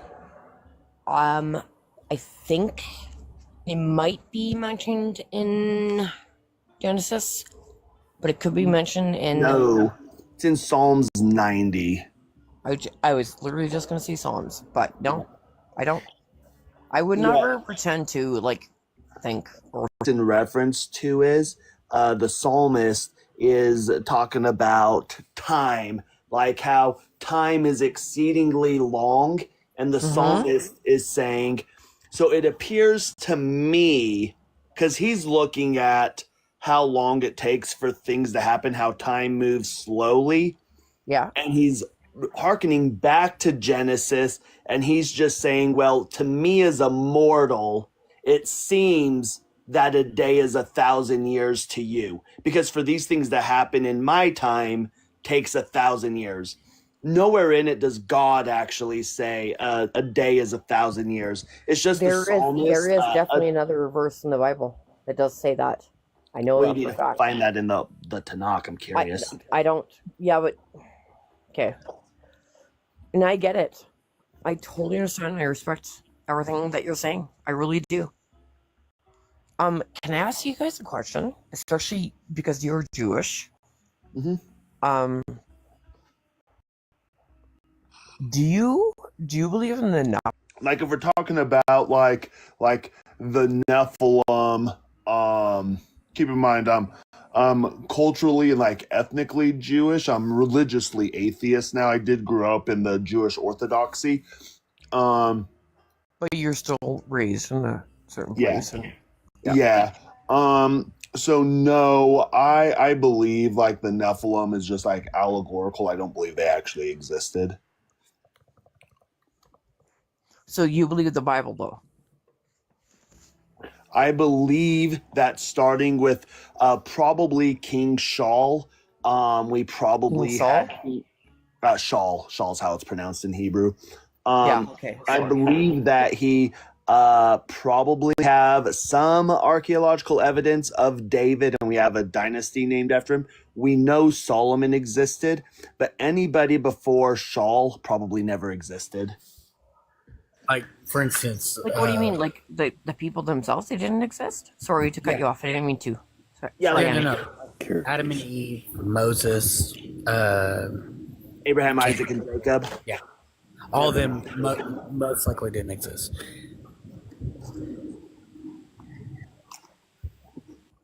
Okay, who's talking now? Yeah, so I'm telling you, my ancestors' namesake did not exist. It's mythology. So you don't believe in Nephilim? No. You know that it is in Genesis that the sons of man that are called the angels of heaven Ricky, came why down do and you bred believe with the it? women. Why do you believe it, Ricky? Because I've read that part of the Bible for sure. We've And just shown you other parts of the Bible that you can clearly I see. know, and I literally just said I'll take that into account. I'm gonna look them up. questions. So why I would will you learn. believe this other part? Pardon me, sorry? Why would you believe this other part where you say it says Nephilim? Because that's something that I've always read. And I've believed and I've seen things. I believe. I really like what the other people have said. Hammy has said, everybody. I'm taking it all into account and I'm actually going to go I look. hear you, Ricky. But the question is, why do you believe? Why do I believe in what? Why do you believe any of the Bible to be true at all?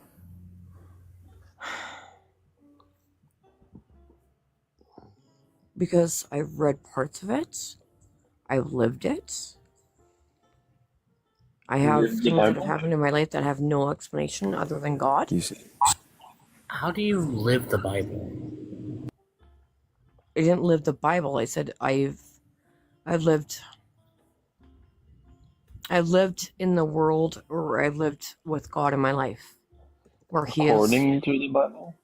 No, I've lived God, I've lived my life where God has shown Himself to me, I guess is the best way to say it. And I have too much proof to, and so many things that I've had happen in my life where God has been so present. Things that should never have happened or did happen. So, question I have real quick. Do you believe that these Nephilim are evil? I believe that Nephilim are the angels. And it says it in Genesis. They came down. They bred with the women of the earth. So the created Nephilim, dragons. no, the Nephilim are the children of these angels and man. That's what the Nephilim are. They're half angel, half human. Yeah. Yeah. Well, yeah, you're right. You are right. So the angels of heaven came down, bred with the women of earth, and they created the Nephilim. Are the Yes, Nephilim you are evil? right. Are the Nephilim evil? Mm-hmm. Well, what would you classify them as?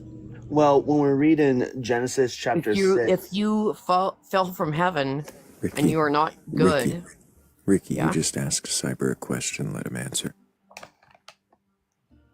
Oh, what was the question? I didn't ask him a question. He's Oh yeah. So He was asking. Yeah. Oh yeah. So the in Genesis chapter 6 verse 4 it says, "There were giants, these are the Nephilim. There were giants in the earth in those days, and also after that, when the sons of God came unto the daughters of men, and they bare children to them, the same." So these are these giants, these Nephilim. "The same became mighty men, which were of old, men of renown." So these are men of widespread fame, honor, or acclaim, right? sure. Mm-hmm. So this isn't like a bad thing. They're doing good. These are good people. No, but they weren't. Why? It also goes on to tell you that they were very, very tall men. Yeah, they're Very giants, but large why men. are they not good? The tall men are bad people. So what do you okay? So if you take something that fell from heaven and you breed it with the women of the earth, I guess in today's day and age, I think it would be called like a hybrid. So you got a hybrid human, basically, and they are from supernatural entities. You got some fallen angel, some person that is not from this world, and you breed with the women of this world, as it says in Genesis. Why would you ever think they're good? They went on to conquer. Who do you think built the pyramids? The Nephilim. I don't know. No, we actually have you realize we have documentation of how the pyramids were built, right? They left records of that. Who did? Humans? Yeah. Yeah, humans. Yeah, we got records of how the pyramids were built, in case you didn't know. No man on Earth had the technology to ever, or the anything to build the pyramids. As a matter of fact, we have Nephilim. Those were giants, and there are. Ricky. Yeah. We have the actual. We actually have one of the foreman's journals where he describes where they got the stones from the to where they were going, right? Like he describes what they were doing. Well, and the question would be too. Well, and the question would be too is, so if you know much, so just a little background on me. I have a master's degree in theology, with an emphasis on the Abrahamic faiths, but with a general theology. I've studied a lot about every religion. Oh, I believe it. I respect you. And so when we look at the pyramids, part of the pyramid construction, so in Egyptology, in Egypt mythology, they believe that humans have, but essentially one of them goes into the afterlife. And then the other one stays with the mummy, stays with the individual. And then at night, it travels to the afterlife. And the reason why the mummies were buried with all their treasure, they're buried with servants and so on and so forth, is so that when their spirit that stayed in that went to the afterlife permanently, when it needed money, the other one would come back and it could take the money with it to the afterlife. It could take whatever resources it needed with it to the afterlife. Now, in order for them to travel, the pyramids and all the tombs had an air shaft that went robbers. They would build false ones as well, so that grave robbers would get lost. So let's just say that the Nephilim built the pyramids. Let's grant that. But why is it that if there was a great flood and these air shafts are like a straight shot outside, they're not mazes or nothing, they're literally just a straight shot outside, how come the interior of these pyramids show no signs of any flooding? Because they were built in such a very, very well. Well, they were built in such a way where they would prevent water from going in, and that would also come before the flood. The flood Say what? The flood came before the pyramids. But the flood, right? Part of the idea of the flood was that all living things, to include the Nephilim, were unalived. So if the Nephilim were unalived, okay, I understand. Totally understand what you're saying. So think about a Nephilim. What is that? Ricky. In my Ricky, take a moment to think about it before you jump in with I am thinking about it. It'll probably make more sense if you give it a second. No. While you do that, yeah, but while you do that, I'm getting 1,000 likes, and I appreciate all of you for being here, for tapping the screen. Nice. If you do that just a little bit more, I bet we could get even more people interested in questioning their beliefs. Okay, Ricky.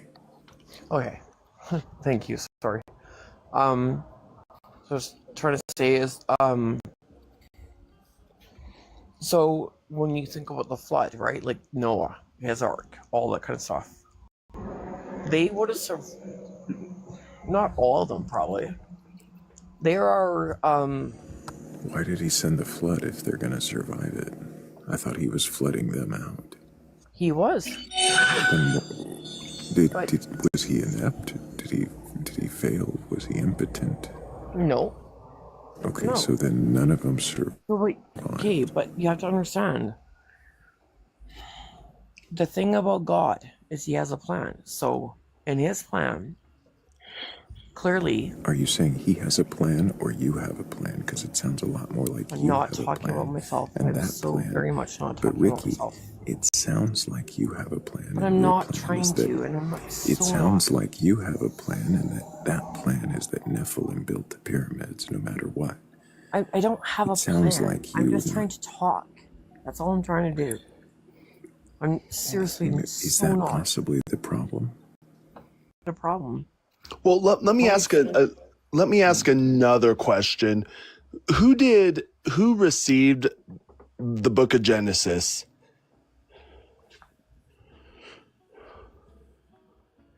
I'll give you a hint. His name starts with M and ends in Osis.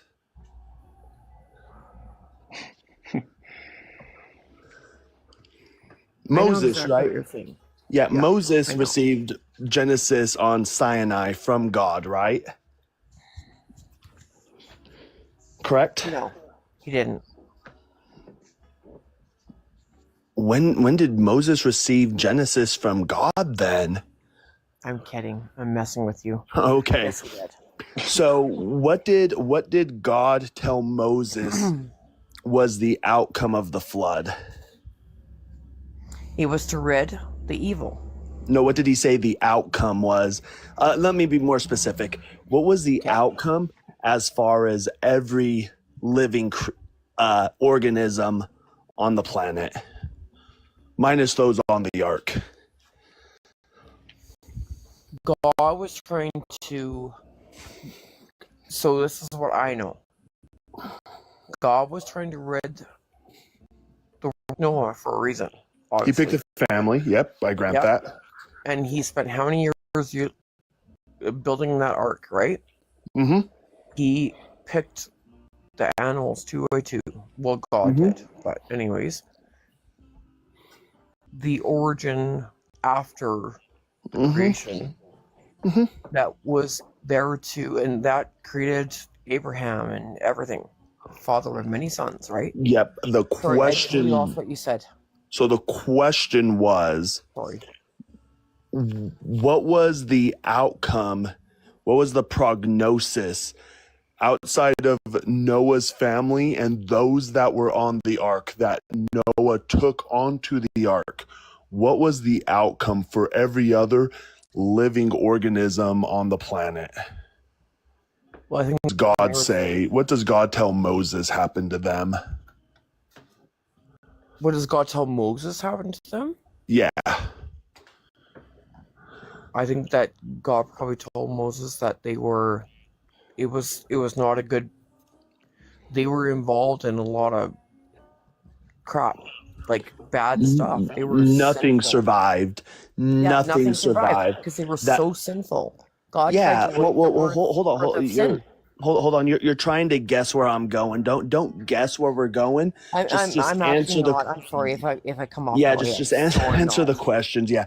So, so the whole purpose for God or for for Noah taking two of everything, because it'd be male and female, was to repopulate the earth. Yeah. Because God was setting out to unalive everything on the planet except for those things that were on the ark. So this means that the Nephilim, because to the ark with him, and if you could show me that passage, I'd be interested. So this would mean that the Nephilim were also unalived in the flood. And to deny this would mean that God lied to Moses. Okay, I totally understand what you're saying. I completely do. But Nephilim, that is a hybrid of evil and human. So Nephilim are... Ricky. You're just reiterating. You just... I'm not reiterating. I'm really trying to explain what I was trying. Would God know exactly what he would need to do to the earth to rid the world of the evil of the Nephilim? Yeah, but and would God have enacted that if his intent was to rid the world of all evil? Like to get rid of Nephilim? To get rid of, well, God's flooding the earth to get rid of all evil. So if God is all knowing and God views, according to you, views the Nephilim as evil, and he wants to rid the world of all evil, and he is choosing to do so through a flood. And again, he is all knowing, illusion that the best way to get rid of the Nephilim would be through a flood, correct? Yes. Okay, so if God is all knowing, big they were. That's what I'm saying.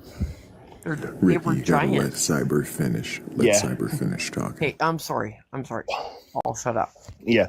So if God is flooding the earth and his plan is to get rid of all the evil, would God have enough knowledge to know how tall the Nephilim are and how much flooding he would need to achieve his goal?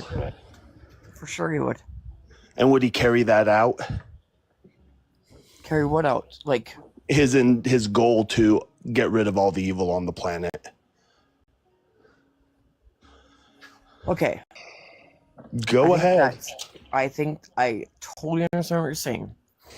So we're talking about evil on the world, like on this earth at that time, right? Mm-hmm. We're talking about human beings. We're talking about all that kind of stuff. Mm-hmm. I believe that in his eyes, in his world that he created, yes, he was getting rid of evil.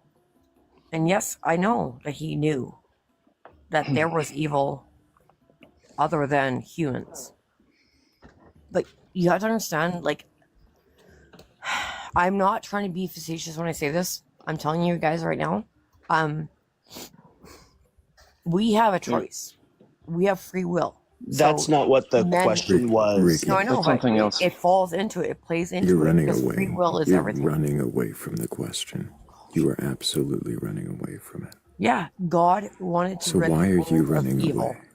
No, I'm answering it right now. Yes, God wanted to rid the world of evil. Of course he did. And he knows how to do it, flood. right? And he knows Yeah, he he knows the correct way to do it, right? But this He is knows this is where free will comes into hold on, play. he knows the fail-safe way to do it, Yes, right? for sure he did. Okay.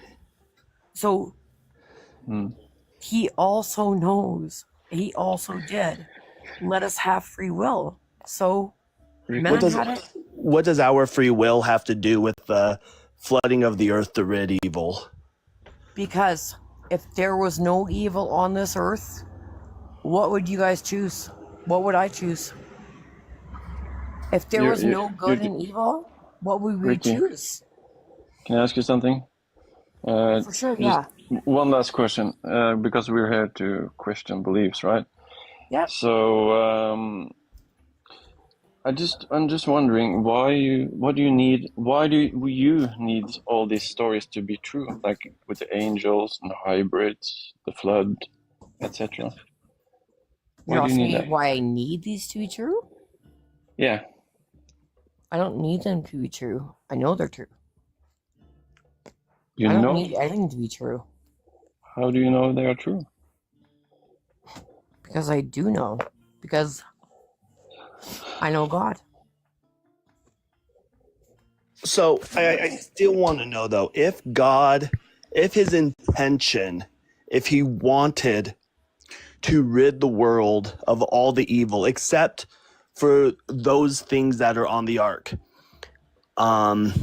and he knows how to do it. He knows the proper way to do it. He's aware of the Nephilim and their abilities because he's all knowing. And he's like, the best way to achieve this goal is through flooding. Are you saying that God failed at his goal of ridding the world of all evil? No, I'm not. Because I don't think that God was actually... I think that God was ridding the earth of evil. They're spiritual things. Nephilim are physical. They're not spiritual. Well, they're half spiritual. Physical. Yeah, right. but they're spiritual too. If there's no physical Nephilim, they can't build the pyramids. Well, then, if you think that, then you don't understand the power of the enemy too. That's the thing. You have to understand, if you believe in God, you have to believe in evil. If you believe in the power of God, you have to believe in the power of the evil. There is no, like, in our lives, and all of our lives, there is good and evil. We have morals and values. Wait, are you saying that if there's good, there has to be evil? Yeah. Interesting. Yeah, so when God was existing by himself before he created anything, and God was by himself. Well, hold on, let me finish. Before God created anything, was there evil with God? How would we know? We weren't there. We're here now. Well, you And believe yeah, God created we know Lucifer, evil right? And we know good. Well, you believe that God created Lucifer, right? God didn't create Lucifer. God didn't create created Lucifer? An angel. The angel Lucifer chose to defy God. Yeah, so before the angel Lucifer chose to defy God, did evil exist? How would I know? I didn't live there. I wasn't in heaven. I don't know. Yeah, but you also weren't there with all the stories we'll be talking about. And you No, said you know. but like no human was there. No human was there in heaven when Lucifer betrayed God. So when God's no human was there when God took him down. So before God created anything, right? Before God created anything, yeah, did evil exist? So before God created anything, did evil exist? Yeah, correct. I don't really think that I know the answer to that, because what I know is what we've been told by humans and by God himself. So, no, I don't know. I want to will ask not another answer quick question. This is kind of a pivot real fast, but what shapes the earth? What? What? What shapes the earth? What shapes the earth? Yeah, just out of curiosity. I don't know what you mean by that. Like, is it round? Is it flat? Is that what you're asking? What do you think? If I think it's round or flat? Mm-hmm. I think it's flat, probably. Remember, you actually quoted the firmament. Ladies and gentlemen, we got her.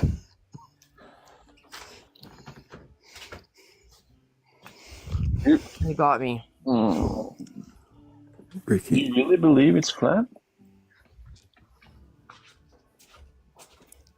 Do I believe it's flat? You quoted it, the firmament. She believes it because it's in the Bible. No, I actually did not. I never believed it. I have sisters that are like super religious, and I fought them for years. I'm like, you guys are stupid. You guys are crazy. I had nothing to do with it.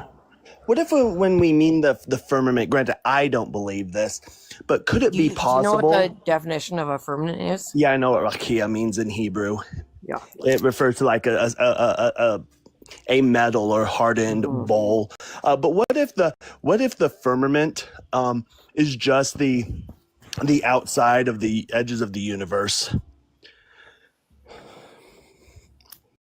Because the firmament, the firmament is the outer barrier that is between us and God. It is like that's what's between us and God. That's between us and the heavens, right? That's what the firmament means. And Thrayle, I'm sorry for bringing up flat Earth, but like just the way the answers were going, I'm like, she's got to be a flurfer. I apologize. Never used to be. Trust me, I never used to be. I used to fight it so bad, like psychotically fight it. Sorry. Oh no, Missy, go ahead. Hey, Missy. Do you recognize what this view will do to you and like overall like society, right? How do you think that your view of the earth being flat, of the earth being flooded, and of like Nephilim existed, right? Those are a lot of really large claims, and for you to know the truth, how can you be so confident about something that you seem to know so little on? How can you be so confident that you don't know what I'm talking about? How can you be so confident that you are wrong? Ricky, No, that's just he's pure. asking me something, I'm Nope, asking her nope. something. You're not though. You're not listening to the question. asking You're me just something. reacting in pure defensiveness, and now you're talking over me. So Ricky, I think the poll has spoken. We're going to move forward, and maybe another time you can actually question your beliefs instead of just getting defensive. Cute cat, though. I have never seen somebody be more effective at utilizing the 5 Ds of Dodge debate. Yeah. I'm sorry, I really try not to, but flat earth makes me see red. Understandable. Yeah, and I'm sorry. It's just the way she was answering the questions, because it is like the incoherence of it. Again, not understanding the words that she was saying and the implications they were going to have concerning other things, like the idea that the Nephilim built the temples. Well, you then have to acknowledge that God failed at the flood. You have to acknowledge that, unless you believe that the pyramids were built before the floods, but the archaeological evidence doesn't support that. Yeah.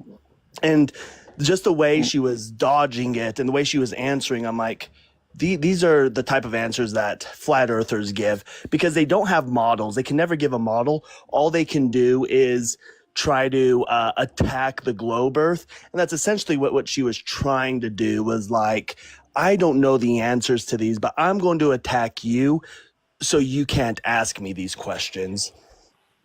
Yeah, she also like answer your question with question something back, like returning another question. So and that's not very productive, I think. And also, Thrayle, didn't we have her here a couple of days ago on Thursday? Or I've what? questioned I remember. Ruby a few times. Yeah. Did the flat Earth come up then? I don't remember. I think it might have come up once before. Okay.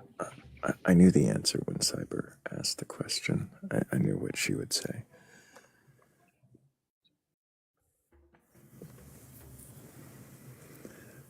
I think Cyber knew the answer too. We do have a few people in queue, a few friendly faces, and I'll probably bring up one more, but I do want to make sure and leave a box open for believers. And if there are any believers in God or God's higher power or anything like that, and you're capable of questioning your beliefs, well, go ahead and request on up. I'm slowly working through the ghosts of the queue and seeing who's really there and not. Hammy's back. Hammy has returned. It might be Hammy's chair, though. No, I just got off of work, so it's not going to be my chair yet. But here, probably in a few, 20 minutes-ish, it'll be my chair. Your chair? I didn't know there were chairs. Hey, Low Evie, can I get your age for... Oh, I guess you didn't mean to be here. Yeah, the chair thing is an inside joke between me and Cyber because there's somebody said something about debating Russell, and I said my chair could beat Russell in a debate, and so now we just bring up my chair. I see. Raw Soul, for those who don't know, though, Raw Soul is like the #1 individual to convert people to atheism. He needs to be given like an award. Russell. He's not here to defend himself, but... That's fair, that's fair. That may be true. Hey, Nettle, can I get your age for TikTok TOS? 29. And do you have a belief in a god or gods, a higher power, or anything like that? I believe in a universal egregore. A universal egregore? Yeah. To clarify, what do you mean by egregore? Quite literally, just like the communal belief in a higher power affects our physical world. Do you think that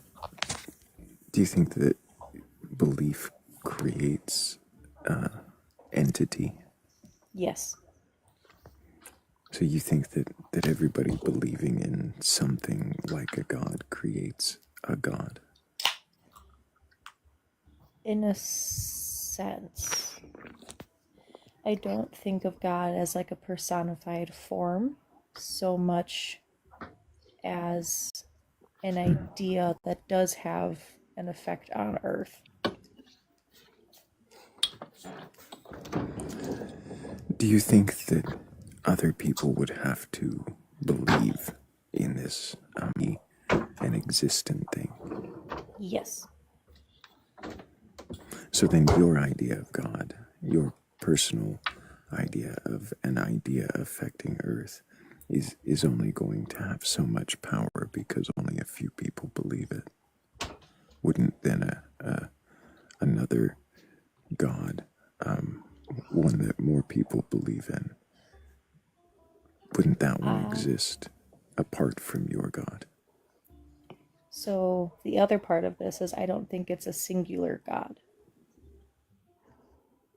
I think that every deity is the same. We just interpret them to be different. Wouldn't that be kind of is the opposite, yeah. Wouldn't that be a is singular god? Calling it a god feels strange. A deity. Do you know what Dios means in Greek? No. God. I assume God, yeah.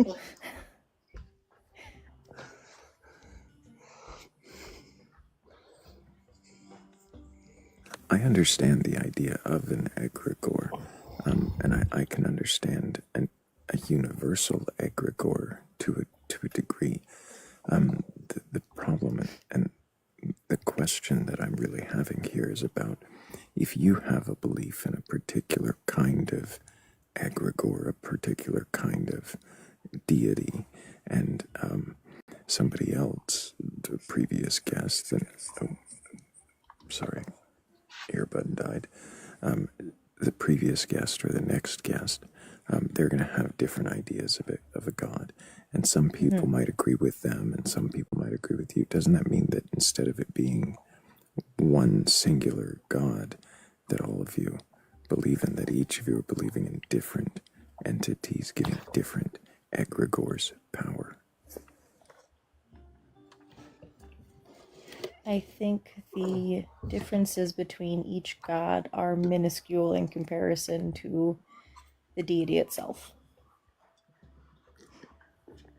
How can they be if the deity itself is just the concept you imagine? Yes. So looking historically at all of the divine figures that humans have come up with, there is a lot of overlap, and I don't think that's on accident. Why do you think that is? With the Why overlap? do I think there's overlap? Yeah. Because humans exchange information, and we have for the entirety that we've been able to speak to each other. Well, when we look at the history of these deities, what's being attributed to them? Like for example, Thor. We attribute thunder to Thor. We attribute thunder and lightning to Zeus. Why do you think these they always what's the word I'm looking for? Coincide with, they always explain natural phenomena. Because at that point in human history, we didn't have another explanation. We didn't have the scientific explanations that we do now. But I don't think that makes it any less true to humans, like to mankind. I think our belief was still powerful enough to to create change. So when we learned the new technology to know how thunder and lightning came about, did the technology become the new egregore? And did it start producing the thunder and lightning? And the idea of Thor and Zeus, they ceased to exist? Like, how did this exchange happen where we lost the belief in Thor and Zeus, but yet thunder and lightning still occur? So I think the technology is the development of technology is simply us getting closer to the egregore to be able to explain things, or to explain the human experience on Earth. When it comes to things like consciousness. Just to clarify, which came first, the egregore or the humans who thought it up? Humans. But I think humans have an innate ability to connect to each other on a conscious level. That's a whole other thing. I know. Well, if the humans existed first, did humans somehow start thinking about this thunder and lightning, and then it started happening? Like how did this occur? No, I think nature existed in the way, and humans created egregore as a means to explain what they were experiencing, being thunder and lightning. But the thought form becoming the egregore becomes so powerful that it affects humans. And we can exact change through those beliefs if we believe them hard enough. Saying the thought form becomes so powerful it affects humans. So it affects what we do, our behavior, because some of us believe in it. Is that what you mean? Yes, but I also think that there is, and this is the part where I get fuzzy, and I'm up here because I want to see if you guys can poke holes in my theory, because I'm still discovering. But I think that it. Ooh, sorry, comments. I'm sorry. Can you ask your question again?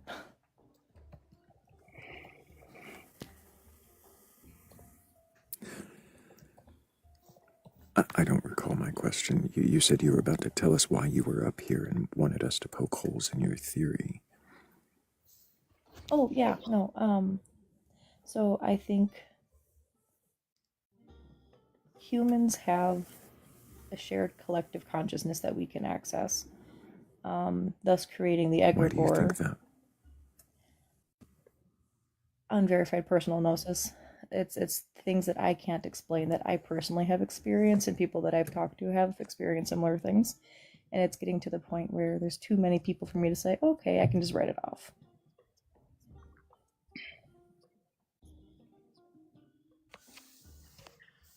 So like deja vu. So I because have of deja your vu personal on a regular basis. Okay. So you have experience with deja vu, and you think that somehow indicates a collective consciousness? I think it points to there are things that we cannot explain yet fully.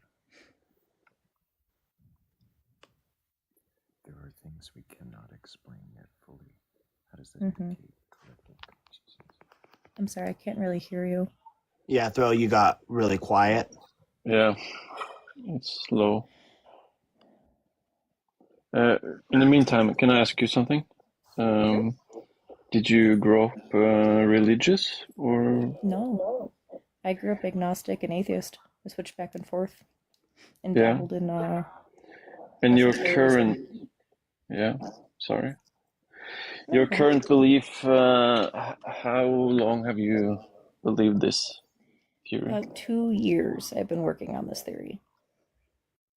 Working on? What do you mean? I've been reading a lot, and I've been trying to talk to as many people as I can about their personal experiences as a means of verifying and collecting data. So you, in your personal experience and in the interviews that you've collected data, you think that you have verified that there's a collective consciousness through say experiences like deja vu. that's a small part of it, yes. I'm curious, But Nettle, if deja vu alone were explained scientifically, and you were able to understand it, would that change your view on the collective consciousness, or is there more? there definitely is more, because it's not just the deja vu. That's just the thing that I can point to that does have a scientific explanation, but it doesn't fit what I experience, which is why I question it. Outside of that, things like intuition. Humans have an amazing ability with being intuition, but where does that come from? How do we know? Could it come from evolution? It could, but I haven't necessarily seen anything to really that really speaks to it. Question. Is it like if I think about someone and then the next minute they call me somehow, and is this part of your like belief of the consciousness universal? Yeah, Something kind like of. that? Yeah. Okay. Yeah, exactly. And it couldn't just be a coincidence?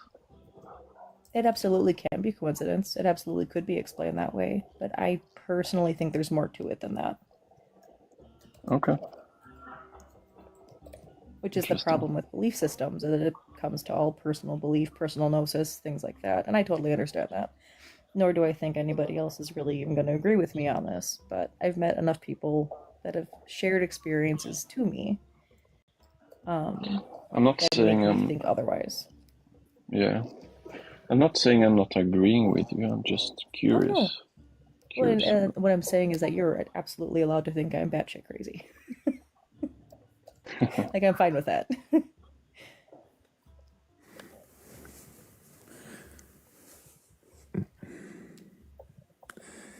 Is it possible that your data is skewed by your own confirmation bias, your own desire for Absolutely. this theory to be true?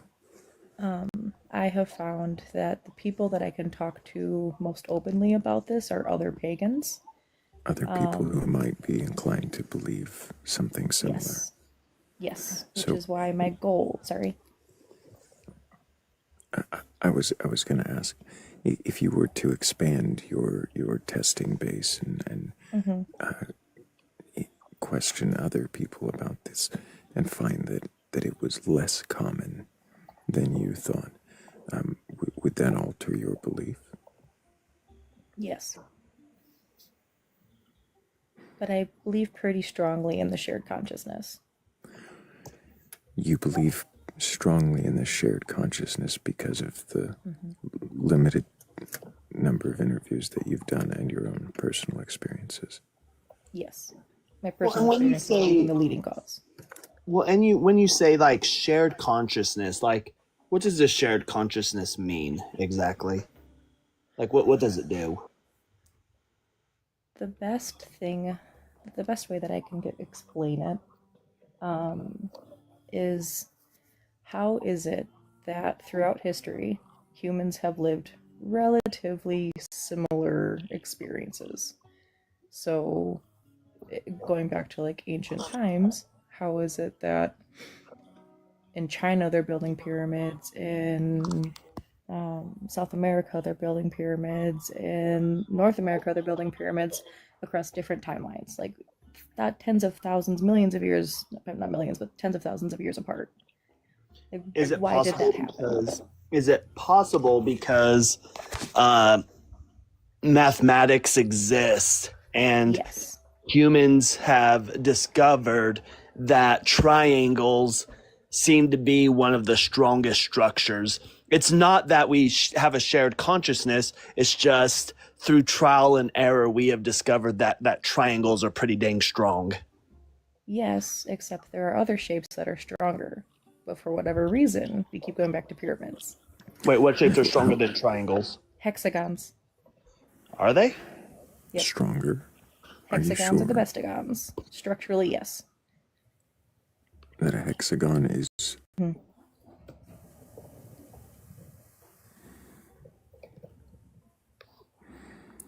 Now the question would be no, triangles are actually stronger than hexagons. I just did a Google search on it. Triangles are much stronger than hexagons. But I wouldn't even need triangles the make up Google search. hexagons. So then wouldn't that mean that the triangles are stronger? If I mean, I don't know what the point is here. What is even the point of arguing that hexagons are stronger if they're made of triangles, and that's why they're stronger? That sounds circularly So- self-defeating. I only brought up the hexagons because I brought up the pyramids and then I questioned why is it that How humans many all different decided. ways do you know how to stack stones? Is it You know? from biggest to smallest or smallest to biggest? I guess it depends on the reason. But generally, if you're going bottom up for something a standing structure, it would be large base, small top for balance. So it seems kind of reasonable that this might be a common orientation to stack stones. Sure. So then, But it's not why the are we only on way to do it. pyramids? Well, I guess it's just, like I said, I think it's interesting that, and I use pyramids as an example, that so many different cultures across tens of thousands of years decided that they were going to all do similar things for relatively similar reasons. That they were going to stack stones from biggest to smallest. Like, what's the point of building the pyramids? Why did they do it? Why did the Chinese do it? Why did the South Americans do it? I'm sorry, you say that. Mm, To get closer to the do you heavens. think? Do you think that they could all be for different reasons? Is that From what possible? I've read, like base level, it's relatively the same. Base level, it's relatively Yes. the same. How did you determine what reasons these were built for? Everything I've read so far points to that ancient peoples wanted to be closer to the heavens because they thought it was more godly, Because they thought it was more more divine. godly. They wanted to be closer to the divine, whatever they decided the divine was. The reason the divine is up. So because ancient peoples decided the divine was up and stacked stones from biggest to smallest, then therefore there's a collective consciousness. I think it's an argument for it. Is it Why? an How art? is it? I'm sorry, but is it an argument for collective consciousness, or is it just an observation of coincidence? And how are you able to tell the difference here? I suppose I can't really tell the difference so much as it doesn't really make sense otherwise. Well, and 'Cause- let's. Oh, go ahead. Go ahead. Sorry, I was cutting you off. I apologize. Oh, for it to be coincidence, I think would be even harder to explain than it would be for it to be that humans share a consciousness. So question I'll have just real quick, because you made a comment about something. What if I was to say that, like, in Egyptian mythology, we have what's called the Duat, and the Duat was like their afterlife. But there were some of the gods, some of the important gods lived in the Duat, but the Duat wasn't in the sky. It was here on Earth. It was another realm here on Earth. Right. There were a few gods that like lived in the sky, but these were like minor gods. Not saying that they weren't important, but they weren't the big ones. And so it seems to be that if we're talking about like these deities we're building these temples to try to get to the sky, to get to the gods. That's just not the case with the Egyptians. I mean, for the Egyptians, sure. But they still use pyramids. But where does this collective consciousness fall within this then? The other side of it then becomes the chthonic belief. The what? Of the underworld, right? So there's a heaven, there's terrestrial, and then there's the chthonic, right? Most cultures have an idea of the underworld. Responding? I'm sorry. How are you responding to Cyber's question? Oh, sorry. So it's not the only thing that points to collective consciousness is the heavens. Obviously, there are other cultures that do have a little bit varying ideas, but even you admitted, Cyber, that the Egyptians still did have gods in the heavens, even if they were minor, which I can't confirm because I'm not Kemetic, and that's not something I've read that much about. So, just to be clear, just to absolutely understand, you said you came up here to see if this belief could have holes poked in it. Do you actually think you can question this belief, or are you just up here to lay it on display and see if we can question it? Because it seems to me that you are dogmatically entrenched. Inclined, yeah. Do you think that's a good way to define? Sounds No, kind of and fundamentalist, doesn't it? I am open to changing my mind. I mentioned that a little bit earlier when you questioned me similarly to this. You called it a theory, so it's more like a theory It's a you're working working on. Okay, so Yes. it's not really a belief or faith. It No, is a it belief. sounds a lot like a belief, yeah. It is a belief that I have, but I am open to changing my mind if I'm given information that changes So what I to be believe in. clear, you're not here to question the belief, but to defend it. I'm here to be challenged. Mm-hmm. And if you want me to step down, I can. I'm But I not figured you asking guys you to were step a down. knowledgeable group. Right.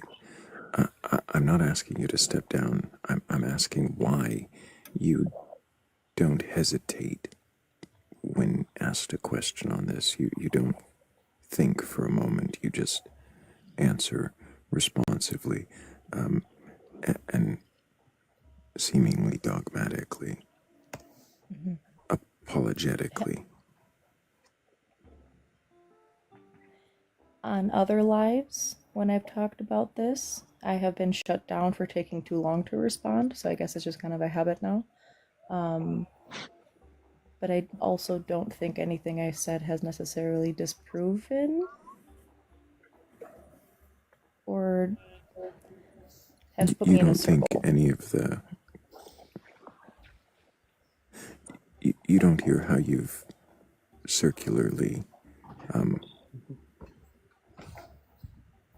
reasoned yourself into an assumption. I don't see the circle. If you could point it out to me, that'd be great. Well, I was just going to point out real quick. We had talked about like natural phenomena, how the gods were used to explain natural phenomena, right? So this isn't like a collective consciousness. It's just people they see something happening and they're trying to explain it. And the best way to do this is to anthropomorphize it into deities, because we know how about the pyramids. You try to use the pyramids as the collective conscious, but we talked about how triangles are the strongest structure, are the strongest like base geometric shape. And we see trial and error. We can actually look and see the archaeological areas where we see them like trying to build these tombs to their kings or to people that are wealthy, not necessarily kings, just people that are wealthy, because these are the people that can afford it. And because they take lots of labor, you have to pay the labor. And we can see the failed attempts. We can actually look and see how we get to end up using triangles for the pyramids. So we can see the evolution of this through trial and error. This isn't a collective consciousness. This is just trial and error. So we've been able to point out how everything that you've brought up, we've been able to point out either the naturalist part of it or people just figuring things out. It doesn't seem there's a collective consciousness. And it seems like, again, what Thrayle was saying, you just kind of circularly put yourself into it. You said, to me, this seems to be the case. And because it seems to be the case, it is the case. That's a circular reasoning. Nope, that is completely fair. That is a valid critique. I appreciate that. Where's Hanji when you need him? Who does have Kemetic beliefs. Oh, cool. Who is Greco-Egyptian as well. Well, Hanji's also the best Titan Slayer ever, and I'll fight anybody on that. I can attest to that by Zeus. Oh, not that Hanji. I'm talking about on in the anime. Doesn't matter. Still freaking awesome. Yes. Nettle, you said you saw the circularity that Cyber pointed out. Yep, I absolutely do. Okay. I hope you know I wasn't trying to be insulting. No, not even a little bit. This is exactly why I came up here, because I've been listening to you guys for a while, and you all seem to be really knowledgeable. That's why I was interested in even talking to you guys. You guys are really cool about this kind of stuff. I appreciate it. Now, one question that I would have, though, is it seems to be that we have cultures that were okay with horrible things such as slavery. But then we have other cultures that were not okay with slavery. And so if there's this collective consciousness, how would you explain this? Collective consciousness is not, unfortunately. It just because I believe in the consciousness of collective consciousness does not mean that humans are incapable of doing bad things. But in these cultures that want slavery, they utilize this deity, this religion to push it forward. And it seems that the cultures that don't want slavery seem to be more secular. And you know what? I think that is a byproduct of humans, using religion to do harm. But at the same time, you're trying to use religion to justify your I would not beliefs. consider this a religion. No, this is a spiritual belief at best. No. This is I not mean, a worship no. situation.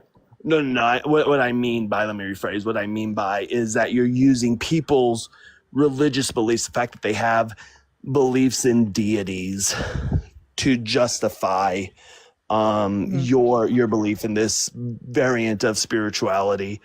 But it is the case that these saints tend to lean toward being pro-slavery, whereas those who have no belief in religion, thus they would be the outliers, tend to be anti-slavery.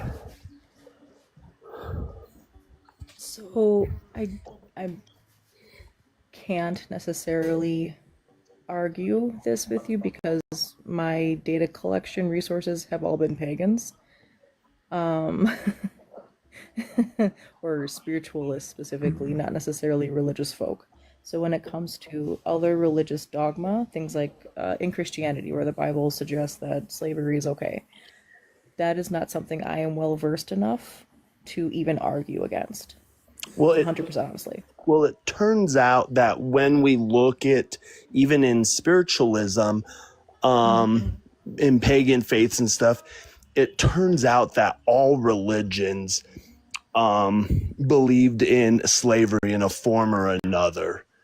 No religious culture is free of slavery. I don't necessarily agree with that.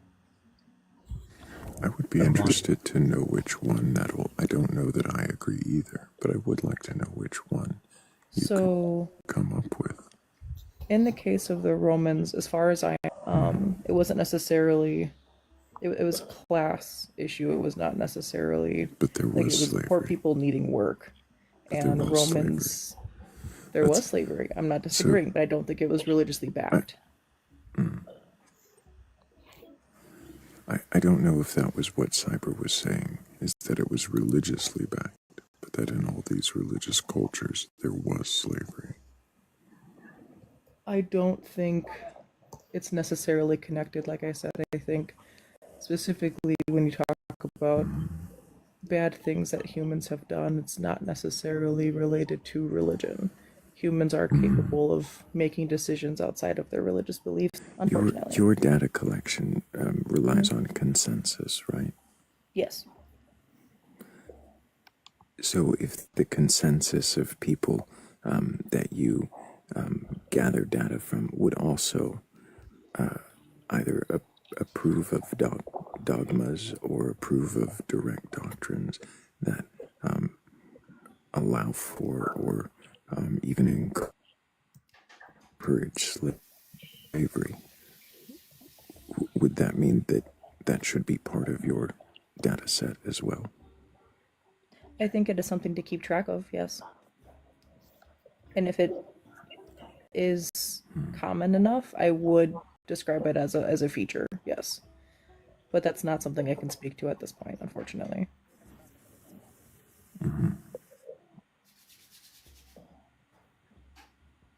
I appreciate the honest answer there.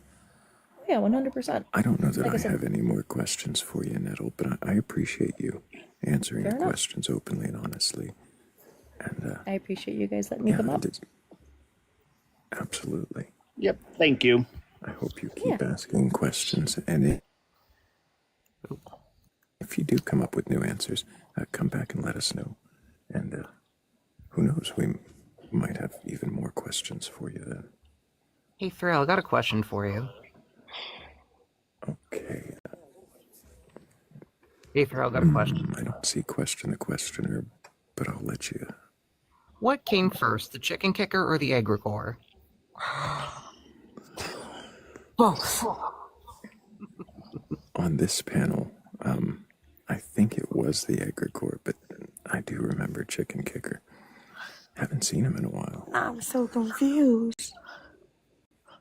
We had a guest who believed in God because he kicked a chicken that flew to a certain one and fell to the ground and assumed it was God. So, Lo Evie, can I get your age for TikTok TOS? Oh, I'm old. How old? Super old. Like Age? 90s old. I'm gonna need an answer on that. 32, dude. Like 90s. Okay, so 32. So ancient in your wise and ancient years of 32. Like, I grew up with the How have you kids. come to? Mhm. Have not you old. come to believe in a god or God's higher power or anything like that? It seems interesting. You pointed out in the comments that I didn't like someone's answers. Whether or not I like your answers, No. that is irrelevant. No, sorry. I guess I didn't like the questions and the way I get what you guys are doing, but the way you guys kind of corner people, that's sometimes where I disagree. But hey, I'm new to this live, right? So So, do you have a belief in a god or God's higher power or anything like that? I mean, like, yes and no. That's why you're not do you going to mean like the by answer. What do you mean by yes? Like, yeah, I believe in creator. I believe in my culture's belief in creator. I believe we came from something. I believe there's a higher power. But I do not believe in the sense of I'm not going to sit on my knees all day hoping someone's going to make my life better. You know what I mean? I also like, What does creator mean to you? land, culture, like, I don't know, like being one with. Does it have a mind that created everything? No, I think you're missing the point of like, when I think about creator, I think about your mind, body, and contact with like mother. Feeling of like calmness. Does that make sense? Feeling of calmness. Like you walk into a forest and you're by yourself and you just feel a feeling of calmness. Hey, Thrayle, when you step outside the studio, I mean, I am in the forest by myself. which is what I was going to say, when you step outside the studio, do you feel calmness? I do feel calmness sometimes. It really depends. Especially after a round of evasive non-answers, I definitely. Well, that's why I said you wouldn't like my answers. Like my answers. If Thrayle is in a forest by themselves and they fart, does it make a smell? Up to him, I guess.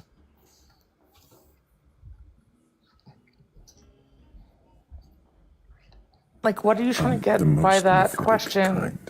That was being facetious with that. I knew. I got that. Thank you. I mean, sure, he could probably. No, I'm not going to go into it. Never Okay, mind. so like this is why I said Let's you get back don't like to my answers. Thrayle's. Let's get back to Thrayle's question. This is why I said you wouldn't like my answer. I have a different connection with what I feel of what you guys consider God or whatever you want to consider it. But I said to me, way of life. Prove anything. We're not asking you to prove it to us, Evie. We're asking so far what it is that you're calling God. And so far calmness when you're outside in nature. Yeah, connection. Why do you say that that is God? Well, wouldn't you believe that God would be calmness, connection, love, the Why do sun, you believe all that? that? Wouldn't you believe that that is the feeling you're supposed to feel?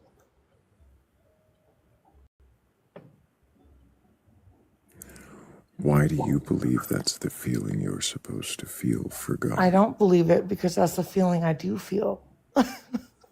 Like, that's why I believe it. Why are you calling that feeling God? I didn't call it God. I called it creator. I called it nature. I called it in where I go to within my culture to know that feeling. Why are you calling? Because honestly, I wish there was like a more spiritual answer from me. I think as humans, we just want something to believe in that's higher than us. You say as human. But I do know that feeling of calmness Is it and that particularly you? beauty. Do you want something higher to believe in?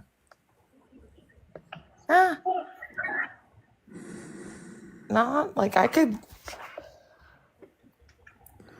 go with or without, because the feeling I'm trying to explain to you guys, if it's there, I know that feeling. If it's not, I still know that feeling. Do you think that you're like communicating this effectively?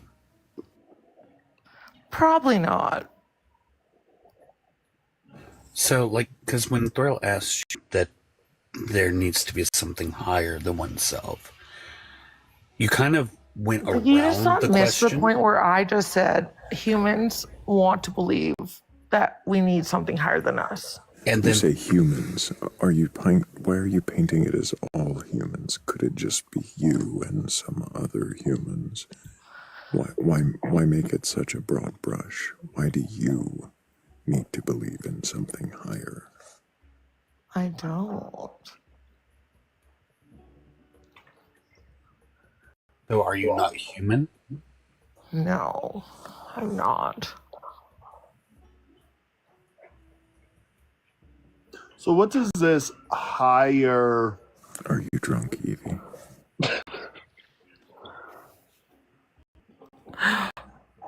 Yeah, a little bit. But do you want to hate though? No. I think You can drop me, dude. But I honestly tried to explain a little bit about what I you'd have believed more in. success if you did it without having been drunk. These conversations always go so much better without the alcohol. It's the weekend, man. So what we got were vibes. Vibes and feelings. And feelings. Do I need to pull up the picture about vibes? Good morning, Noctis. I guess it's afternoon. No. Good afternoon. It is. Good afternoon. How are you all doing? How are you? Oh, I'm good. Glad to hear. I could be better, but you know, we're doing all right. We've questioned some beliefs, and some of them have actually been questioned by the believers, and that's always great. It's been a mixed bag today. I like that. Is it 2:00 for you too, Noctis? Or 3? 10 past 1. Yeah, almost the same. Europeans. It is 10 To be damp. Yeah, we're in the future. Actually, here in my slice of Texas, it is very damp. In my place of There you Idaho. go. I can tell the future. In my place of Idaho, it is very snowy. Idaho's not a real place. Hey, Justina. Hi. Hey. Hello, Justina. Can I get your age for TikTok TOS? Yeah, 40. I don't know why people And do you argue with have you about that. Sorry. I don't know either. It is wild. Do you have a belief in a god or gods, higher power, or Any of that. Like, I'm not atheist either, but I also don't believe in just per se god or goddess or deities type shit, I guess. How would But you? I tried to join when the other girl was on, the Nettle girl. Yeah, Justina, we take one guest at a time. So, Gotcha. you don't believe, you said. So, like, I do believe, like, I believe in a higher. So, it's hard because I know I already saw your guys' comments about the flat earthers. So I'm kind of a flat earther, but I'm also all of us, right? Like there are many things that created everything. I have a. But I'm also like Wiccan, or well, I'm not Wiccan. I'm spicy, You're opening, right? yeah, you're opening up a lot more questions, Justina, and I think Cyber's already got one on deck, so Sorry. let's hear his question. Yeah. How can you explain a setting sun? You can't because the Earth is flat, and NASA even shows documents that show that the trajectory. What can you? I'm just curious about the actual NASA link. Could you show me that? I'm not sure we should go down that road and should just maybe stick to religion. Well, we'll let her, if she can answer. Well, I mean, I can, but I have to leave my live to Google it. Fair. You know, The question, Justina. Can you question? can I question what? I have a belief. Seems a shame not to question it if Justine. How can you say you don't have a belief when you say that you're Wiccan, like, and all this other stuff? Well, so I wouldn't say I'm not Wiccan per se, but I do know how many past lives I've had. I'm spicy. We'll just say that, right? Like, so I know what I know, and I know what's true. So wait. That's all. So you're saying that you don't have beliefs, you have knowledge, is what you're saying? Yes. Realize that knowledge is a subset of belief, right? I was just about to say that, yes. Faith in one thing, right? Can you tell me something that you can know to be true that you don't believe is true? Well, I know that I know that I am who I am right now, but I also know that I've lived other lives. How did you verify that? Well, hold on, because that doesn't exactly answer the question I asked, which is, can you tell me something that you know to be true while not believing? That one's kind of hard. Hold on, give me a second, please.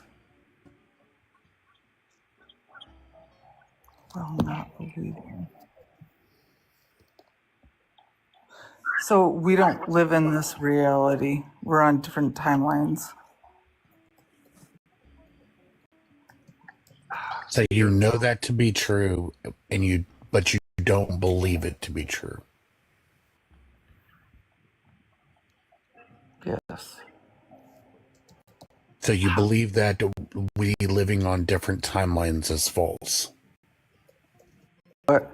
Well, if you don't believe it to be true, it would entail that you believe it, well, that it's most likely to be false, right? Like, do you know what the definition of knowledge is? Yes. What would you say because I would take the definition of knowledge just to be justified true belief. I would just take justified belief, to be honest. Yeah, justified belief. Right. And you agree with that? Yeah. How did you get? Wait, I'm just asking. How did you get me? Because the thing is, you said that you don't believe in anything. However, Well, I when we're said- talking about knowledge, and knowledge is justified belief. That means you believe it to be true, and you believe that you have justification for it. Right, but I also believe in like you perceive and what you want, you can. Doesn't negate what I just said, though, because whenever it comes to knowledge being definitionally justified belief, it means that you hold something to be true, but you hold it with justification. Oh yeah, So- no, I don't believe in that because you How can do you change your not? perception on anything at any time. So do you have no justifications for what you know? What do you mean? What I know? I know what I know because I have a feeling. So like you go outside and you know the grass is green, right? Yep. What? And you're saying that you don't have a justification for knowing that the grass is green. Well, so if I was colorblind, would I know the grass is green, or did I learn that the grass? Are you colorblind? No, I'm not. So then, what does that have to do with it? No, I was just Like, asking. What if my aunt was my uncle? Like that. What if has nothing for blind? You go outside, you look at the grass, it's green. So I'm asking you, what is the justification for you having the belief that the grass is green? I guess I don't have a justified. So then if you don't have a justification, then it's just a belief that the grass is green. Well, it's not a belief because I can see it with my eyes. Yeah, you see it with your eyes, that's your justification right there. Okay. Fair So enough. the knowledge that the grass is green is because you have a justification for the belief you hold. And that's what knowledge is. Beliefs. You just don't like to call it a belief, even though that's what it is. Yeah. So so have you ever heard of a term called phenomenal conservatism? I have not. So phenomenal conservatism is that your seemings or your beliefs are justified unless there's a defeater. So, for example, somebody who cannot move because they see a demon in the corner is justified in believing that that demon is causing them paralysis until they are made aware of like sleep paralysis, and that demon is no longer justified. Or children are justified in believing that Santa Claus exists if that's all they've been taught, until they are presented with the knowledge that Santa Claus does not actually exist. Then they are no longer justified in holding that belief. So this is what phenomenal conservatism is. And it sounds like you are a phenomenal conservative. I do know that others exist, but I also will never raise my child to believe in Santa Claus because that's all non-pagan shit. Non-pagan shit. So,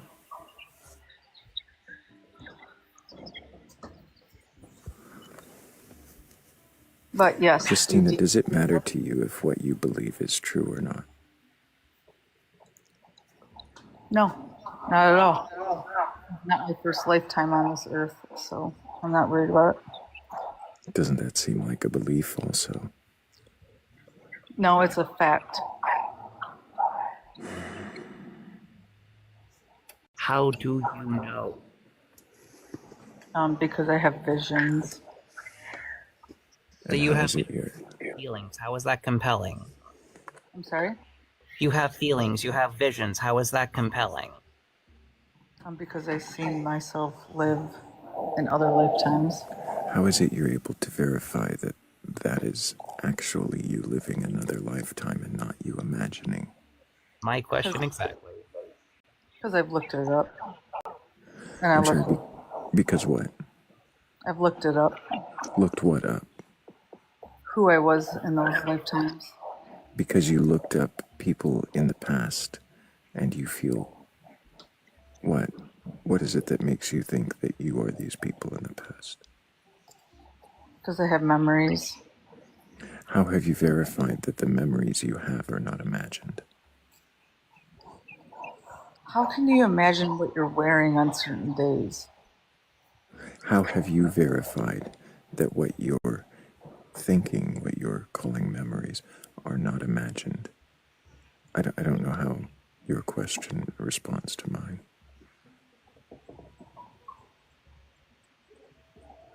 But how can I imagine it if I have seen it and then I research it and there's documented proof? Because I can Subconsciously imagine. beforehand. Because, Like, for you may instance, have come across. Oh, I'm sorry. I'm sorry. Noctis. Sorry. Go ahead, Noctis. You may have come across the information before and forgot it. It's quite simple. It's assassin jumping roof from roof to roof. It's not difficult to do that. It happens.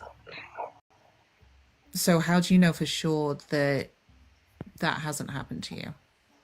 Without any doubt that you didn't just come upon this information and then dreamt about it. So it's not just like dreaming. Like I have visions while I'm awake too. So how do you explain? Okay. Dream or vision though. Yeah, that doesn't change Noctis's question. How did you verify? Because I do my research, like normal people should do. You're not really responding. That's unfortunate. Does anybody else have a question for Justina? Yeah, so we have evidence where people are able to go into a type of psychosis. We see this like with people that visit holy sites in Jerusalem. They go, it's called Jerusalem syndrome, where they begin to have visions and stuff where they either feel that they are like a messianic figure themselves, or they may feel like they're possibly a reincarnated version or a descendant of one of the disciples and stuff. We also have other cases in which people are able to be influenced into having memories. How can you verify that you are not in some kind of psychosis or going into some kind of situation where you are being influenced into having certain memories? So that's kind of hard though. Like, did they prove that they were psychosis into it? Because I've never been to a temple, so I know that that didn't happen to me. Well, these are just holy sites. Like people enter like the Church of the Holy Sepulchre, which is one of the three tombs or one of the three, and they'll start having a psychosis. Well, one, they'll either think they are a Messiah because they'll for some reason go through a thing where Jesus didn't fulfill the prophecy, so they'll go into a psychosis where they think they are a Messiah, or they will start thinking that they have some kind of holy significance because they are a descendant or a reincarnation of one of Jesus's 12 of his inner circle. Or, so there's that. Or people can want something so bad that they will either manipulate themselves into having memories, or we'll get like Stockholm syndrome or stuff where people will be manipulated into feeling certain ways about certain people, usually that have caused them harm, or people can be manipulated. It's one reason why criminals, if you've ever had a crime committed against you, the person that committed the crime against you is not allowed near you because they don't want this person talking to you and manipulating you into either being fearful or manipulating you into remembering events differently. So how can you verify that any of these plethora of things that could happen have not happened to you in order for you to feel these ways about things? So I can verify them on my end, but trying to explain it to non-people who believe is a little bit different. But I can say, like, it's not that I'm not a non-believer. I do believe, like, I believe in good and bad, and I believe in a So what I got creator. is that you're not able to verify that these things possibly happened to you? No, those things did not happen to me. Like, I know for a fact that I had past lives. I know what I know because I And have what's your certain evidence? their physical evidence on my body. When you say that you have past lives, how did you go about figuring out that you've had these past lives? Because I just had visions of him. Okay, so for example, like how many past lives have you had? I've had 6. That's it. So did the knowledge all come at once, or was No. this something that was developed? Since I was 10 and I'm 40. Did So you for the ever last 30 years. Did you have any type of injury when you were a child, particularly to your head? Nope. No injuries whatsoever. Okay. Nope. Are you able So to? when you said that you researched these past lives, these people who you were in a past life, how did you get the name and how did you go about researching to confirm this? Because I just heard their name. And I just Googled it. How did you hear the name? Like a whisper in my ear. In your head? No, in my ear, not my head. Can you give me one of these names? No. I don't share my Go past on, life AK. name. So you heard these names, and did these names come to you at different times in your life? Yes. Usually during like a hard transition. When you were going through a hardship? Yeah. Okay. And when you researched these names, like what kind of, you don't need to say the names or anything, but like what kind of information did you obtain by researching these names? That it was true.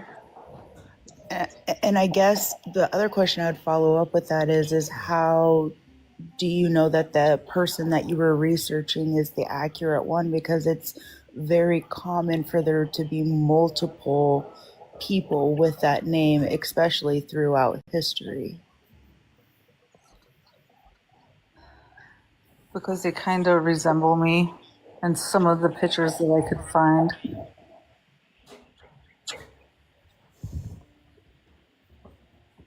So you found the name, and then you would look through pictures to see which one struck a nerve or gave you a feeling? No, because I searched a name and then they look like me. Like I didn't search through anything. It just came up.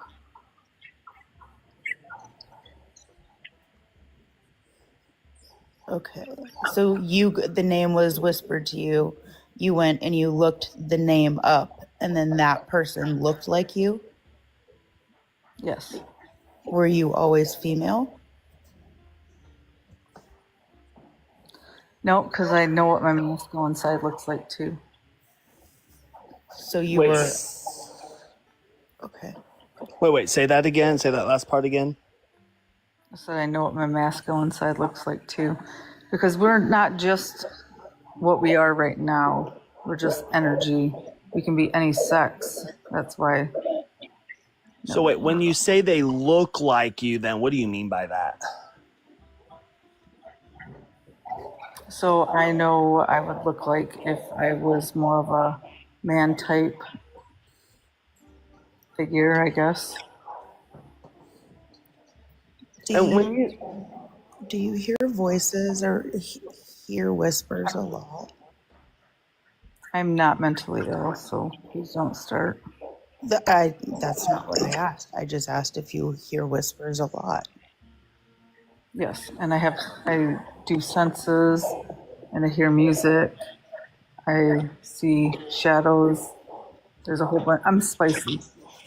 What does that mean? What? I'm spicy. So I got lots of abilities. That's what you mean by spicy, is you have abilities? Yes. What are some of your abilities? I can see things before they happen. I know when someone's trying to contact me that's not alive, I guess.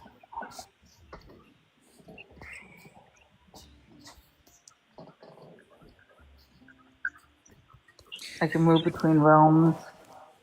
Wait, say that again? So I can move between realms.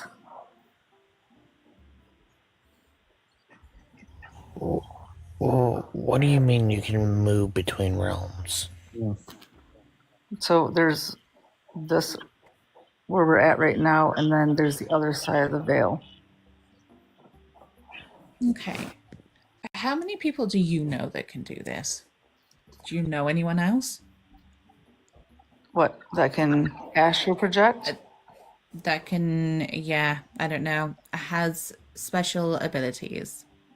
Yeah, I know lots of people. Okay. So does anyone in this room, currently on this panel, are you able to do this? I am not. I'm sorry, what? I was arguing with somebody in the comments. Are you able to go to a different realm? None that I can verify. When I puff, Fabulous. Yes. Okay, cool. I can imagine that I can. You can imagine that you can. I like it. You should write about it. So yeah, I know this is just a small room, but no one here has special abilities, right? So how are you gonna verify to us that this is even possible? How are you going to be able to tell us that these visions that you see aren't based on information you've already gathered? Is it because you've had visions that don't have information? At which point, I watched my dad how die. do you? Go ahead. I was going to say, how do you know that that's even true? I really what we're talking about here right now. Like, for instance, you said you can astral project. Can you astral project and come and see where I am right now? Well, I could, but it's gonna take me like some meditation and some shit. It's gonna be not like instantaneously. You know, let me. I can't just close my eyes and come to you. Right. So how long would that normally take? 45 minutes to an hour. So here's what we can do. Here's what we could do. Would it be possible if somebody on the panel, we'll say Hammy or somebody, was able to say, pour out some flour or pour out something, and then you astral project, leave a message in the flour, and then we can verify it this way. Is there an astral projection that you've ever experienced that you've ever questioned, or did you just accept it as an astral projection?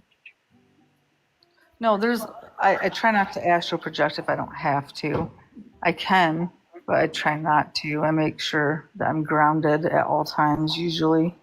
Okay, because I actually can give you what many spiritualists would consider an astral projection story of my own, if Thrayle will allow it.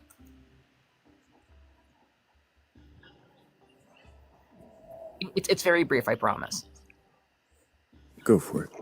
Okay, so I I'm an agnostic. I'm an agnostic spiritual atheist. I don't believe in a God figure. I don't claim a God figure does not exist, and I find meaningful coincidences and mysterious phenomena attributed to the supernatural. I like to dabble and experiment around in things that are very closely associated with it, with divination and whatnot. And so every now and then I like to meditate when I'm sitting in a chair just thinking like I'm just focusing on like the things that I'm seeing. And sometimes my vision takes me to a place that is very beautiful, very phantasmic. I'm often met with buildings that are like white marble and like kind of like like stained glass windows, kind of like a church. And I often see these little eyeballs with wings. Now, biblically, those would be called angels. And so, what I did, was that astral projection, or was that just my mind going, haywire on me?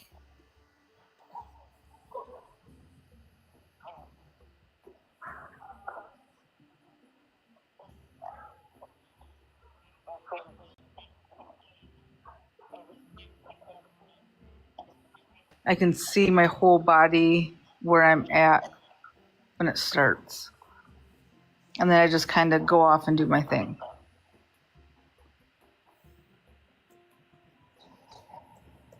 Okay, but it's like, so now, basically what I'm saying is like, it's when I had that experience, I was so excited, like, oh boy, what was that? Like that was amazing. I wrote it down in a journal, but I also questioned if what I experienced was a supernatural experience, like me actually going to another realm, or was it just something that my mind was just, I mean, there's a term I want to use for it, but like I don't think it's appropriate. But like, or did my mind just have like a bit of like a weirdness? That's the way I'll put it. There, appropriateness. I don't think you should shy away from the word if you meant like delusion. Well, Accepting something as true that is not. Yeah. Okay, so when you were in cursed vision or astral projection, did you feel the wind blowing? Did you feel the water?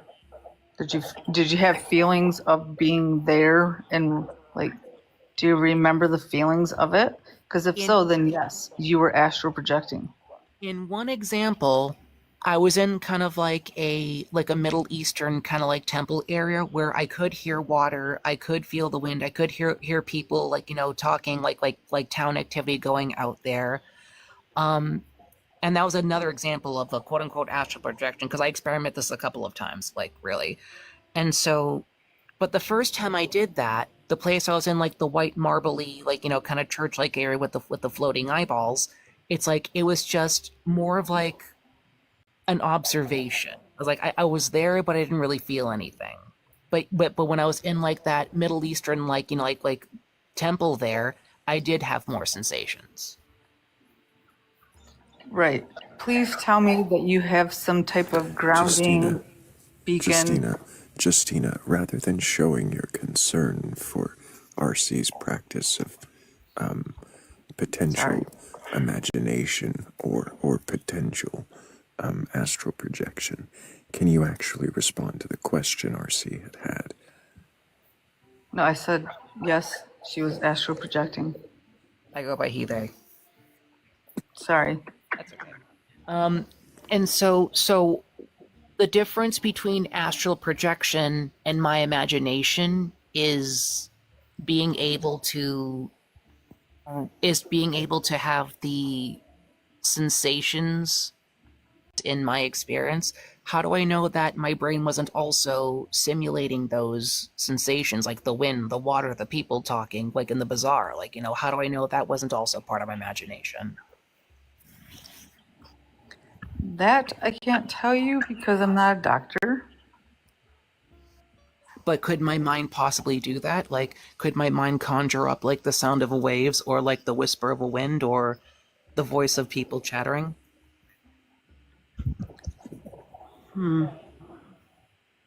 I mean, I guess it could, but who's to say? Like when you wake up and you feel super and like you feel like you've just been there, and I don't know how to describe it.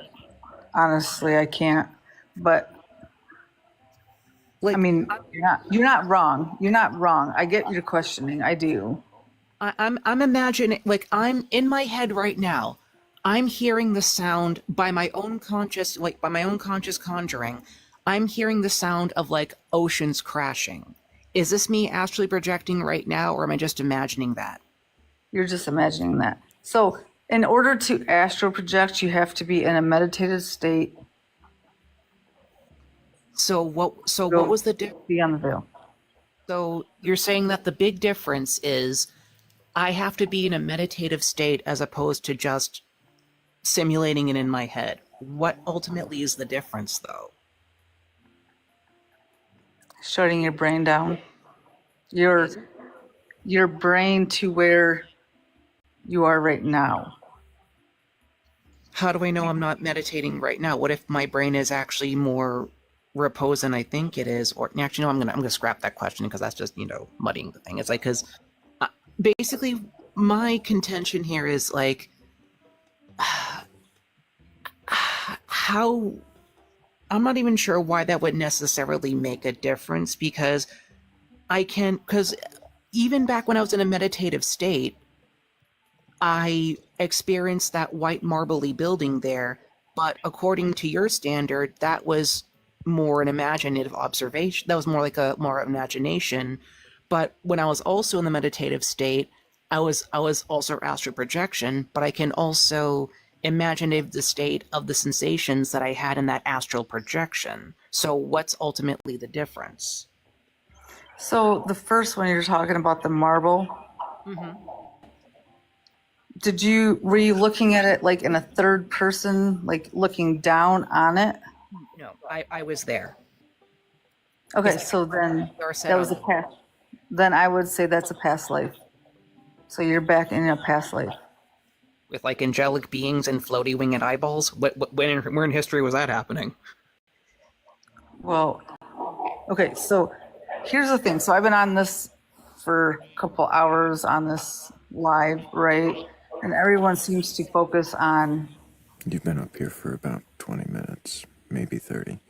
No, I've been here way before that. I keep leaving and coming back because I answer questions. For that long. Oh, on the panel, but I mean like on the actual live. Okay. It kind of bases, this whole thing is based on the Bible from what I've seen and because I brought out a couple Bibles and I've researched when you guys brought up scriptures and whatever. And I have Bibles. I have Mormon Bibles. I have Jehovah Witness Bibles. I have First Testament, Old Testament, whatever. You guys are basing everything on the Bible per se, so it's not about just that. Justina, nobody's basing anything in this conversation on the Bible. Right, I'm trying to get so to stop. that, right? So stop. So what does this have to do with RC's questions? And so you have to believe in reincarnation, or you have to understand that reincarnation is a thing. You gotta let him finish the question. Justina, I paused for a second to make sure. Yeah, I did. I paused to make sure that I worded correctly the way you had presented your belief, because I didn't want to misrepresent you. You've said that you think that what RC experienced was a past life regression where they saw flying eyeballs, and their question was, when in history were there flying eyeballs? Could you respond to that? And while you think about that answer, everyone out there in the comments section, there's going to be a poll at the top left corner of your screen, right underneath the Batcolyte's name. If you can go ahead and vote in that poll, thank you. And go ahead, Justina. So I guess I didn't hear about the flying eyeballs part, or I didn't hear it. Well, that's what But triggered That the was idea of the Bible. right. Um, I'm yeah, because sorry. they were winged flying eyeballs. And I guess there are some people who would say, "Oh, those were angels," or "Oh, those were well." Oh, well, those I don't know. But if you're going back in time and you're seeing yourself in a different light, or you're in a third person view of events happening, that is astral projecting. So then what RC experienced wasn't astral projection. Right. If she's seeing flying eyeballs, no. Or he, sorry. Yeah, I'm sorry. I'm sorry. They. They's fine. Oh. Okay, sorry. I have friends. I'm just not used to it. Question that I have is, what evidence do you have outside of yourself that astral bodies actually exist? Just testimony from other people who can do the same thing. So it is the case that and I'm curious how you would explain this, it is the case that when people who have claimed to be able to do these things, they've been subject to studies, they've never been able to do it. How would you be able to explain this? I guess I don't understand your question, because it would be the same question as when people say they died and went to heaven or they seen shiny lights. How can you question that? Well, no. So people are saying like they're able to do these things. For example, they're able to like have an OBE, out of body experience, and float above their body and do different things, or they can enter rooms or do different things like this. Or in your case, they can see events before they happen. And so when they try to set up the things for these to happen, they never occur according to how the person said their abilities would allow them to do it. Why is this the case? So I don't know why it's the case, but I do know, like, when I see things happen and it's like a personal thing, like people that are close to me, I try to warn them. So like I warned my dad before he died, and he already knew about my ability. So he set everything up in place because when they happen. So you have a week. I do, yes. So if you were to have a week, and if you were able to go into a study knowing that this was going to happen in like a week, would you be able to tell the events that are going to happen within this study? I don't know about the events per se, but I do know the outcome of the. So I don't have like what leads up to, like I didn't know my dad was going to die of a heart attack, right? I just knew the outcome. My dad was dead. Or, sorry, unalived. Do you know what I mean? Like, I didn't know what caused it to happen, but I had seen it for 3 days prior. So for me, if I see something for 3 days, I know that it's going to happen. Can I ask you a question?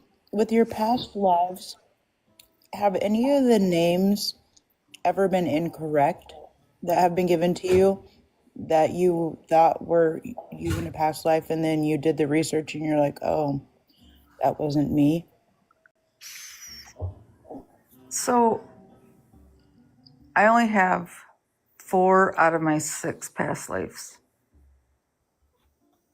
But I do know that I've been here 6 other times. So this is my 7th. I'm not coming back. Can I ask how do you know about 4 of the 6 and why are 2 of them? Well, I know about all of them. I just don't know the names of the other 2. So how do you So get are you waiting names? for Like, another it's whisper something of you those names? I'm sorry, you both talked at the same time. I know that was bad timing. You can go if you want, Lipsy. No, it's okay. Go ahead. You're good. You're good. Go. How do you know about any of the names? Are you going to get another whisper to tell you the other two? So it's not really like, it's a process. I do this path that shows them to me. So How does this work? I'm sorry, like what The the Pathfinder ritual? ritual, yeah. So you sit in the dark with a mirror and a candle to the side, and you say some words, and then you just stare at yourself, and then you see them. And you see them. Because you realize that, I don't know if you caught it, I don't know if chat caught it or the panel caught it. You had explained to us earlier that you got these in whispers, but now you're telling us you see the person. Do you see how your story changed? No, I have spirit guides, right, which are like considered your ancestors or the divine or whoever you want to call it. And then you can do other things to enhance that. Well, but you told us earlier, you were asked earlier, how did you discover these names? And you said they were whispered to you. That's how you got them, was through whispers. Those were what you said. But now you're telling us that you do a ritual in which you see them in a mirror. No, I said I saw the person. I didn't say I got their name. Well, no, earlier though, you told us the name was whispered to you. That's how you got the name, because you never knew them before. It was whispered to you, and then you researched them. Right, but you didn't ask me how I came about getting the name. But now you're saying you see them, but your story changed. But it didn't, because you didn't ask pretty- the whole question. I'm pretty sure someone did ask how. Well, I Yes. didn't- I'm Can not you reading paint? comments, Can you sorry. paint the whole picture then? Because Okay. it feels So like I it's get- broken in little pits. Before you do Sorry. start painting the picture, we did have a poll, so we are. We can move on now. It's not a big deal. Like, I only wanted to join when Nettle was on to help her with. To help her explain her belief. Right. Why do you think that someone else questioning their own belief needs help explaining it? I guess they don't per se, but it's always good to have Would you want backup. someone to come up here and explain your belief from their perspective? Okay, I see where you're coming from. Not really. And answer questions for you? No, but it would be nice to have somebody that can back it up because it's happened to them before, right? Do you think that helps you to question it? To have someone else corroborate it, regardless if their experience is the same? If it's just similar? Well, yeah, because it's always good to know that you're not the only one having that or experiencing that or knowing that or feeling that. Because it wasn't I just wonder metal. what questioning, I wonder what questioning your belief means to you, Justina. So we are going to go ahead, I think, and move on, because I don't know if you're going to give AK the answer that she deserves. But I appreciate you anyways. Have a nice day. W panel for the Thrayle. patience. Flying eyeballs. With quite a lot of us up here, I don't mind being dropped. But thank you for having me up. Well, I always appreciate you, Noctis.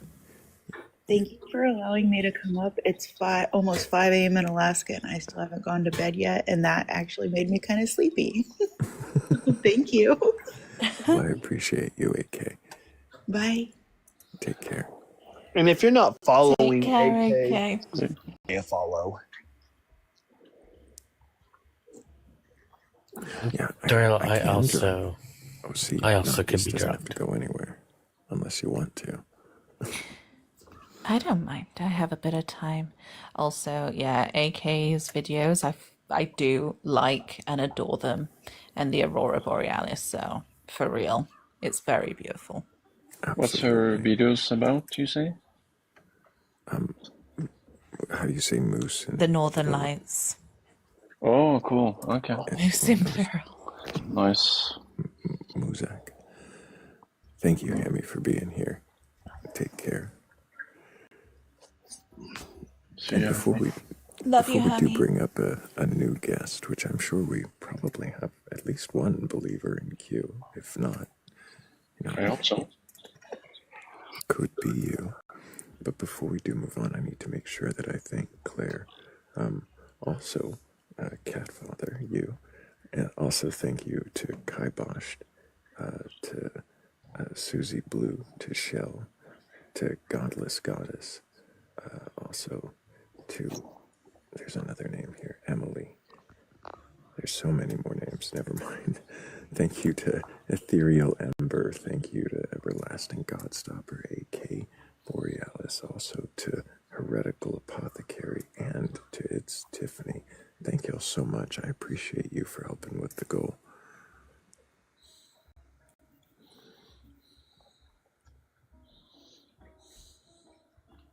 And we do have somebody joining us.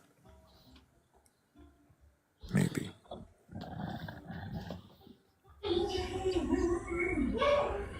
Hello, Fresh. Welcome to the panel. Can I get your age for TikTok TOS?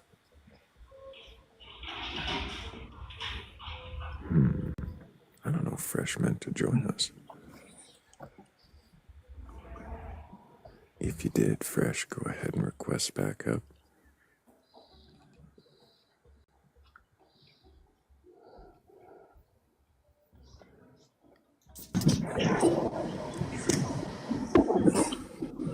Hello there, Truth in Motion. Did you mean to request up?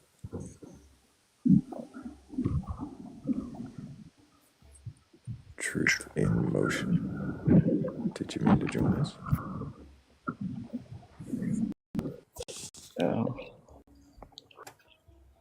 I can affirm that is almost what scuba diving sounds like.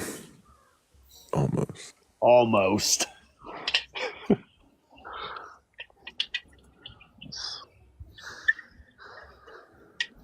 Cheapskate. And Greetings. we have an Oof Yeager. Can I get your Hello. age for TikTok TOS? Yeah, I'm 26. And do you have a belief in a god or gods, a higher power, or anything like that? I suppose I wouldn't take the monotheistic or traditional theistic viewpoint of a all good, all knowing God, but I would take the idea of kind of more fine tuning, theistic argument, or more even idealism of an overall greater consciousness that permeates. Yeah. So you take the idea. Do you believe that there is such a being, a creator, an instantiator, a tuner? I would say that I infer that there is one. I think I was arguing with RC in the comments slightly about what the definition of belief, and I just did not, I disagreed with his idea, or excuse me, idea of knowledge. Since it has been brought up, what does belief mean to you? Oh, let's actually go to knowledge. That's actually what I wanted to speak I asked about. you what belief means to you. It is the topic of the live. That is what the belief we're talking about for everybody watching who just got here. Yeah. Can you question your beliefs? What is your belief and why do you believe? I don't always ask up front, can you question your beliefs? Because it's kind of implied when you request up. But can you question your beliefs, Uf? Absolutely. I'm a biologist by trade.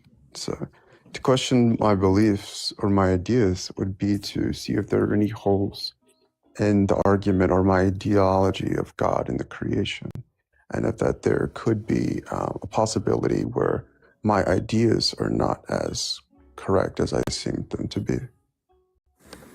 And you feel that you can do that with your belief in a instantiator, tuner, creator, or imaginer? Absolutely. Yeah. I mean, I believe if if a belief isn't testable or an idea isn't testable, then it's not a strong idea to begin with, right? So it has to be able to be tested. And belief. A belief would be an admittance to not knowing in my idea. I would say it's an inference to a knowledge claim. An inference to a knowledge claim. And what is knowledge? Or an inference. A knowledge would be essentially a piece of information directly perceived. So anything that you can directly perceive through your perception would be considered knowledge. But I would say there are three forms of knowledge. There's a knowledge where you have direct perception, let's say a sense, a sound, a piece of light. That would be your direct perception of that piece of knowledge. Then there's a particular piece of knowledge, let's say the second level, would be more of the mental. This is where you cognitively use your consciousness or awareness Very to assess. philosophical. Slightly, yeah. So he's asked me what I believe knowledge is. Knowledge, I told you, is three levels. One level is the direct perception of the data. Before we go further into the levels and the layers of knowledge, is this your own proprietary definition system of belief and knowledge, or do you obtain this from somewhere else? I would say it's a conglomerate of mixtures, some mixed with some philosophical stance. You can mix it with the standard definition of knowledge if someone wants to Google and check it. But knowledge, the idea of knowledge has been debated, and the definition of knowledge has been debated for centuries. So there is no clear-cut definition of it. We have what we centrally use now, but for a long time, scientists and philosophers have debated what that actually means to know something. Okay, so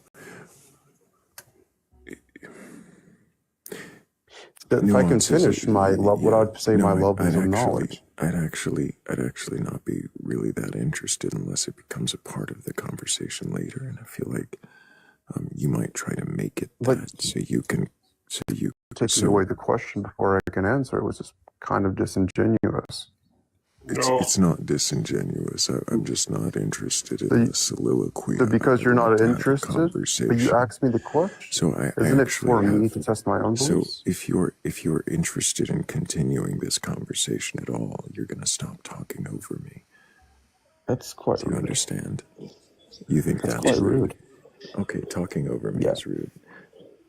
It's not a debate or argument. We'll just move on. It's that easy. I don't need to waste time on a time waster. Oh, I want to get into a JTB. Hi, Toots. Hello. Sounds like he wanted to debate or argue about the existence of God. Yeah.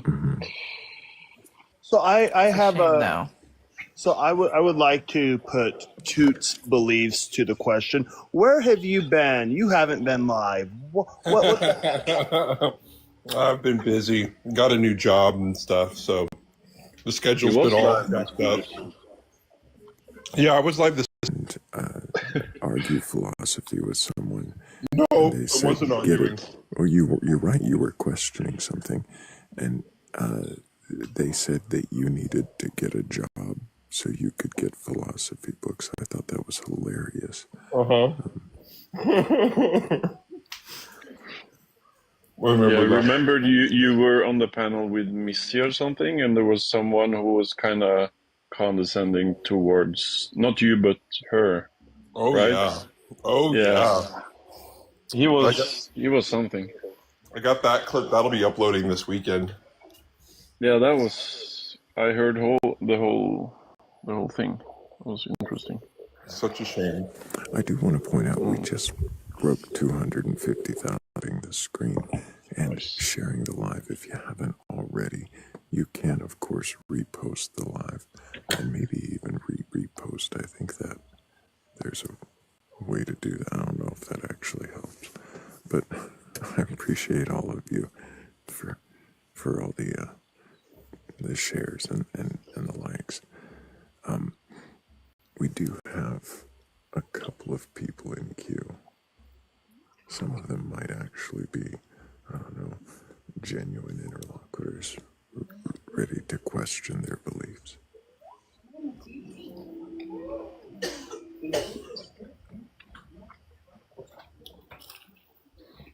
Some of them might be Philbros trying to score points. Bring them. They might even be. Some of them might be astral projecting. No, they might be a witch. Yeah.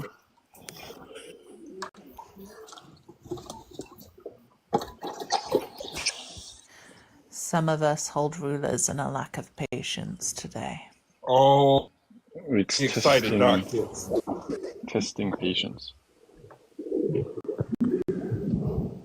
Hello, Truth. Hello, Truth. How? Made a request up again. Doesn't really matter. It's just underwater. No matter what. I think maybe they were speaking whale. I don't know.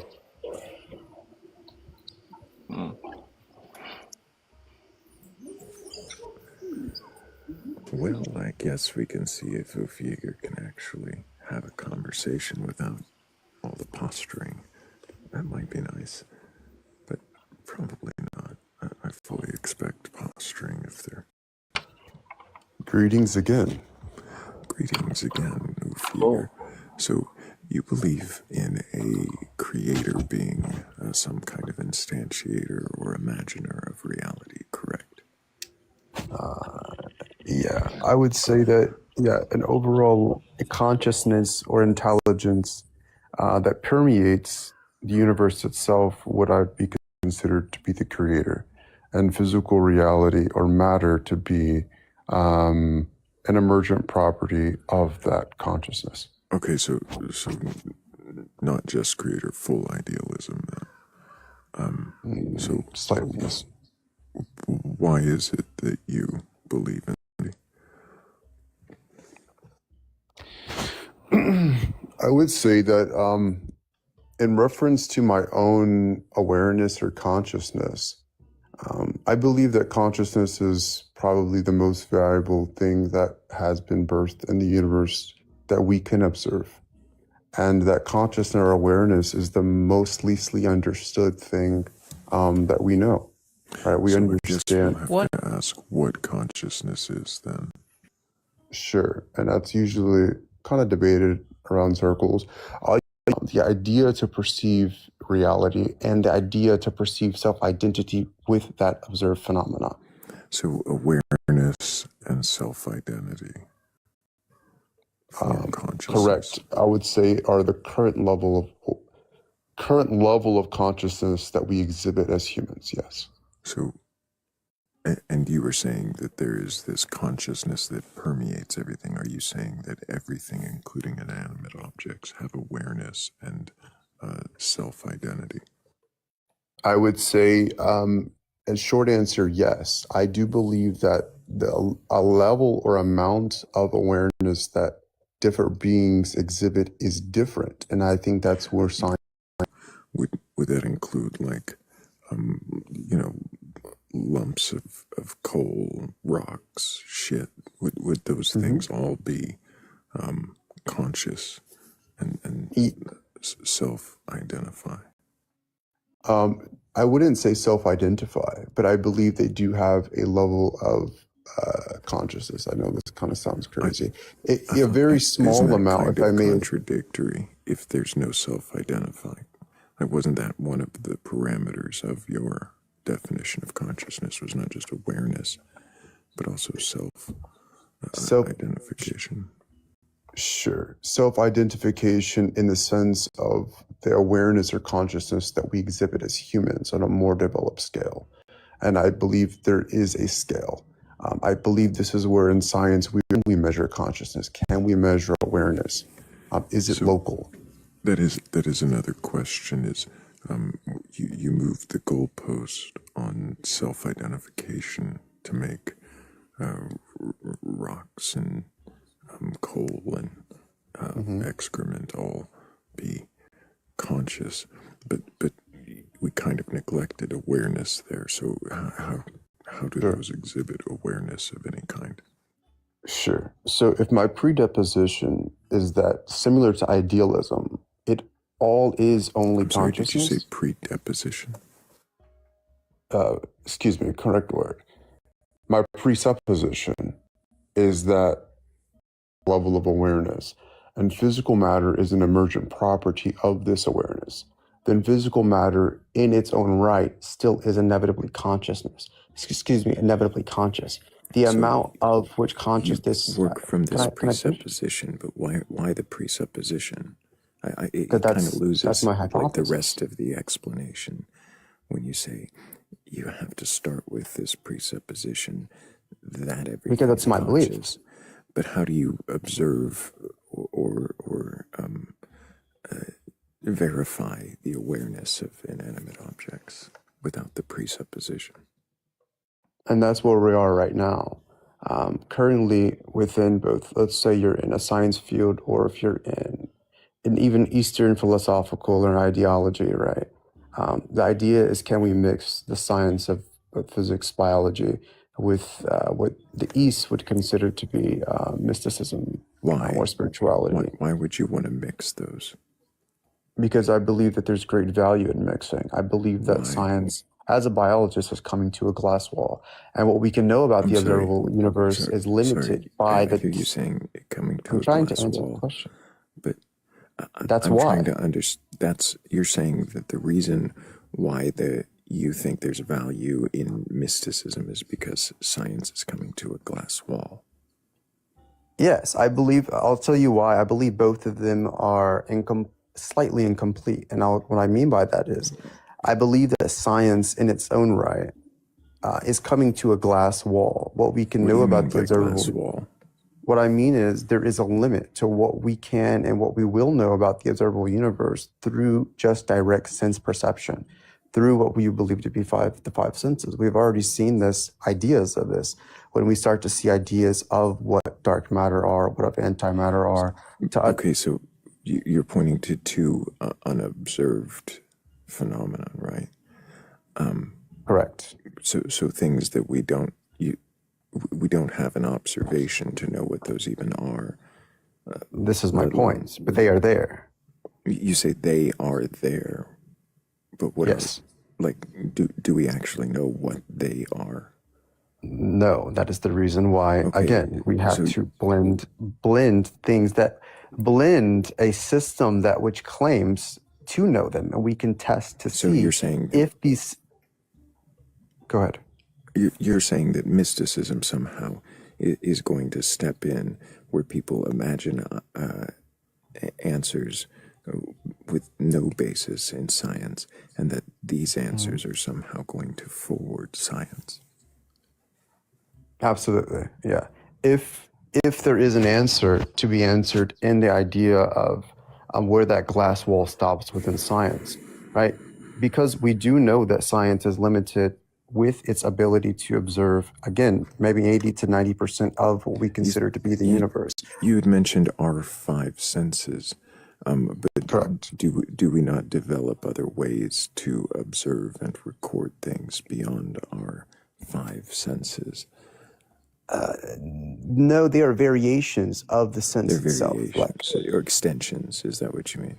Correct, but they are not different than the actual sense So you're itself. saying that there is something more that we should consider, and that thing is the thing that people have imagined to fill the gaps of I don't know for however many hundreds or thousands of years. Sure. Yes, you're kind of alluding to what I'm describing. I'm saying that because Why? there are gaps and distinctly huge gaps. That us as scientists should be able to find anything close remarkable to how they are explained. Even let's say like the origin of life on Earth, right? So how we have abiogenesis. There's a bunch of ideas, but There's a the lot simple of assertions you're making to get here, and I'm curious. Have you And actually there are studied theories, so abiogenesis? yes, I've studied abiogenesis. That's interesting.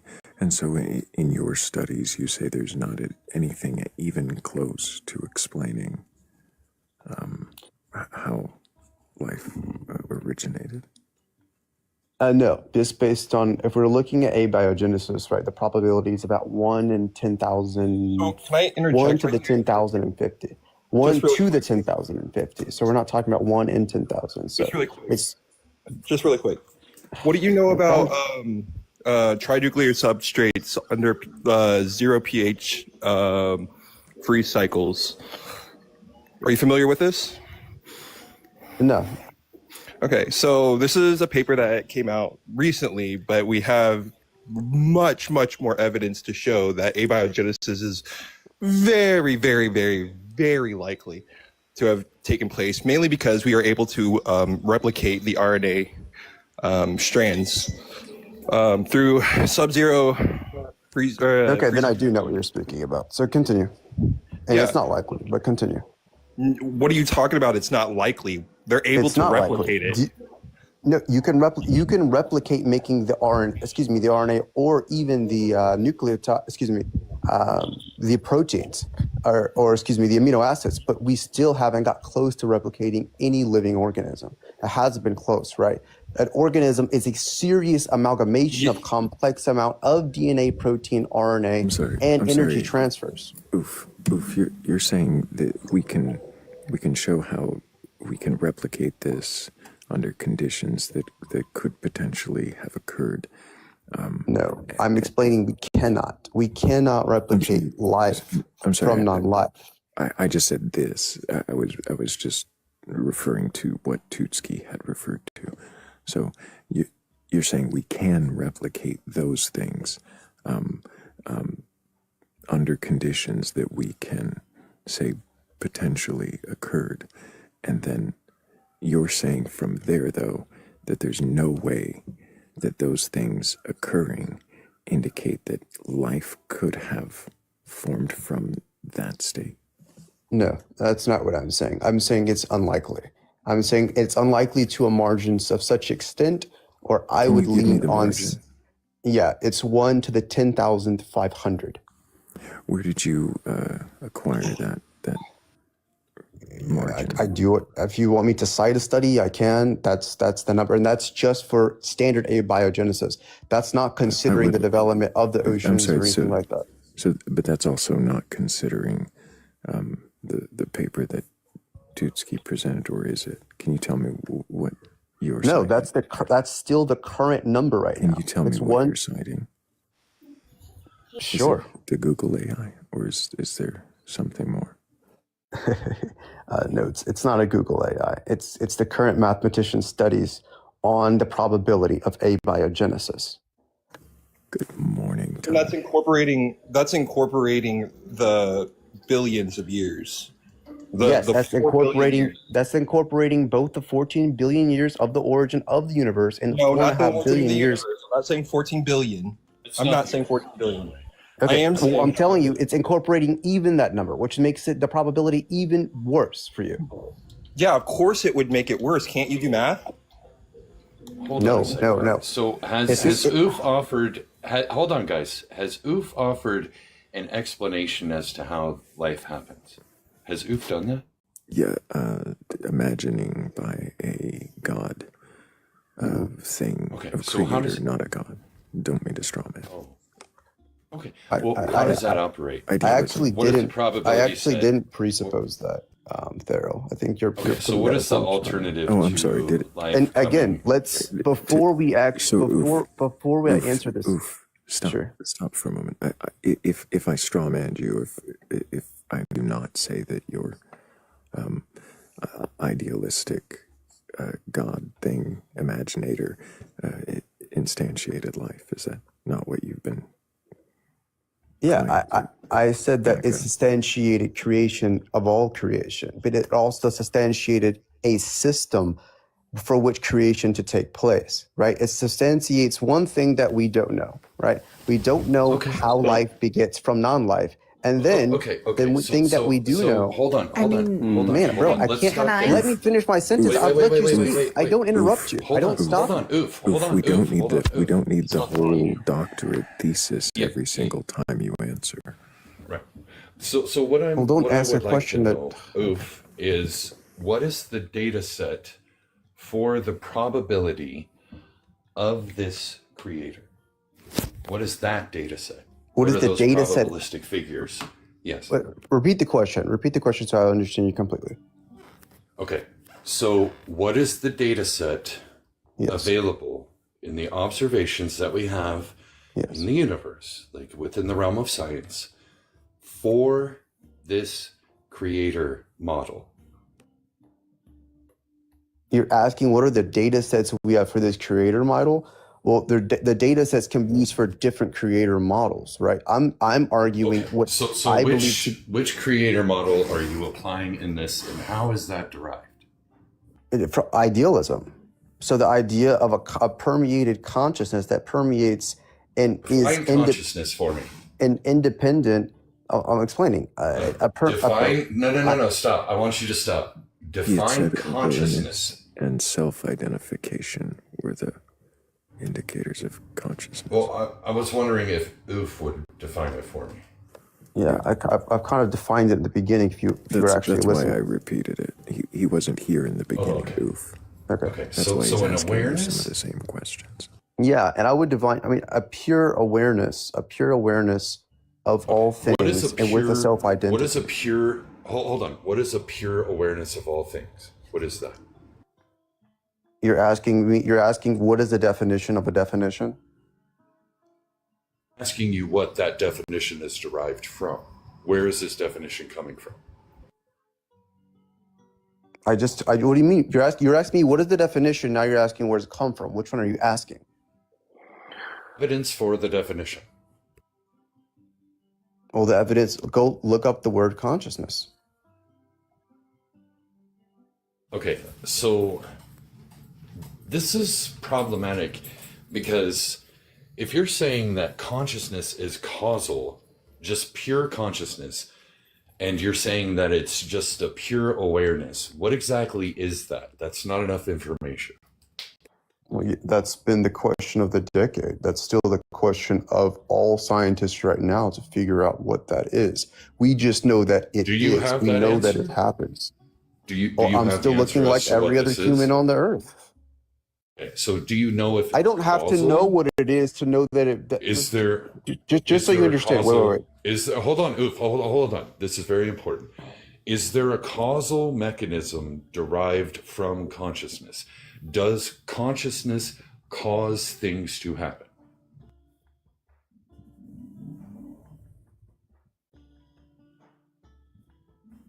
Yes. How does that operate, and what is? All right. We'll have to use a human analogy, right? This is we're limited to our not own an analogy. Well, we have to. Right? We have to use only what. Well, we have to use what we can perceive. I can't speak out of your own perception, or it's semantics at that point. If it's not something you can perceive, why would I explain it? You can speak to the fact that you said it is or can cause something or is caused by something. So if you are stating that, surely you can say why you are stating that. Yeah, you want me to state why consciousness causes things? You want me to state why the initial property that what I believe to be from everything emerges from. You want me to explain why that property is other than it is? Why do you assume that it is? Because just saying it is a circle. No, it's not. It's the same way a naturalist, if I ask them why life happens, they'll tell me biochemical reactions and evolution. And I'll say, well, why did they have to happen in the first place? And you'll say it doesn't need a why. It just is. So why can I not use the same argument for consciousness? Hold on, you think they'll say it just is? If I ask you why did the Big Bang happen, what will you tell me? It just happened. No, Oof, I would say I don't know. Don't know. Good answer, right? Right, but we know it happened, right? So, and it so we is. know- Why do Hang on. why do atoms? How do atoms exist in the first place? Hang on. You say we know it happened. What is it you think it is? What are you referring to as it? The Big Bang? He's In this case, yeah, if you're saying the Big Bang, what is the Big Bang? Got a call. Well, I was referring to the Big Bang in that So sentence. what is the Big Bang? The Big Bang is a cascading of reaction and events, and what I would consider to be a singularity, which all matter essentially exploded or combined from a single point, and which has ever Most expanded physicists into drop what the we consider our singularity. observable universe right now. It is the origin point I of what want we to currently clarify. I see want to from the event clarify horizon. something. I want to clarify something that the singularity is not an actual thing, but a conceptual threshold. It's basically what happens when the mathematics explodes into an infinity or a series of infinities. So Yep, it's any not number over actually a infinity. thing. It's not a thing.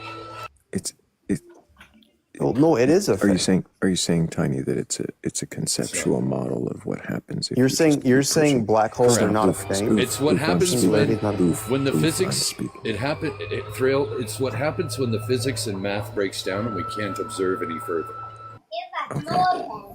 That doesn't mean because you can't observe it doesn't mean it doesn't take place.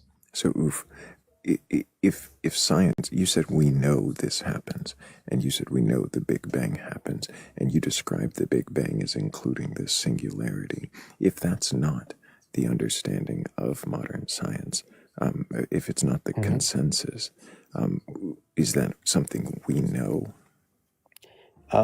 Yeah, I guess you call me up in a slide. I would say we have a consensus that the Big Bang originated or happened from a central point, 14 billion. Correct. That right. For instance, we can see the direction of which the universe is expanding. And if we reverse that direction, and with the time it took to get to the direction, we get to a central point. That is what we're referring to the Big Bang. So you're saying if we rewind what we see now, correct, without adding any variables or understanding anything else that we don't understand, correct, we get to a single point, and you assume because the event horizon. So we get to that single point, and you assume because we get to that single point, there must be something that permeates. Instantiates, that permeates. Yes, correct. That's my idea. Why? Why do you assume I would say the point where go ahead. If science gets to that point and says, okay, we don't know. It could be this, it could be that, it could be... well, that's where we're at right now, right? Right, it could be all these different ideas that could be. So when they say, I don't know, why do you say, well, then it must be something conscious that permeates? When scientists say we don't know the origin of the cosmos, we don't know what permeated before, why do I believe it to be consciousness? Why do you believe there is a thing that permeated before and is conscious? That seems like two assumptions past when science says, I don't know. And that's me being very generous to say it's just two. We could detail the assumptions you've laid out in this conversation. I agree. Okay, sure. So I'll give you a two-part answer for that question. First part is the reason why we admit we don't know is truthfully we don't know. And again, a science will tell you, physicists will tell you, biologists will tell you, but definitely a physicist will tell you, currently right now, the machines and mechanisms which we can observe the universe and which most of the universe isn't observable is limited, indicating there is phenomena of which we cannot observe, indicating there's a limit to our sense perception and our abilities to perceive reality. Well, I'm going we don't know, right? I'm asking? Isn't this the we don't know? You're just kind of reiterating. We know there are things we don't know. I'll say it like that. We know there are things we don't know. And those things we know that we cannot know with current sense perception. You're saying we know we cannot know with current sense perception. Does that include just scope? Or do you think that that also implies that there must be an additional metric? That implies to me, if I do, like I personally, I don't want to get super deep into this, but I believe in intelligent design. So if I understand that there are most of the universe is things that are there, that we know they're there, and we know we cannot observe them with what we have, implies that there are ways to perceive them, and there are ways to perceive them. I would believe would reign within the idea of increasing what we would be to know as consciousness. Why do you not think that the ways to perceive them might not just be further expansions of the spectrums we already measure and sense things with? Because any physicist or scientist will tell you, to what we know right now, which we've said this in the past, but not to the extent, there is a distinct glass wall. Like we're maybe within 10 years of this glass wall. Within what we know with, like, say, quantum mechanics, it's pretty much everything that we know that we could know through sense perception, through the idea of understanding how atoms work, through light, through sound, are pretty much. I'm not sure I'd agree with that at all. Yeah, to shorten it, because I feel like you've reiterated this before. You're saying again that there's some kind of barrier that we're going to hit that's going to stop science in its tracks, and we won't learn anything more. Yes, and inevitably I'll get to a further conclusion where I believe that yes, I agree with you. That's pretty much what I'm saying. Can I interject, But- because I have been waiting for a little while now? Yes, Have you sure. heard of the asteroid Bennu? said that- Bennu. You said the asteroid Enud? Bennu. Bennu. Is this the asteroid that contained like some amino acids? Yeah, amino acids, nucleobasis for DNA and RNA, as well as water-altered minerals and sugars, which Sure. basically I've heard of NASA brought back. I believe they brought it back in 2023, but it had the building blocks of life, of early Earth, right? So that's something, one, that we've recently learned and discovered. So science is not hitting a brick wall. And two, is likely has likely come down to Earth at some point. So who's to say that life didn't start as simply like that? I know it's just a theory, right? But just a theory starts somewhere. It doesn't Again, have to be a person behind a computer directing Sims. yep, never at one point said that. But again, it does. The problem with that is you still haven't answered the question: how does non-life beget life?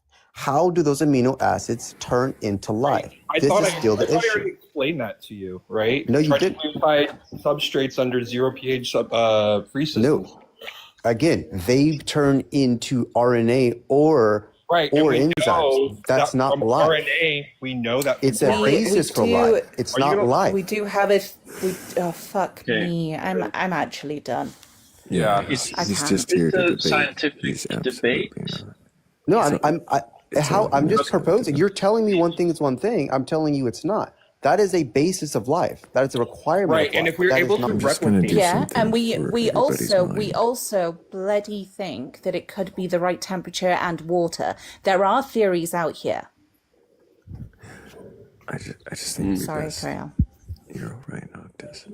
I think it'd be best if everyone took a breath, because I'm not interested in the shouting match, and this isn't a debate. This is supposed to be questioning. We are questioning you, and you keep twisting this back into people trying to have to defend alternative positions when it's not about us defending them. It's about us seeing if you can question, and I'm not hearing you question this dogmatic point of view. Okay. The problem is because I'm open into question again. I think your lines How of do you questions. question? How do you Thrayle, question let your me answer. presupposition? Let me answer. I like your lines of questions have made me thought, right? But what she's asking me is, could this inevitably bring life? And I'm asking that be no different than the ability that we've already modeled how Earth itself can make RNA, how Earth itself can make all the ingredients, right? So we don't have to get it from another place if we already understand that Earth itself can do it. My question and my problem is Fabulous. we So why still do we need a creator? Well, hang on. let me He's about finish. to explain. He's going to say We it's still because we can't see the. We Go don't ahead. know how that converts to them Exactly. working You don't. together to right, and that's the Yeah. You don't problem. have information. He Correct. doesn't. We don't So know means we to don't have the clarify, information. To clarify, you're saying there is a gap between the construction of RNA and the construction of an organism. Correct. A huge gap. Okay. An enormous So- gap. A bigger so gap because- than atoms to RNA. So because you see this gap, you assume that it will never be solved by science, and it must be this imaginator. Nope. I do not claim that. I believe we'll get there, but I believe it's going to be a combination of understanding, like if there is such a thing as life energy, is that life energy somehow manifested or consecrated with physical matter to produce a living organism, and then that life begets more life, right? It goes down a whole another rabbit hole, but that's where I'm saying there's something clearly missing, and it's missing to such an extent that it seems to be past normal, what we consider biology or Past biochemistry. normal biology. How did you determine that? Are you, to clarify, are you a biologist? Yes, sir. I am a biologist. In what field? I am not a biologist. I'm a geneticist, which is a form of biologist. So you're a geneticist. Correct. And you in studying genetics, and you Anola sagri, I work in different lizards. I do mainly ocular genetics. I'm sorry? Ocular genetics.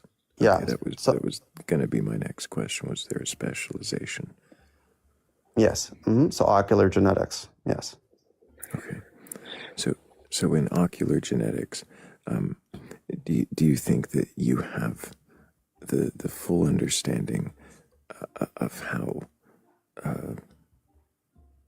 these gaps can be filled and can't be? Absolutely not. So why would you declare that they can't be and insert God? Pardon the brevity. Sure. Again, I'm with you. I don't like the God of the gaps argument. I hate it, right? As a biologist, I can't stand it, right? I want to figure out how did this happen. The more and more we test, we want to figure out how did this happen. It just seems to be the most difficult thing in science ever to do. Like we can understand the origin of the cosmos, but we can't understand the origin of life. There seems to be something distinctly clear that we are missing. And I believe that is a big problem. And if it isn't faced, I don't know what it takes to figure out that problem. But again, that problem is what gives me this just superstition and curiosity towards. Are you inserting God into the areas where humans don't know? I'm inserting an intelligence beyond ourselves. I'm not going to call that God. In short, That's a good question. It is an idealistic God. But go ahead. Yeah, I'm essentially So asserting. what is the data set? Hold on, Oof. What is the data set that helps support this assumption? It's the lack of data set. It's the lack of it. Again. So if I have a lack of evidence for non-life, for life creating life under those conditions, a lack of evidence. So you're asking if a lack of evidence of life begetting more life, right? A lack of evidence. No. A lack of evidence for non-life being the conditions for life. if I have a lack of evidence of that, Uh-huh. is that supplemental to a model in any way? Not necessarily. In this sense. Okay, The la- so then oh, in this wait. sense, I say the not lack necessarily of because the it's not lack of completely. hold on. Like So it would be the case that under your model, where you have a lack of evidence, this isn't raising the probability or likelihood of this being the case. That's the opposite. Evidence is required to raise the probability or likelihood of something happening. Do you understand that? the evidence does increase the probability of it happening, but the evidence that we have, and the evidence that we've had, the amount, for instance, if you understood to the degree in which we understand genetics, DNA, basic biology, or we can mutate single nucleotides, we can mutate damn near half nucleotides. I've done this. We do this in the lab all the time, right? We can do things to the point where it should be pretty easy to do something as creating a simple celled organism, right? But Hold it on a can't be second. done. Can I ask a clarifying question before we continue? Did you define life? Did he define what life is? No, we haven't asked for a definition Okay, of life. can you define what life is, please? Sure. Something that is self-sustaining, something that self-permeates, so that can essentially duplicate itself, something with a metabolism.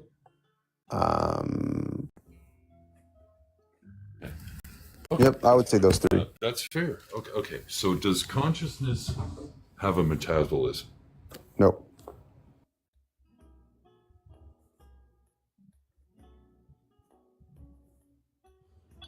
Got him. Can How's we that got not him? do the got him? Yeah, don't. How's that got him? Don't do that too. I'm actually no. I'm really enjoying the conversation. I'm sorry for getting frustrated. When The did I talking ever over say doesn't consciousness help, was life but itself? You didn't. Yeah, I don't understand But how does- that got him. okay. Well, that's why I'm reverting it and saying not okay. Do you get what I'm saying here? So, Ems is asking if you're Muslim. Am I Muslim? No. You're a deist or agnostic? No. Yeah, I told you I'd probably lean towards agnostic, but again, my ideas would be that again, I believe almost more now. Are you Berkeleyan idealist or analytic idealist? Closely to Berkeley, closely, yes. Okay, that makes sense. So Yeah. Would you consider consciousness life? I consider short answer no, but yes. And I know that sounds confusing. What I'll say is this. If we're talking about the general sense, when I give you the definition of life, that was the organic definition of life that most people use. And that's what I would generally use talking to any person. So in that sense, no, right? I would say consciousness is the initial property that allowed life to emerge from that thing. But because of that, I would say that it is the fundamental life. If that, right, that's my kind of my own definition. It is the thing that created or allowed what we consider organic life to emerge at all. So in that sense, I would consider it life, but I would not consider it organic life in that sense.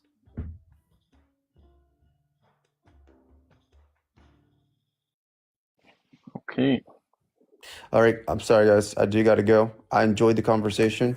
Sorry for our initial kind of dispute, Thrayle. I respect you and great questioning, and thank you guys. Appreciate you. Maybe next time you'll have some different answers, and we'll definitely have questions for those too. Yeah, Thank you. sounds good. Take care. Alexander. Keep asking questions.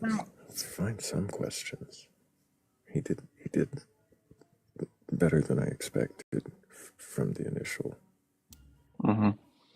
question. questions. I But I think still didn't feel like we're questioning beliefs. It was more like a scientific argument. it did feel well, and he clarified again at the end that he leaned more agnostic. Agnostic, yeah. Although he's finding strength in this by apparently testing it against our questions. I wonder if there's something to be questioned there, if that was not something you already were inclined to.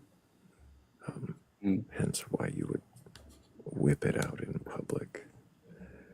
But if anybody does have a belief in a god or God's higher power or anything like that, and you're capable of questioning your beliefs, that is what we're doing, not trying to debate or argue, not trying to have a shouting match or elocutional pissing contest. I just want to know if you can question your beliefs. And if so, then, well, what is it you believe, and why do you believe it?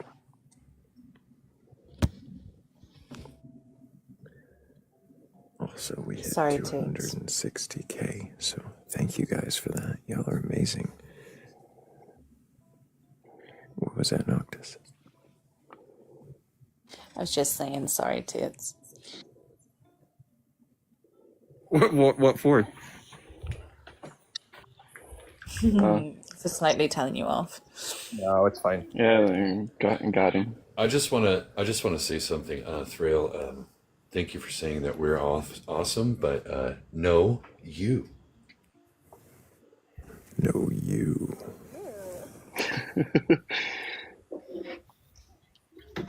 Yeah, he's awesome.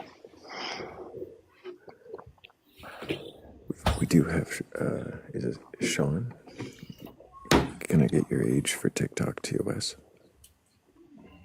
Yes, 32. And do you have a belief in a god or God's higher power or anything like that? It's kind of hard to hear you. Yeah, I believe in God's higher power or in the existence of a deity. It's still very hard to hear. You believe in God's higher powers, something deity. Yes, let me switch my hold on a second. I couldn't quite hear you except the word switch, so go ahead and switch out whatever audio device you're using. We'll give it one more shot.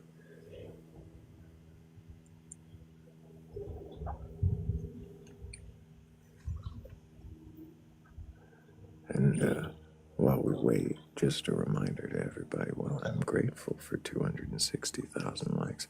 I bet we could hit 300K before the end of the live. So clearly hear you, Sean. Hello. That sounds a little clearer. Okay. So what God is it you believe in? I believe in the God of the Bible. Oh, no, not clear at all. Hold on a second. How about they're to your phone, maybe? Yeah, it's going to be your phone. That's the microphone. Yeah, these Bluetooths Mike. Forgive my voice as well. I was saying I believe in the God of the Bible. You believe in the God of the Bible? Yes. And have you read the Bible from beginning to end? I have not. Why not? Well, the Bible is such an vast and such an expansive document that typically I get drawn away from one subject to another within its contents. And it takes great effort to not get sidetracked from a very interesting subject in the scriptures instead of reading the whole thing through, which I should. That's really why. Do you believe the stories that you've read in there to be true and literal? Absolutely. 100%. Do you believe the 6-day creation, Adam and Eve in a garden, global flood, Jonah and fish, Exodus out of Egypt, all that's literal and true? You said something about fish. What was that one? Just to make sure I heard. Jonah and the fish. Yeah, absolutely.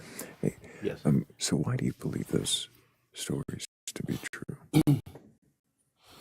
I believe those stories to be true because the Bible origins and of the events that are transpired on planet Earth. No, it is not.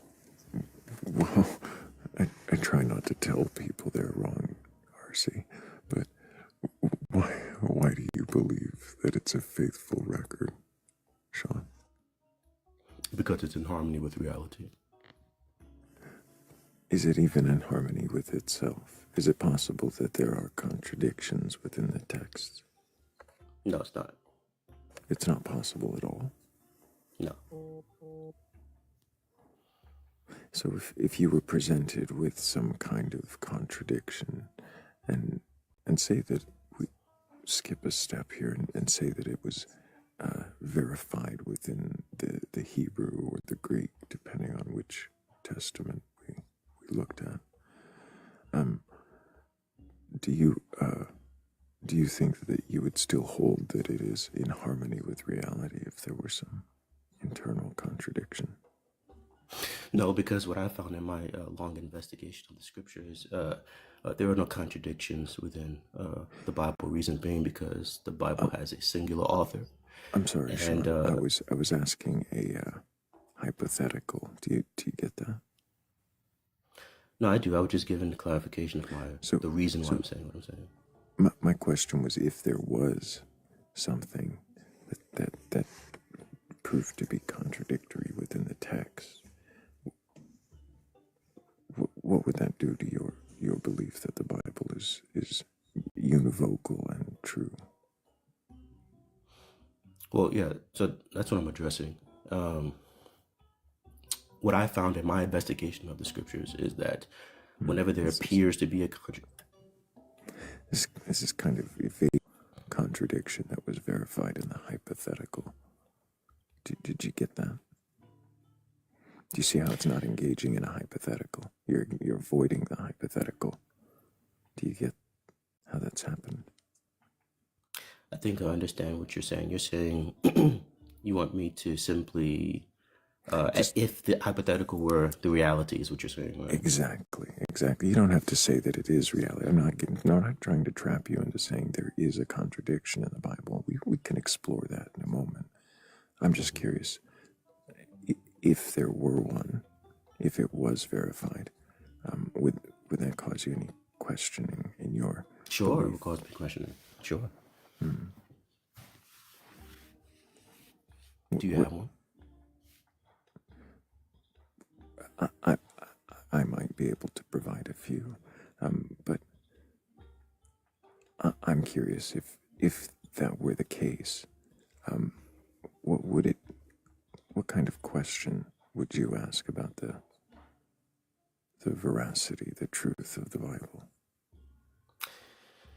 Well, I wouldn't know until it happens. We'd have to see. Would you have any readied explanations already for some kind of contradiction? I don't know. But I'm curious to see what you have on your mind. I would be more than happy to explore that. Do you have a Bible handy? I do. Let me go grab it.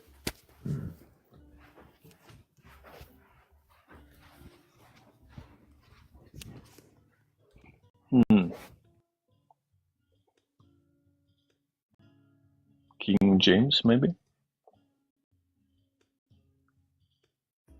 No, King James, please. Help meet. I know Thrayle loves that word. No, King James. Please, I beg of you.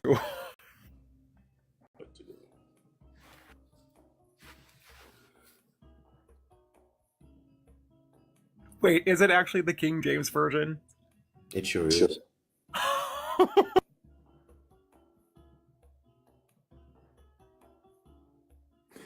So Feel like you put yourself in that situation, RC. Sorry. So Sean, in your Bible, you've read chapter 1 of Genesis, right? I have, yes. Okay, so you're familiar already with kind of like some of the key points of creation, what each day kind of represents, what happens. And you believe that story to be true? Absolutely. So it says that first he creates light, and then a firmament, and then plants, and sun and moon, and then animals, and man and woman. Kind of in that order. Correct. And then in the next chapter, when it begins at 2:5, where it says, that before there were plants in the ground, he makes a man.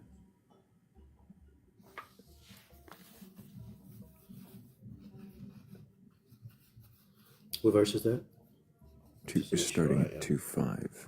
I'm not quoting it verbatim. You're going to have, it's going to say something like, yeah, it'll say something like, and before the plants of the field and the herbs came forth, because it had not rained and there was no man to till the field, God set forth a spring or a mist. I think King James is a mist. And then he forms in the dust the man and breathes the breath of life, right? So because there's no rain and no man, and then he makes the mist, and he makes the man, and then he makes the plants, and then he makes the woman.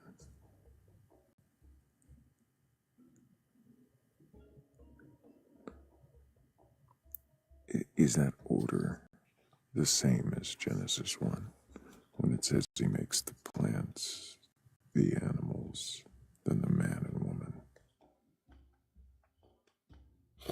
So the Hebrew language is a very beautiful language, and especially in the Hebraic poetic style. There are instances in Genesis chapter 1, of course, we know there's a sequence there. Genesis chapter 1 is in sequential order. But then when you go to Genesis 2, it flipped a little bit. Thank you, Bats. So, I'm sorry, what? So God is going back into history to highlight certain aspects of his created work, to emphasize that particular created thing that he made. To emphasize that there's no plants because there's no man yet. So he makes a man, and then he makes the plants, and then he emphasizes it's not good for the man to be alone, so I'll make him a helpmeet, and then out of the ground he makes the animals. So because I it was think I not see good, what you're saying. I think I see what the confusion is. yeah, so You're because saying, it was not good for man to be alone, he makes the animals, and then he makes the woman when he can't find a helpmeet from the animals, as it goes on to say. so Genesis 2:5 is not talking about, it's not saying that vegetation was created after man. That's not what it's saying. Genesis 2:5 is talking about that God had already created the vegetable life on the third day, and that God did not have a natural operation of plant life coming into existence, like seed falls into earth, germinates, divides, splits shell, husk, and then it didn't do that. These plants were supernaturally installed, and then it's saying that from the no, and then it's saying from its supernatural installment, God then puts in place the natural orders of the laws of nature to maintain their generation. That's what that's saying. And so Well, God I'm is sorry, saying where is does it? before. I'm sorry, you got to tell me, where does it say that? I mean, let's walk through it. I'll walk you through it. So if you go back to Genesis 1. Yeah, we were on Genesis 2:5, and you were saying that these were supernaturally installed, and that their seeds were frozen or something. What was it you were saying? I didn't say frozen. Clarify. I'm sorry. What is it? Yeah. What were you saying I'm going to was explain. supernatural about the 2:5 plants? Yeah. So what I'm saying is this, right? What God is talking about here is everything in Genesis 1 is of supernatural origin. There's nothing that just came of itself. This is the basis of, There's nothing the that Creator's came power. of the earth. No. There's nothing that came of itself. So the baseline of all created material comes from the hand of the creator. Once it comes from the hand of the creator, God installs the natural operations of nature to sustain its continuation, right? And so the plant life did not exist until God first spoke them into existence on the third day. But once he speaks them into existence, encoded in their DNA, God encodes the self-replicating system for them to perpetuate their existence throughout generations, hence germination, seed falls into the I'm earth, sorry. so I'm on and sorry. so forth. Where's that written? I mean, that's in itself. I mean, even if you go to Genesis 1, right? Go to Genesis 1 and look at what God says here. So again, on the third day, there was no plant life. There was no plant life until he spoke them into it. Where are you reading that? All right, so go to Genesis 1. Okay. Let's look at it. Let's look at it clearly and carefully, right? Okay, clearly and carefully, and we're looking for where there was no plant life until he spoke it into existence. Are you talking about? Are you talking about 11? Is that what you? Yeah, we're going to read verses 9 to 11. And it says, and God said, so God spoke, right? And God said, let the earth. So, let the waters under the heaven be gathered together, right? I'm not trying to cut you off. I'm sorry. I'm just trying to okay. make this Why are point. we at 9? I thought we were talking about because give us some plants. context. Give us some context. So Genesis 9, notice what it says here, right? So the Bible tells us that God brought life into existence by speaking. So this is a mystery. God said, I'm sorry, we're in King James, right? Yeah. King James. So it says, God said, let the waters under heaven be gathered together unto one place, and let dry land appear, and it was so. And it was so. So just to clarify, this 1:9, where it says, let the waters be gathered into one place, and let dry land appear. So he's separating. Does that mean there was just water? There was no dry land? Yes. The earth was just water at one point. Yes. I see. So you're saying this was that it began wet and he made it dry. Yes, the earth was just water at one point, and then he created dry land. Yes. What does this have to do with the vegetation? The time frozen seeds or whatever it was? Well, I didn't say time frozen seeds, but that's what I'm trying to explain. So what I'm saying is this, right? So follow me. It says you can't have vegetation if there's no land. Where does it say it's really that? Can we have vegetation where there's no land? Yes. I'm not talking about seaweed and stuff. I'm talking about. I thought you were talking about vegetation.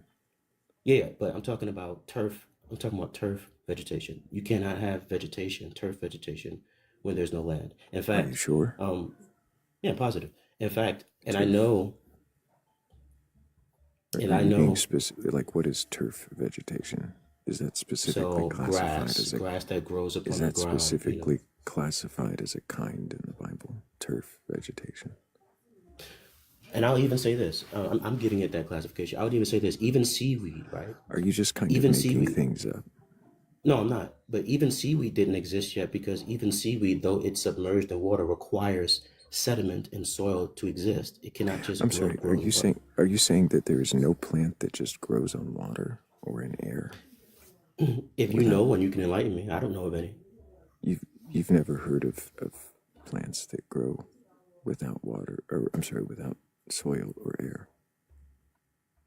There are plants that grow without soil and air? I'm sorry, without soil.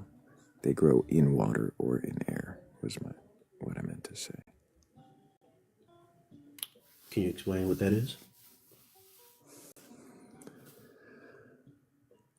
I don't have the word in front of me. There's a word for that kind of plant.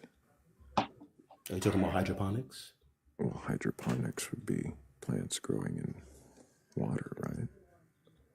Mm-hmm. Now, hydroponics, right? There's two problems with that. Mm-hmm. One, hydroponics is not a naturally occurring thing. That is a human innovation, primarily. Tillandsias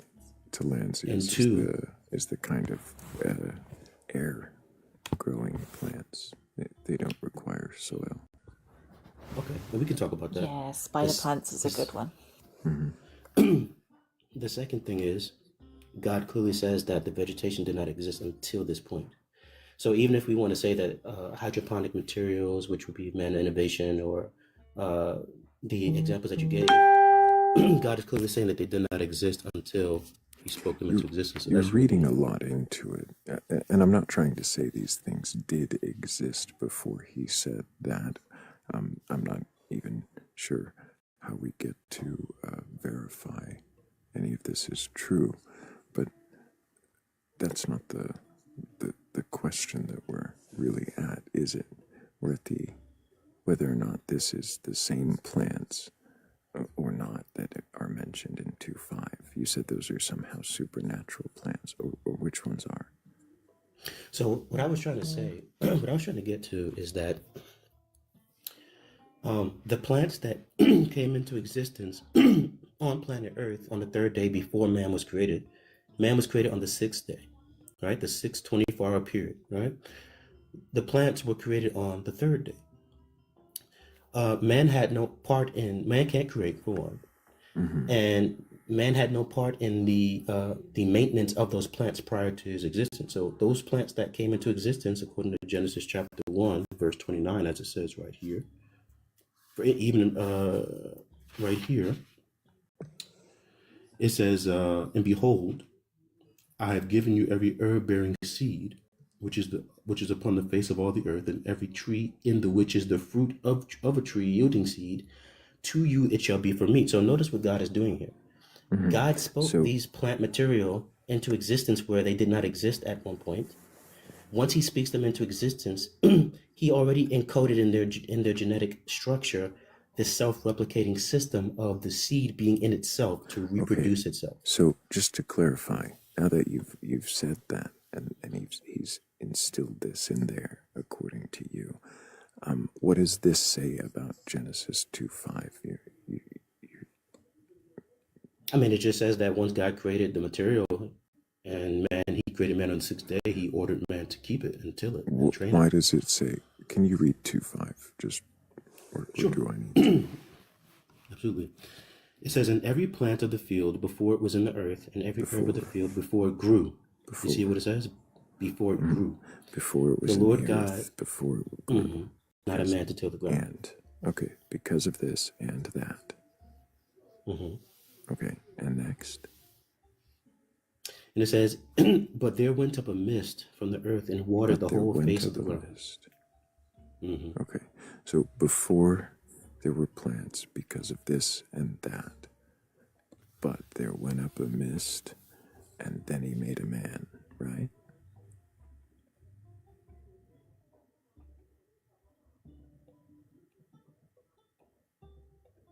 Sure.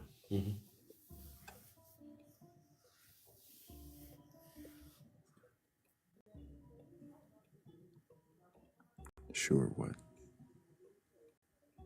From what I see, yeah. Before God, it says that, no, it's not saying that God made man before the plants. That's not what it's saying, though. I thought that's what you just said, sure, too. Oh, no. Maybe I misunderstood you then. No, so what God is saying here, Before what God plants, is saying here, because this and that, but this and that, and then he goes on to make plants, right? yeah, so Genesis 2 said, so Genesis 2 is not saying that verse 7 comes before verse 5. That's not what it's saying. Contextually, that's not what it's saying at all. I've never even read it like that. It doesn't say 7 comes before 5. Why would it say 7 comes before 5? It says 5 before this, because that. It says, "In every plant of the field, before it was in the earth." What that means is before it had its natural operation, and every herb of the field before it grew. Operation. Yes, and this is why Moses emphasizes Before there were plants in the earth and grass growing, before there was anything in the earth or growing. before they grew according to their natural biological operation. Yes, meaning It's referring back to their supernatural origin. So you're God spoke them saying into existence. you're saying they exist, but they haven't come into existence yet. No, and that's not what the Bible writer is saying here. What it's saying is that this is simply highlighting that the plant material did not have the natural operation that it does now prior to its supernatural installment. It had to be supernaturally installed first. Okay. Once Just it's to supernaturally clarify, installed, mhm. how is this? This is saying it didn't have a natural operation yet. That's what it's saying. Right, So prior it to its existed. existence, it doesn't have a natural operation. So to clarify, you've been saying repeatedly that in Genesis 1, when he makes the plants, he gives them their natural operation. And now in Genesis 2, you're saying, are you saying he activates it? What I'm saying is that before the plant existed, it has no natural operation. So it didn't have it. At its creation. So then, I'm sorry, before it existed, it had no natural operation. Yeah, because And it then at doesn't its exist. creation, it has it. Yes, at its creation, it's already. So it has the natural operation in Genesis 1 on the third day. It's created then, has natural operation. Correct? Mm-hmm. And then in 2:5, when it says before it has its natural operation, is what you're saying, right? Before it has its natural operation. No, that's not what it's saying. Oh, what is it saying? What it's saying, what it's saying is that this is the first generation of plant material. So it does not grow. It didn't grow the same way that we had. Where It's does it already say matured. That's implied. Where? And that's implied. God didn't make the sure plants that's grow out of the ground. Yeah, very clearly so. How is it implied? Okay, well, when God first created the plants, they were already mature because they already had fruit on them. Where does it say that? Okay, go back to Genesis 1. You're saying in Genesis 1 it says they were created with fruit on them. It sure was, right here. We're going to look in verse 11 and verse 29. It says, And God said, Let the earth bring forth grass, the herb yielding seed, and the fruit tree yielding fruit after its kind. After its kind. So it already yields fruit. Whose seed seed yields is in fruit. itself. Yep, it's already, and I'm going to explain how. Whose seed, it says, and after his kind, whose seed is in itself upon the earth, and it was so. Verse 20, he's talking to Adam and Eve now. Mm-hmm. And God said, Behold, I have given you every herb bearing seed, which is upon the face of all the earth. I see. So and you're every reading tree this. in which is so the just fruit. to clarify, you're reading this to mean that these are already mature. They're already mature because they were already ready for sustenance. And so they're already mature, and they're given to Adam. They're created mature 3 days prior. The same way Adam was created mature. He wasn't created as a child. He was created as an adult. So they're created mature 3 days prior, is what you're saying. And then, can we just clarify? Let me finish. So they're created mature 3 days prior, and then at the same time, it says before they're created mature, because there's no rain. I'm trying to figure out how this ties into 2:5. Me too. Are these mature plants in 2:5? Yes, these are mature plants. It's the same plants that were created in Genesis 1. So before they do their natural process and go through their thing, before they grow, before they come from the earth, before they are even in the ground, right? Because it hasn't rained, because there's no man, then he makes mist and a man. When do they begin their process? Is it before the mist or after the mist? Is it before the man or after the man? When does the process that you're saying this references begin?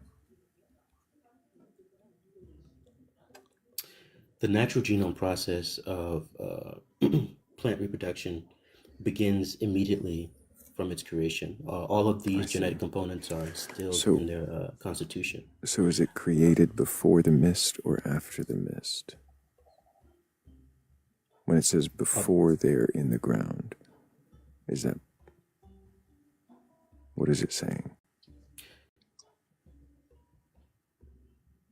I can't tell you whether the mist was created first or not. I would assume they were created at the same time. I can't tell you. I would So you're assume, saying, based on knowing how God works, that the mist was created contemporary with the plants because that was their purpose.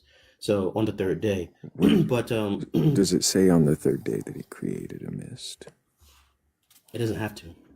When did he do anything with the water? It was on the second day, right? When he separated he gathered the water. He didn't separate into one place. He gathered the water to make the dry land. Didn't he? I wouldn't even be opposed to saying he did it on the second day. That really doesn't even matter, to be honest. The main focus is the plant material. Here's the thing. Doesn't this now change things if the water is moved around the day before the plants come into existence, right?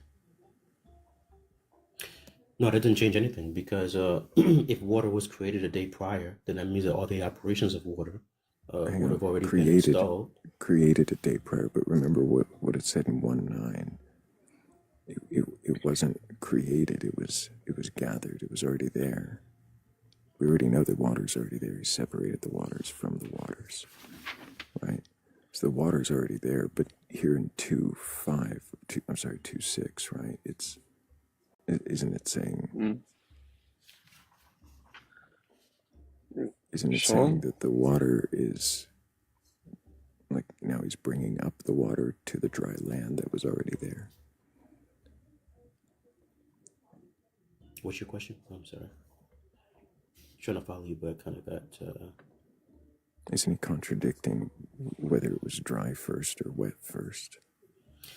No, I mean, verse 1 clearly says that, verse 1 and 2 says that the earth was water first. It says, and the earth was without form and void, and darkness was upon the face of the deep, and the Spirit of God moved upon the face of the water. So there's no contradiction there. The water was there first. As far as the plant material, as I was saying before, plants are not created mature. Plants grow like human beings, right? So we grow into our adult forms. We're not created as adults. So that same principle was applied to all of the other aspects of God's creation. They were created in their mature form. So before there wasn't any plant in the earth or anything growing, because it had not rained, and there was no man. He makes rain. Well, not rain, mist. Yeah, it wasn't rain yet. Yeah. And he makes a man. Mist. It's not saying that, though. That's the issue. Fascinating. Why do you say that it's saying that? Because this and that, then this and that. Wouldn't it mean that the before now is after the this and the that? That sounds like an interpretation issue for you, my friend. I've never had that issue. That doesn't sound like conclusion. I see. We're just reading it as it is, Sean. And No. Feels like you're adding stuff. No, I'm reading it as it is too, and I'm saying I've never ever come to that conclusion before. No one that I know has ever come to that conclusion before as well. So this is new to me. I've never even thought of that. I went to the store because I had not gotten gas or been to the bank. I got gas and went to the bank. What logically follows? Anybody?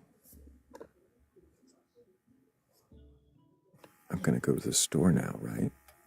Because I got gas and I went to the bank. I I mean, Genesis 5 is self-explanatory. Genesis 2:5, it's what it's simply saying is that the plants, as they reproduce now, that was not an issue because God created them as mature. I mean, if you look at the words, it clearly says, "In every plant of the field before it was in the earth," meaning before they were installed, right? For the Lord God had not caused it to rain upon the earth. Because, right? So, right. Because.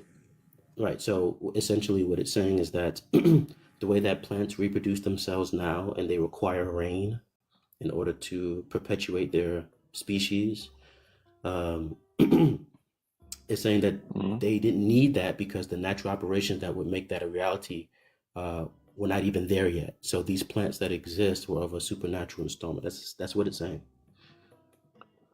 And Genesis 2 verse 7, Genesis 2 verse 7 has nothing to do. Let me ask you, user, if you were to look into this and find that it was in the Hebrew not interpreted the way that you are, that there was an accepted understanding that these two stories were different, would you still hold as firmly to your belief that it is inerrant? Well, there is no way that my understanding of this is not correct. Because Why? That's fascinating. That's absolutely fascinating. There's no way that your understanding is not correct. No, there's no way. Do you know what this interpretation? Because no, it's not question. that. It's not that you can't question. You can question whatever you No, want. it's not about us questioning, though. It's about you questioning. You can't question, though, can you? No, of course I can. It doesn't. It's because I question. You said there's no way that I have. You say that there's absolutely no way that your interpretation could be wrong. Absolutely no way. Not possible. Okay, Sean, can I ask you something? You can ask anything you want. Go ahead. Thanks. So do you feel like you're here to defend your faith, or are you here to question your belief in your God, his existence? I would really say neither. I just happened to see you guys on TikTok, and I just so you just wanted conversations to like these. Wanted to share, debate, and share. Not debate. I don't like to debate. Well, I don't like to debate, but I wanted it's to interesting. share. And you're not capable of questioning your beliefs, and yet you're requested up on a panel where can you read the first question, please? Well, don't you think it's you don't know me? You won't... Okay, so you can't read the first question. Fair enough. Goodness. I deserve a star for not interjecting at all during that. Yeah, Proud of you. Patience is tested. Yeah.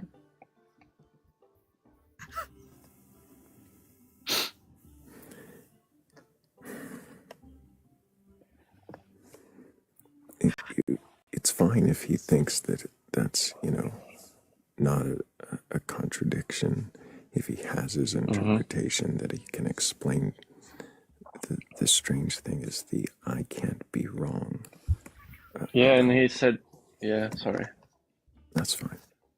And he said, all the people I know says the same as him, but maybe they're all Christians, so they kind of agree on everything, like an echo chamber. So, yeah, that's what I thought when he said that.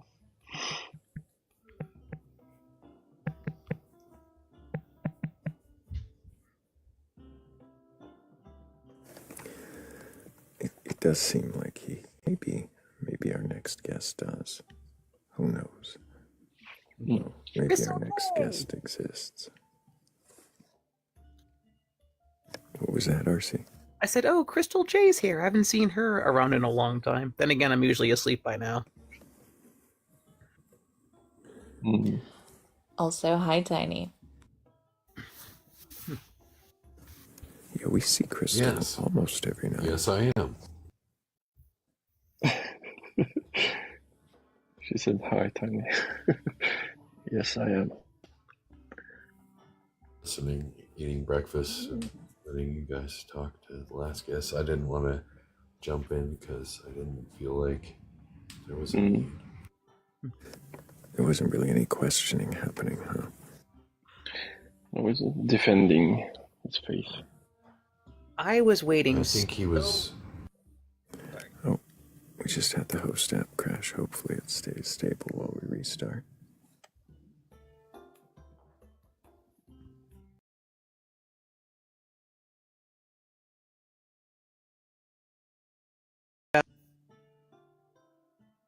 What we should do is, hopefully before the live ends,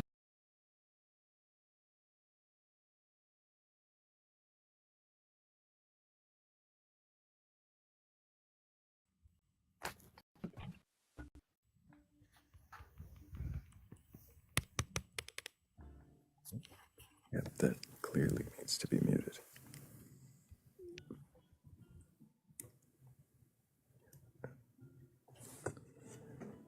And of course it says paused for some reason. We are not paused. what in the hell? Yeah. Tarnation. What in tarnation? If you die and come back as redneck, is that reincarnation? I reckon so.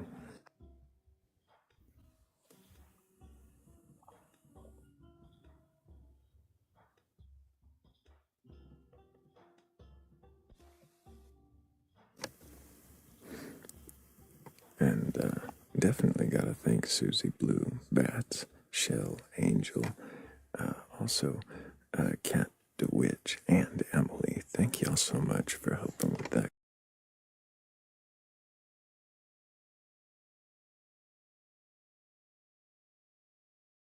Uh-oh. Yeah. We're at risk. I almost want to be like, do it. There we go. You know? Fixed it. Nice.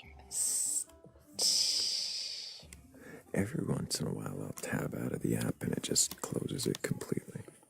Crashes the whole panel for no reason.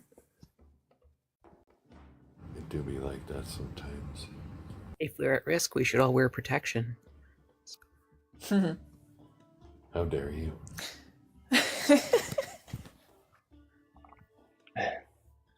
It's good to be A helmet. Are we ready to be in a pocket again? I think. Unless he's withdrawn his sleep request.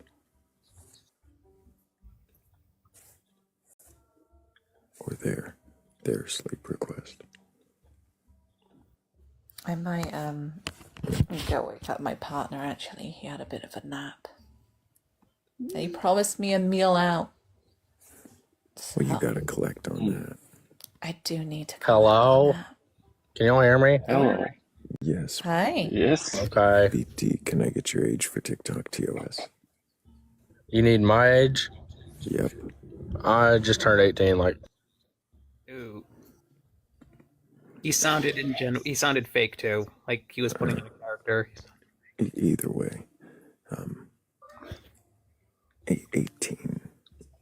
I mean, maybe, but not coupled with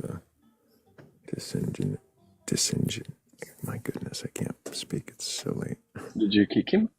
Disingenuity. My finger might have slipped. He can request back up. I didn't even see his username. It was blank. Didn't have one. Oh. This engine. I like that. Sounds like a rapper name. Yes. Engine. Disingenuity is what I meant to say. No, Russell, you did not sleep request. Not that I saw. We get a lot of sleep requests. Thrayle, How is it? kick me off the panel. Oh. I got you, Noctis. Appreciate you. Bye, Noctis. I mean, obviously, if he's typing, did I sleep request? How can he be sleeping? I think we need to question that. Well, I mean, now he's not asleep. True. But maybe there's somebody else who's not asleep and can question their beliefs. Nah. Are we all just sleeping? Maybe we're all dreaming. Do we all? What do you mean by sleep? Does anyone ever truly wake up?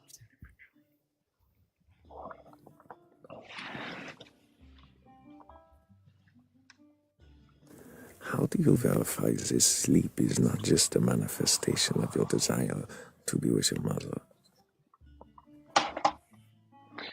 I've never heard Thrayle put on a German accent. Was that a German accent? Sigmund Freud. I think a German might disagree.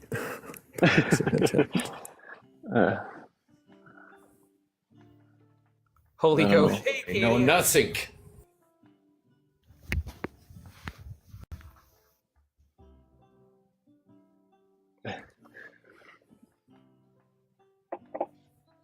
I had to laugh Thrayle earlier today when I was listening to you guys. You said something about some guy in the comments counting down the days until you become a... Does it come in every day with a new number? Since he said 66 days or 67 days, I figured. That's It's funny. Real boy. That was funny.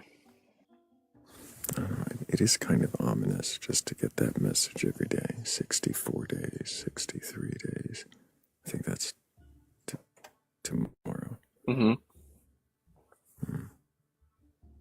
Ominous is the right word.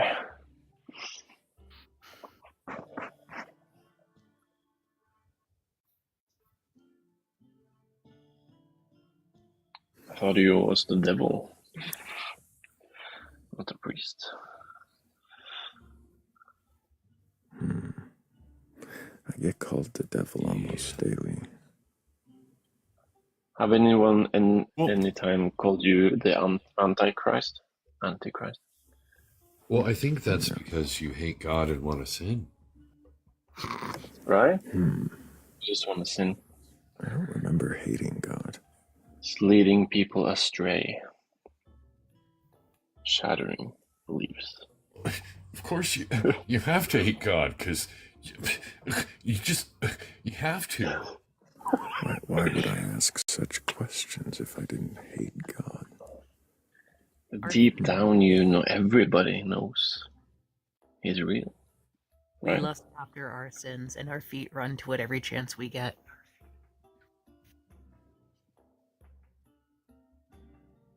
Confirmation bias.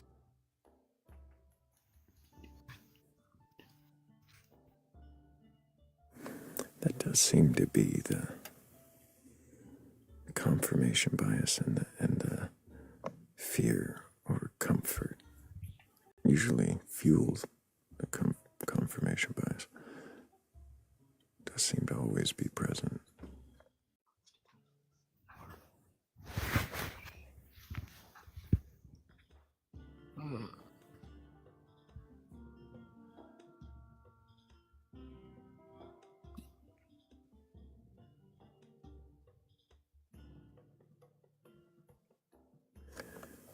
I must not have morals if I don't love God, says Witty.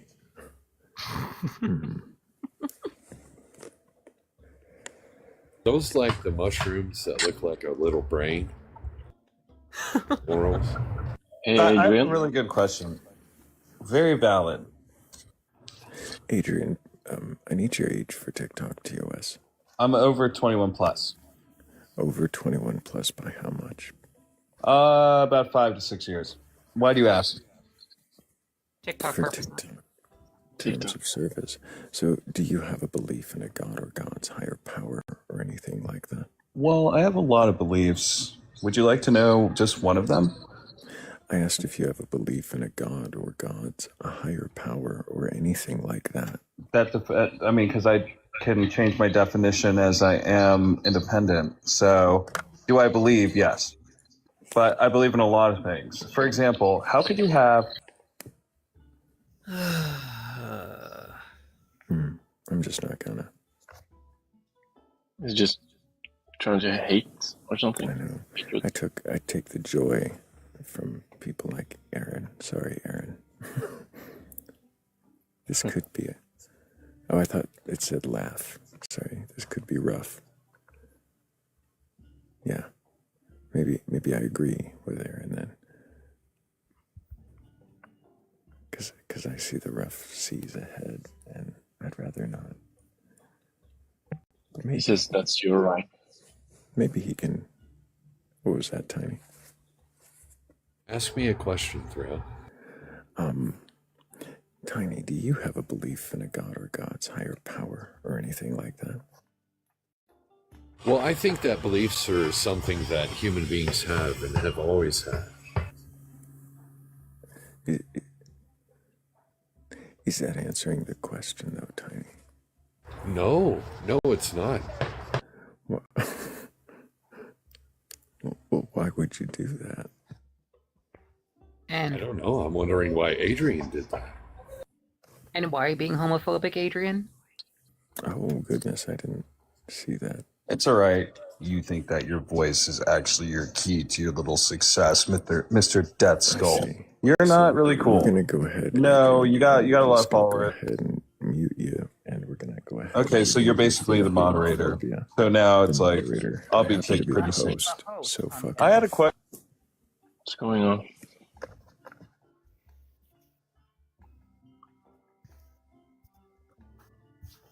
Has anyone ever experienced main character syndrome? If you have, consult recoveringfromreligion.org. Ooh, love that. Nice plug.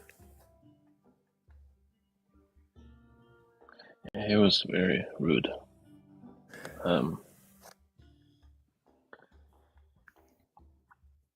So Thrayle, you read poems every night when you finish. So I do. Have you? But have you ever read the poem from Interstellar with the "Do not go gentle into the good night"? I have. Have you read that? Yeah. Ooh.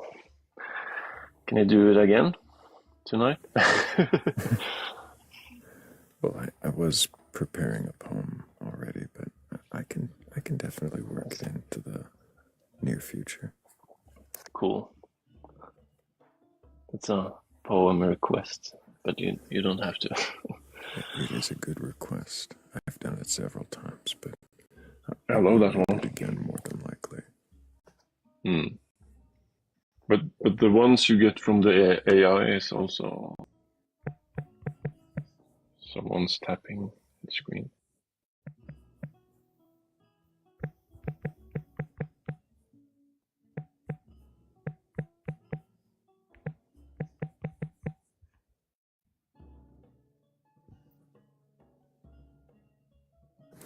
I was hoping we'd have somebody to question with questionable beliefs that are, capable of being questioned. But absent that, I'm probably going to have to go straight towards that AI poem. Wrap up pretty soon. I thought I'd be ending closer to the top of the hour. But Thrayle, are you capable of questioning your ability to question other people's questioning beliefs? Oh, I think I'm capable. I would question that, though. Someone says, "Can the panel question their beliefs?" Oh yeah, all the time. Often. We do. The older I get, and the more I think, the more I realize I don't know jack shit. I don't know jack shit, but I've known a few jacks. Like Jack Daw comes around here sometimes. Hey, Lion. Oh. Oh. Hey, Lion. Raptured. It was raptured. Hey, we've got a Philly Red, though. Good morning, Philly Red. Good morning, everyone. Morning, Philly. Good morning. So, Philly, Are you able to question your beliefs? Nope. I'm dogmatic and arrogant. Cool. And we have Bats too. Hi, Bat. Hey, Bats. Good morning, y'all. How y'all doing? Morning. Doing all right. Good. I got some All peppermint right. bark coffee. All right. Peppermint bark coffee this morning. How are you all doing with coffee? Oh, nice. I'm doing far better now that I'm looking at a picture of a little tiny cartoon bat in a little top hat. Aw, yes! I made somebody's day. Hooray! I'm like, seriously, it almost makes me want to freaking cry tears of joy. Well, just so you know, that's what I actually look like. I believe it. I can now unalive happy.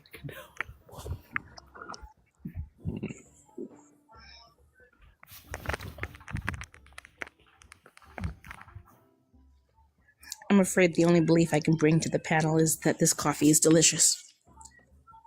Can you question that, though? No, it's irrefutable objective truth. Do you guys want to know what the best? Do you guys want to know what the best question ever is? Oh, yes, please. Yes. Oh, it's tiny. Keep him begging for more, I guess. Wow. Keeping us wanting more. Just how tiny is tiny science's tiny science? It's a good question. I get nostalgic looking at this picture. I think about Angry Birds back in the day. Might be 6'4". Yes, 6'4" is very tiny. So tiny. It's much more intimidating to be 5'2". That's for sure.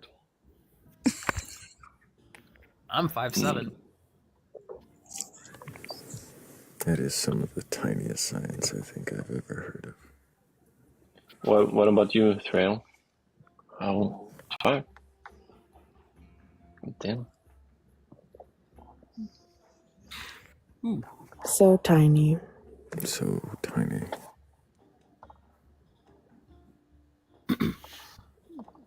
It's funny how people who are tall like to call themselves tiny, and people like short like me just like, excuse me, I'm adorable.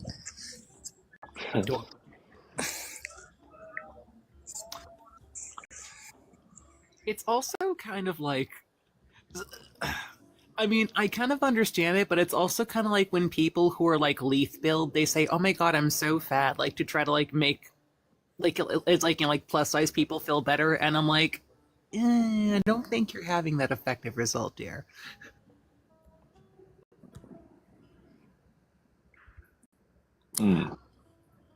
Is the host device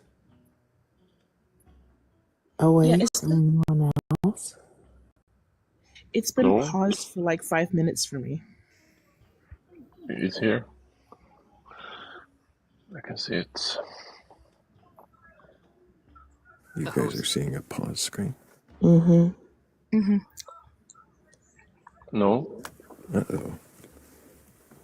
Yeah, it's Not for me. paused on any of my 3 screens. Could I somebody think they're in. could somebody in the comments let us know if you can read the prompt, please? Okay, they're seeing the usual screen. That's more important, I guess. I mean, is it supposed to be the end is nigh screen? No.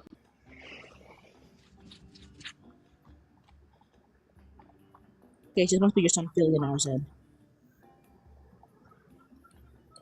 The chat is so responsive. I love that. But are they responsible? Tiny is down in the comments now, so now he's super tiny.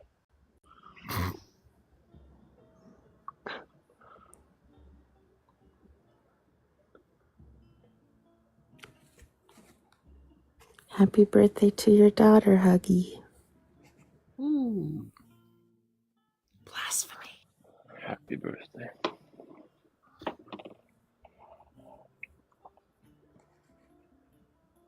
Did you have any good questions while I was sleeping through?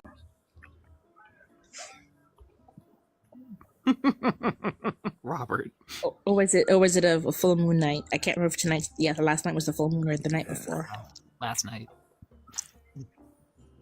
The 4th. Definitely a full moon night.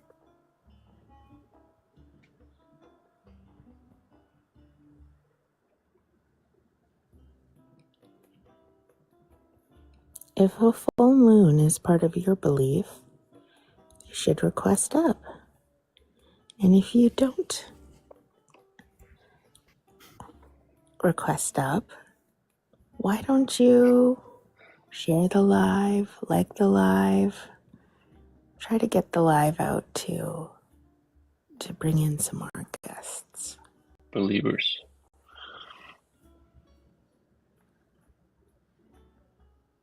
Does Thrayle poof into tiny little little bat wings and just like fly off into the night during the full moons? Like a cliche vampire?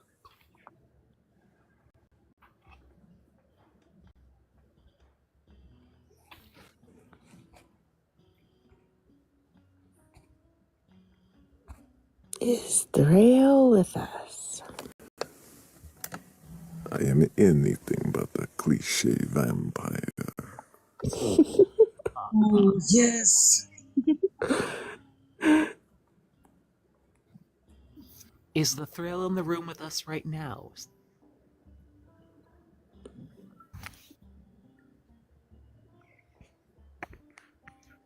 Someone called him Thrayle earlier. Thrayle. That did happen. Thrayle isn't real. Thrayle cannot hurt me. A taunt or a challenge.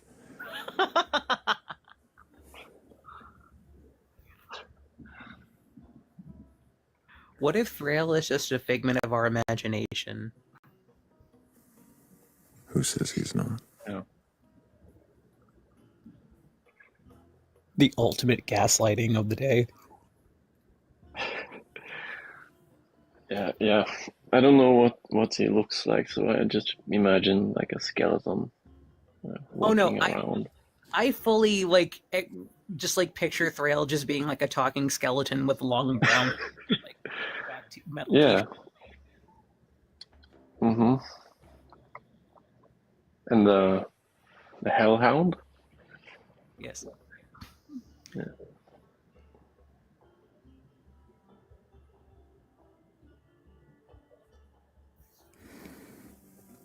I was not in Lost Boys.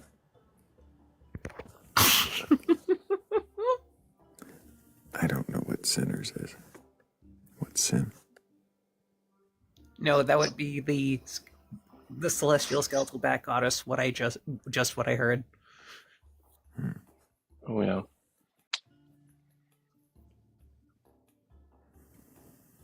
In all of her sandwichy glory.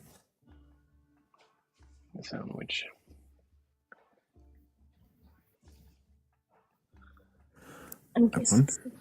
Go ahead, Bats. Oh, I'm guessing Sinners is a movie, but sin is an interesting topic because apparently a lot of Christians don't know the origin of it. Mm. It's an archery term, y'all.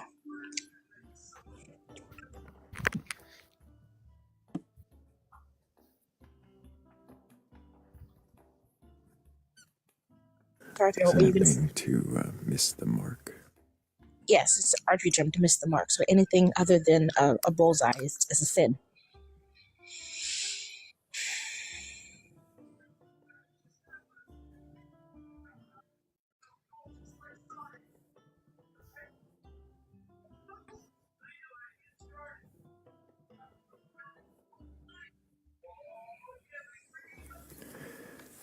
So, what are we trying to bullseye?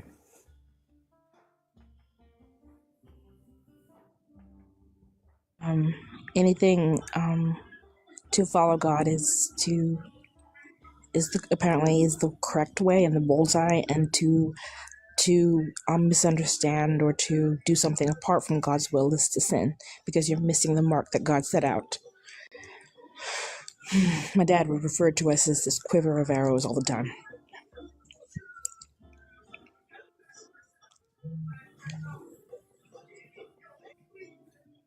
A lot of archery terms in the Bible, apparently.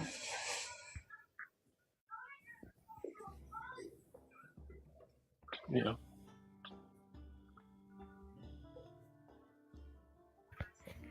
Where did the term bullseye come from anyway? Like, why are we calling a red dot a bullseye?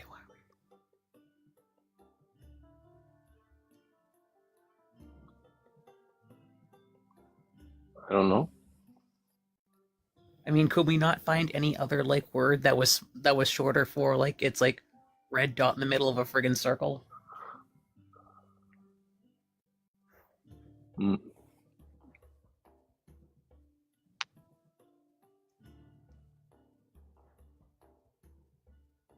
These are the real questions, not what do you believe or why do you believe it, but what is a bullseye?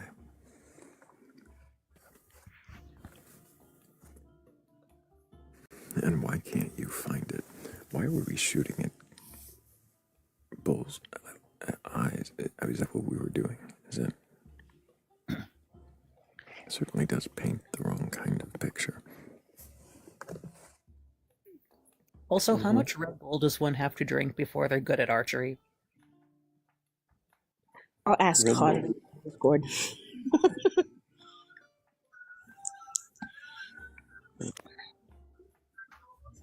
But if you do have a belief in God or sin or a higher power or energy or mermaids, please request up. I'd be curious to question that belief. It's mermaids. Bats. Yes, you can have your mermaids, Philly. It's okay with Thrayle.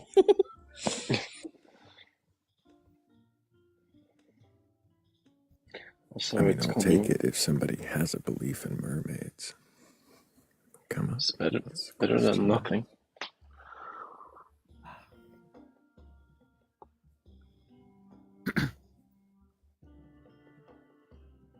Celestial skeletal bat mermaids. Bat mermaid. Oh my goodness. There's a picture. Yep.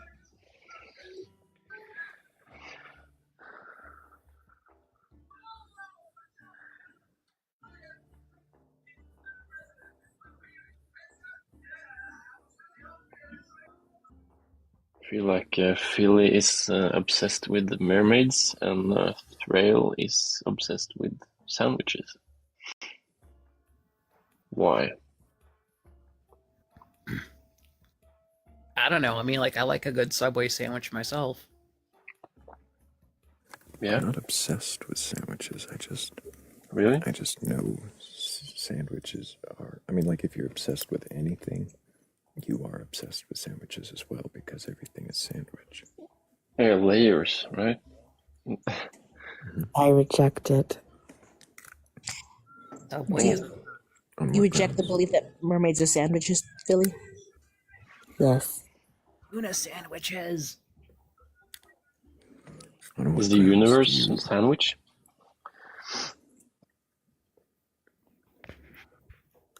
I like my tuna with extra mayo. I mean, the universe is clearly a sandwich, but I'm curious what grounds Philly refutes or rejects sandwich. You know, it goes back to the definition of what a sandwich is. What is your definition of a sandwich?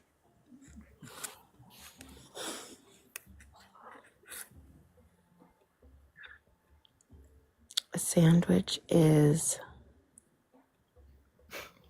a layered food item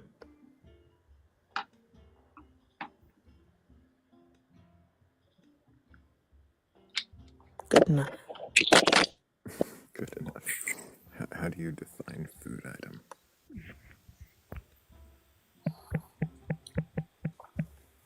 An object that is designed to be eaten. designed to be eaten. Does that mean like grapes and onions and Those aren't peaches? sandwiches. But they're not food items either. Or are they designed to be eaten? In the context of sandwiches, it is designed.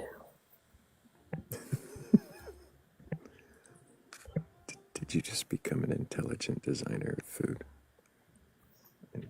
Well, No, grapes and onions are not designed, but sandwiches are always designed. I see. So, what is it that makes design?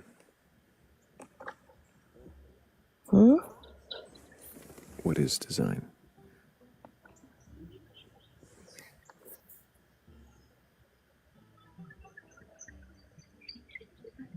Should we look up the dictionary definition? Yeah. The Oxford Dictionary.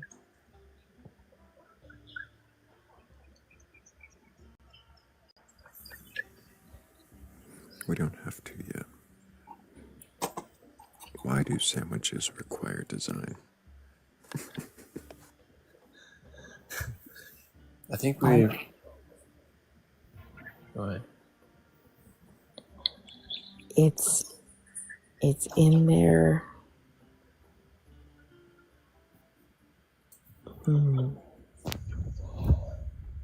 Why do they require it? It's definitionally.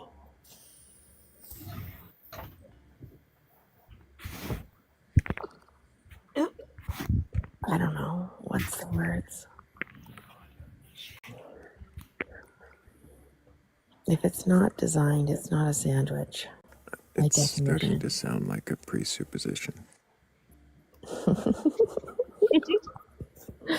My definition of a sandwich. Does it require intelligent design? Yes.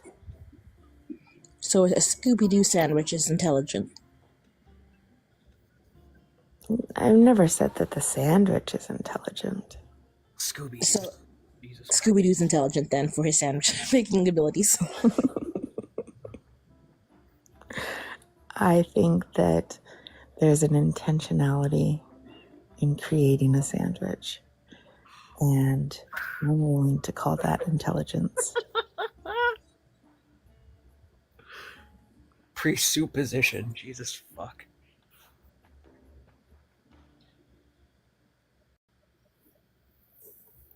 All this soup and sandwich talk is making me hungry.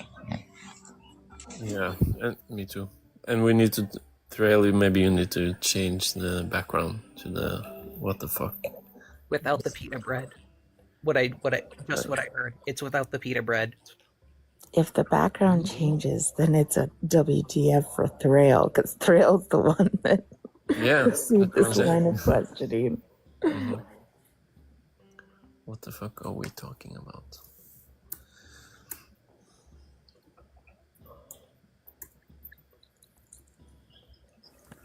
Hey Jen, can I get your age for TikTok TOS? 20. And do you have a belief in a god or gods, higher power, or anything like that? Let me see. So I think that there is like a god out there, but I feel like people just, created a little narrative, like, that book.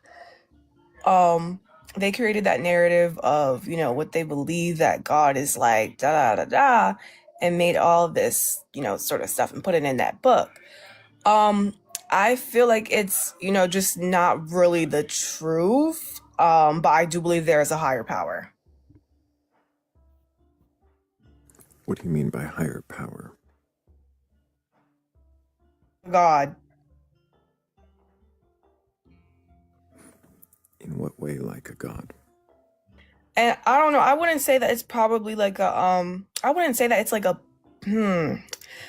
I'd probably say that it's a spirit. Like, I wouldn't be like, oh, like, this God has like these characteristics. Like, it's because what's weird to me is that people think God is a man, and I'm like, why would God be a man? Yeah, exactly. That's what I'm saying. It's a spirit. So why would it be a man? A man is a human being that's like a male. What is a spirit? A spirit is something that's, it really depends, because it can take like whatever form. It's like it's basically it's hard to explain, but it's kind of like a ghost, but it's not a ghost. What's a ghost? What's a ghost? Well, honestly, they're at the cemetery. I'll tell you that much. They are at the cemetery. I did like this little I was bored. So sometimes I take walks, What's at the cemetery? Ghosts and stuff. So What's a sometimes ghost? so hold on, I'm gonna tell you. What is So a ghost? sometimes I take like walks around the cemetery and stuff like that when I'm super bored, like late at night.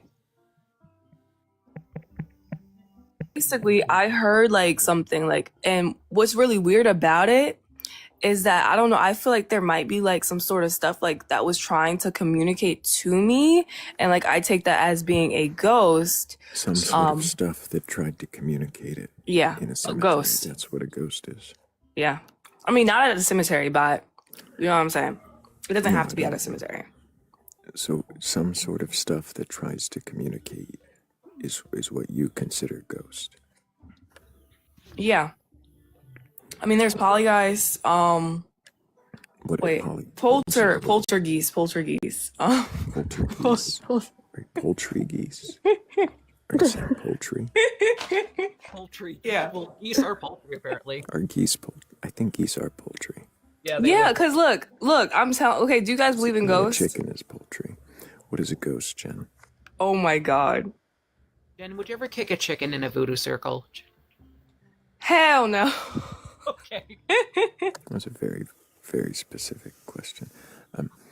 Jen,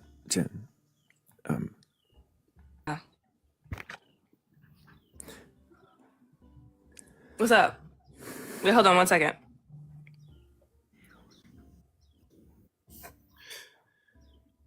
oh my.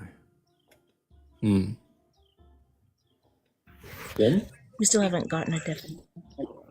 No, I don't know what a ghost or a spirit or a poultry geese is. Portuguese. Okay, so Poltergeist. I just got a call. Okay, so yeah, so basically, I don't know, like one time, like at my old home, like I don't know, something moved, Jen, and like just weird stuff would happen, and I believe it's because like someone died. I'm just going to mute you for a moment. Because nobody had asked you a question and you just kind of started going.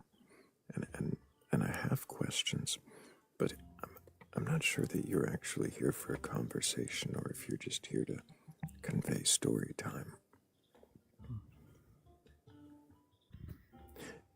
I feel like a ghost can be anything. Like it could be a spirit as well. It could be someone who died. It could be like, you know what I mean? That sort of stuff. Someone who's unalived. Let's use TikTok friendly language. When you say someone who's unalived, why would you think that's a ghost? Are you saying there's something other than the physical body? Cause look, sometimes like there's a saying that people can get like trapped on Earth, and so like now, like they just go around, just I don't know, spooking people out. When you're trapped on Earth, like there's nowhere you can go. Like people say that what do you call it? You can go to heaven, you can go to hell, but they're just stuck. Jen, what is stuck? What's trapped on Earth? Oh my! Trapped on Earth is basically like you have nowhere else to go. What is the thing that is trapped? The thing that's trapped is the person that was unalived. Why would they be trapped? They're unalived. Why are you assuming there's something to be trapped? I don't know. People just say that, and also there's like whatchamacallit? There's also ways where you can like bring them. Say it. Is that why? Is that There's why also you believe it? Do you just believe it because people say it? Look, no, If look, somebody says something, do you just believe it? there's also ways you can like release their spirit. So does anybody else have a question for Jen I- they think they might get answered? I do. I have some serious questions. So Go for it. earlier you said that, and correct me if I'm wrong, that the God you believe in doesn't have any particular characteristics, but then you said it's like a spirit, which is like a ghost, which is like a person trapped here on Earth. Like, how are those not characteristics? I don't know. I feel like honestly it would probably be close to a spirit. Like I don't know like exactly like what God looks like. I don't know nothing about that. But like all we can do is take guess. You know, we're humans, so all we can do is say, "Oh, you know, I believe that God is this. I believe that God is that." I think that we all have our own, you know, versions of what we believe God to be. I don't. So wait, you don't believe in God? I don't believe in a God figure, no. I don't believe. Okay, so I don't blame you. I don't blame you for, you know, saying that because look, shit, it's a crazy world. And it's like, you know, it's like if I didn't see God, why should I believe in a God, right? Question. Right. Yeah, I don't blame you for thinking that. Are you saying you've seen God?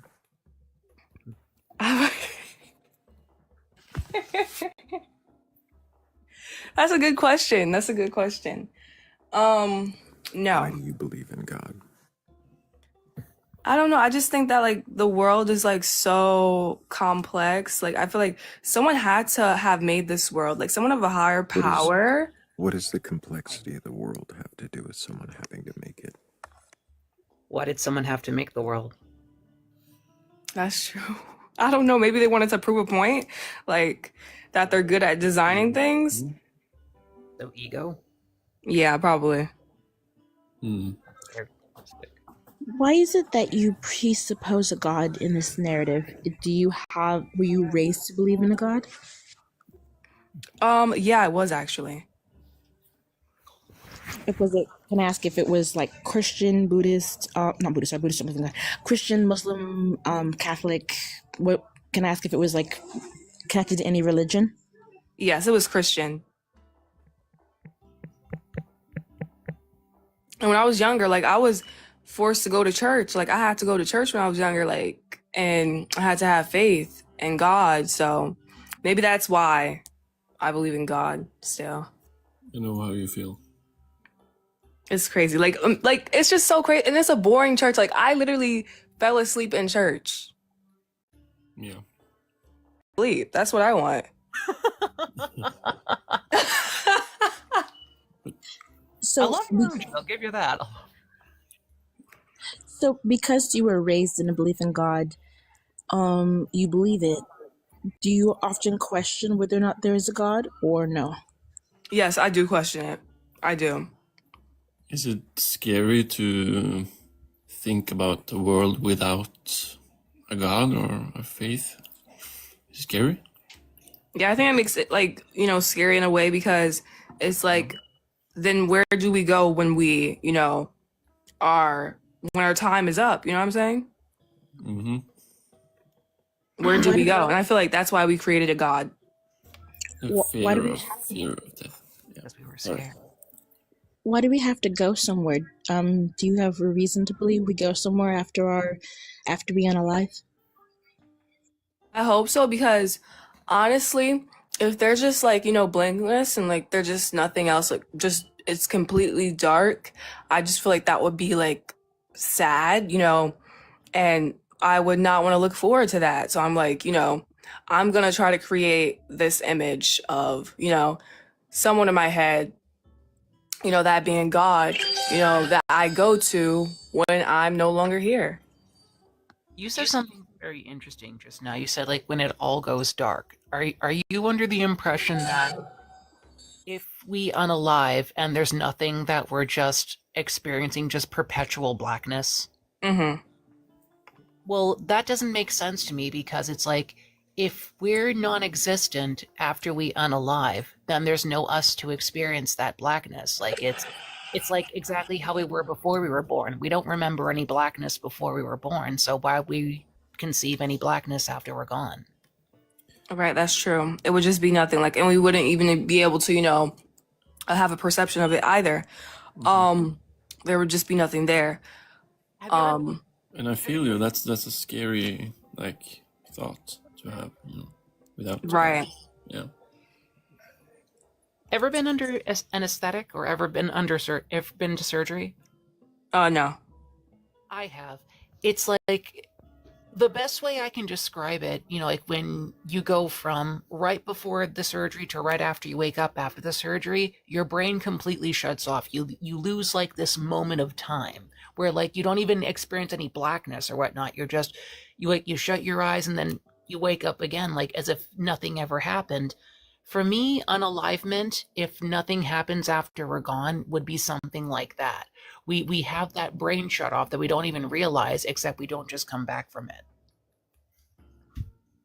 It's not. Wow. I guess you can kind of say like it's like, I don't know. I feel like maybe the belief of like reincarnation is something that's more believable, because there was nothing, before we were born, completely nothing. We didn't understand it, nothing. So I don't know, maybe we'll reincarnate into another person or like an animal or like, I don't know, anything. How do we know that? We don't know it, but that's so, what I'm saying? Like, we're just like guessing, like, we're just humans, so we're trying to come up with this understanding of what is going to happen, in the afterlife.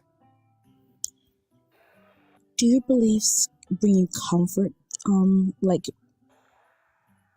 with an afterlife or with what might happen afterwards? Like comfort? Yes. Do your beliefs bring you comfort, like the comfort of like a afterlife or whatever, a comfort of knowing the truth, or do your beliefs bring you comfort? Yes. I would say it does because like, if I know like I'm not going to be on Earth, like, like, oh my gosh, there's a timer and stuff like that. Like, oh God, this is like my only life. This is my last life. Like, I'm not going to worry about that. And I'm just going to be like, I'll be okay, in the end. I understand how you feel, because I was a Christian for 25 years, and I think the hardest part of like losing my faith was, the thought of end of life. That was the most difficult thing to accept for me. So I totally get how you feel. I totally get it. Right. Yeah. Yeah. Do your beliefs have to be true to be meaningful to you? I feel like, yeah. If you woke up tomorrow and there you didn't have these current beliefs in a God, do you think your life would change? I don't think my life would change. I think I would just become like kind of sad, to know that there's like, possibly not a God. I would feel like it's a sad world, like damn. So if we don't know whether or not there's an afterlife, because it's like we haven't been there, if we don't know, which do you think it'd be better to wait for the afterlife or to take advantage of the life we currently have? Take advantage of the life that we have right now. Good answer. Okay, so sorry, Thrayle. I was just going to jump in real quick and thank Morgan Le Fay, Bats, Cat DeWitch, and El Chorizo. Thank y'all so much for helping with the goal. I appreciate y'all. Jen? Yeah. One more question. If you could somehow find out the answer, if there is something after we pass away or not, would you want to know, or is it better to not know it? I guess like if you know and it's like a bad thing, then you're gonna be like, oh my gosh, no, like, Yeah. you know what I mean? But would you want to know the answer? I feel like a part of me would kind of want to know, and a part of me would kind of not want to know. Like, I feel like I'd be better off just not knowing that, because, Why you not? know, because it might be bad. Right, because you're afraid of the answer. Yeah. Okay. Yeah, I get it. I feel that. Do you think that it's bad for like parents to force a religion on a child? Yes. Yes, absolutely. I was. Mm-hmm. Do you? Mm-hmm. Do you think so, Jen? Yeah, I think so as well. I feel like honestly, the child should just come up with their, religion when they get older. Like, what do they, reside with? Like, more. Like, I feel like that shouldn't be something that's like, up to the parents, like, on the basis of religion. Because if you have a child and you're taking them to church and they don't want to be there, that's just gonna be like, I don't know. I feel like it's not right. It's better to be free to explore, find the truth themselves. Right. Yeah. Exactly.